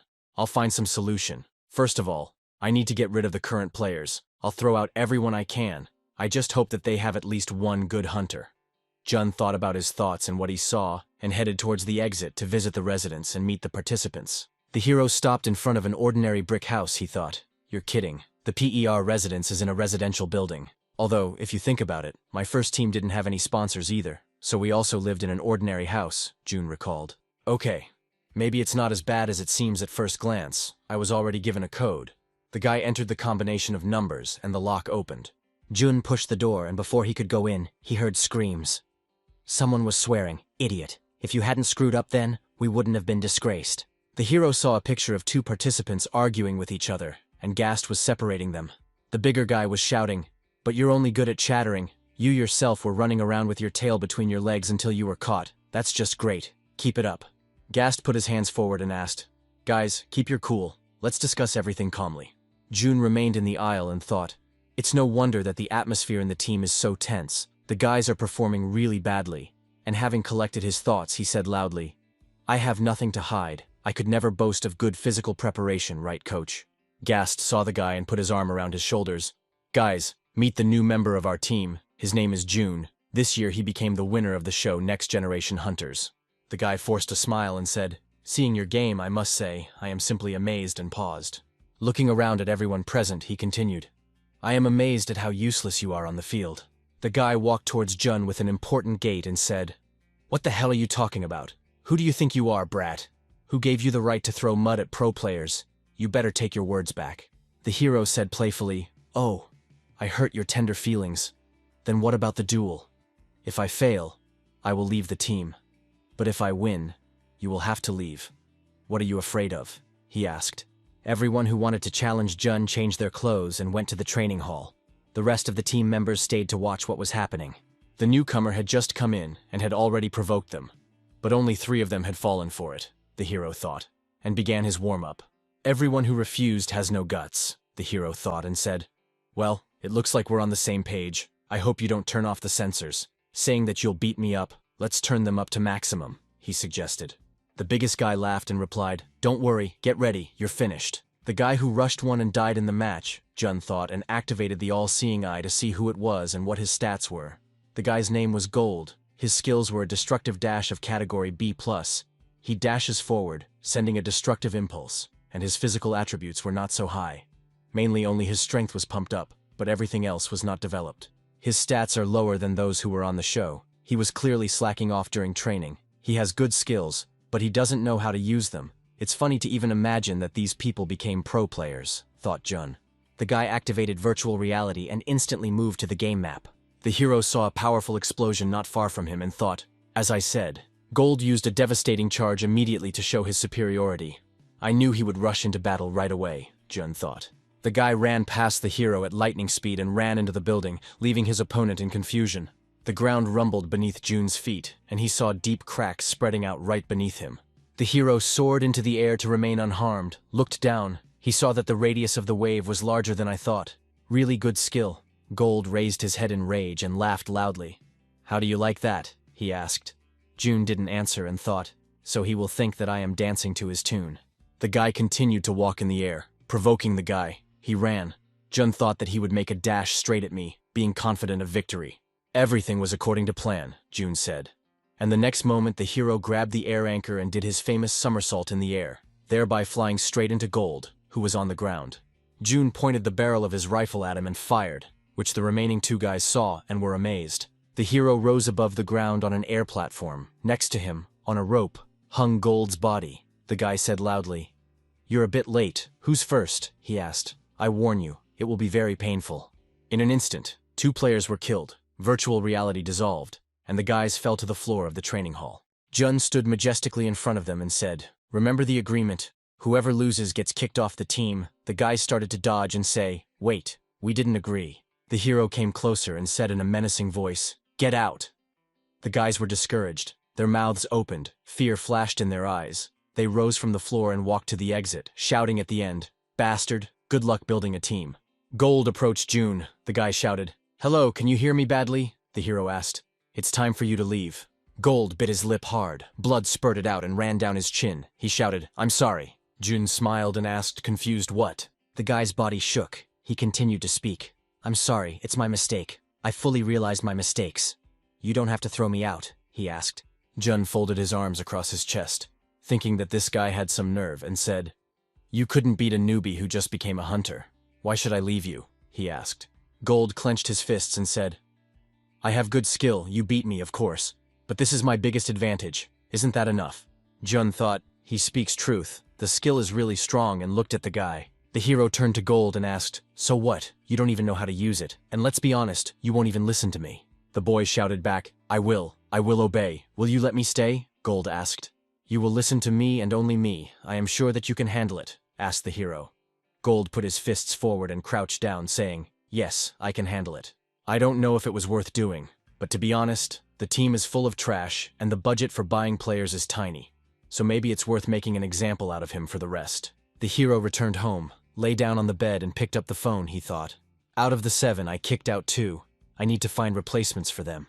Jun wrote to Justina and asked her to join the team, to which she replied, "Why the hell should I come to you? Remember where you hit me during the game. It still hurts. Look for someone else," she wrote. Justina has incredible potential. I would like to get her, Jun thought. The hero immediately received a message. He was surprised and could not believe his eyes and opened it. Wait a minute, he thought. The message came from Eugene, he asked. "Are you recruiting players?" Justina told me. "Seriously, I wrote it myself," Jun was surprised. Yujin, the star player of the first team of the Private Soul Academy, I thought he was firmly rooted there. Well, I think it was hard not to be surprised by what I did. Jun responded to the message. Yes, we are recruiting. I'm interested, he asked. The guy responded. A little. The hero clarified. What about the academy and your contract? The guy responded. Well, I need to talk to them. Glad to hear. Good play pays off. If I hire him, it will be a three-pointer, thought Jun, and saw another new message. He laughed nervously. What? This guy also wants to join the team. Jun was intrigued and continued to communicate with the candidates. Jun was sitting in the office looking through some papers. And what should I do with this? He asked. The most important thing when building a team is the synergy of abilities, which is not in this team. The guys' stats barely reach the minimum, and the synergy is far from ideal, the hero thought. The guy noticed a card for a player named Eileen. Her ability is positional caution, which means that she accurately determines the position of the closest, Jun saw. He began to develop a strategy. This would work. Eugene was more than capable, as were the two who wrote to me yesterday, he thought. Brilliant thoughts began to infect his head. He began to understand how to work and where to move next. Jun threw the papers on the table. At this rate, we'll steamroll the third division of the league, he said. The guy came into Chairman Ted's office. He poured tea. They sat down at the table to discuss the details, and the man asked the guy, well, what do you think about the new team? Ted lifted his mug of tea and looked at the boy, waiting for an answer. Not bad, he asked. The guy forced a smile. Yes, indeed, exceptional players, every one of them, all thanks to you, Mr. Ted, he said. The man laughed even harder. Forgive me, I didn't have time to work with the team, the man admitted honestly, and he continued. He noticed that you were busy recruiting. I would never have thought that you would attract such a sponsor as the Soul Workshop of Maras. The hero immediately replied. I must do everything possible to save the team. The man moved closer and asked with interest what kind of team you thought you wanted to create. Jun pulled the cup away from his lips and said that now he had only two ideas, and he would tell him about them now. The first one is a game for an ace, as you might think. The man interrupted. This is too predictable. You know that a team with one tactic is doomed to failure in the league, he asked. The hero put the mug down and continued. Of course, so there is a second idea. It is still in development, but you can call it the saboteur strategy. The demolition man, Ted asked and said, I don't know what it is, but I'll trust you. But let's get down to business, Ted said, and handed the guy a stack of papers. This agreement confirms that all rights to the team will be transferred to you, the chairman clarified. Jun put the papers next to him and said, Okay, it looks good. Then I'll go on with my studies. The man interrupted him again. That game was the last of the season, and tomorrow there will be a press conference before the third division of the league. You are now the executive director of the team, so I hope you will take part in it, Ted clarified. Press conference, great, just wanted to do something, thought Jun and said, Yes, of course, I'll be there. The conference began. The presenter approached each team representative and asked specific questions.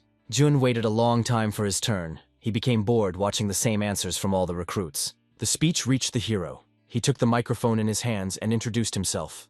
I am Jun, from today. I am the executive president of the PER team. I will also participate as a player. Glad to see you all. No questions asked after the presentation, Jun thought. The host spoke, moving on to the next question. Team LTD finished the season in first place in the standings, earning recognition for their incredible teamwork and total dominance in the division. However, there are rumors that many players will be promoted to the second division next season. Your thoughts? The recruit of the LTD team took the microphone and replied, Oh yeah, those are pretty valid rumors, but even if someone leaves the team, we'll make sure to fill the gaps with players of equal strength. And he continued, We also wanted to introduce a couple of hunters who could become rising stars. Stay tuned. Jun thought, Rising stars, he should remember who he was talking about. Wait a minute, this coach looks very familiar. The hero looked closely at the man. His face seemed quite familiar to him. Wait a minute, this is Director Martin, Jun realized. I had some beef with him in my past life. He was the director and coach of LTD in the first division, and now he's the coach of the third division. He always seemed like a jerk, even in the past, Jun concluded. The man finished his speech and nodded his head, paying respect to the audience, and the host thanked him for his answers. There was also talk about a new hunter from the LHR team. Can we expect him to appear in the third division? The host asked their recruit. The man was confused and said, Oh, we can't give you a precise answer yet. We're trying to move this process forward, but we can't say for sure. That's it. There's no more information. The host continued by saying, And the most surprising news from the PR team. We heard that player June became the executive director of the team. The hero took the microphone in his hands and said, "Yes, hello. I'm June, the new executive director of the team." The host asked the question, "Is this an unprecedented case when such a young player joins the team both as a player and as a director? Should we expect drastic changes in the team?" June smiled and said, "Absolutely. The team finished the season without a single win, but I assure you there will be huge changes." The presenter turned to face the guy and asked, "You say there have been colossal changes. Can you at least give me a hint as to what you are working on?" he asked. June confidently replied, "Well, first of all, there will be some adjustments in the lineup, and I will be playing and coaching the team at the same time. Also, we are changing our strategies and introducing a new sponsor. A lot is happening." Before he could finish his thought, the presenter interrupted him and said, "I understand. A lot of changes are just around the corner. Thank you. Let's move on to." Jun responded in kind and interrupted him, "Oh, sorry, I have more to say. I've been watching the division's matches closely, and honestly, there isn't a single one that can stand." Martin clenched his jaws with anger, overflowing him. He did not hesitate to ask out loud what. The hero added, "So you should be on guard. We will destroy all of you, especially you, LTD. It will be very sad if the top team loses to the bottom of the table." "Okay, this should work. I certainly made a splash," thought Jun, satisfied with how the conference had gone. The hero was at the base. There was a knock on his door. When he opened it, he joyfully exclaimed, "Here you are." "Long time no see, guys," Jun said. Familiar faces were standing in front of him. It was Kim, Sam, and Eugene. "Come in," he added. Kim was very surprised by what he saw. He turned to June and asked, "Is this your base? It's just an ordinary house." Sam told him, "It's normal for small teams? Seriously?" Kim asked again. To be honest, I hoped that Kim would contact me, but I never thought that Sam would too. But I won't argue, the hero thought. "What?" Sam asked, not quite feeling comfortable in this group.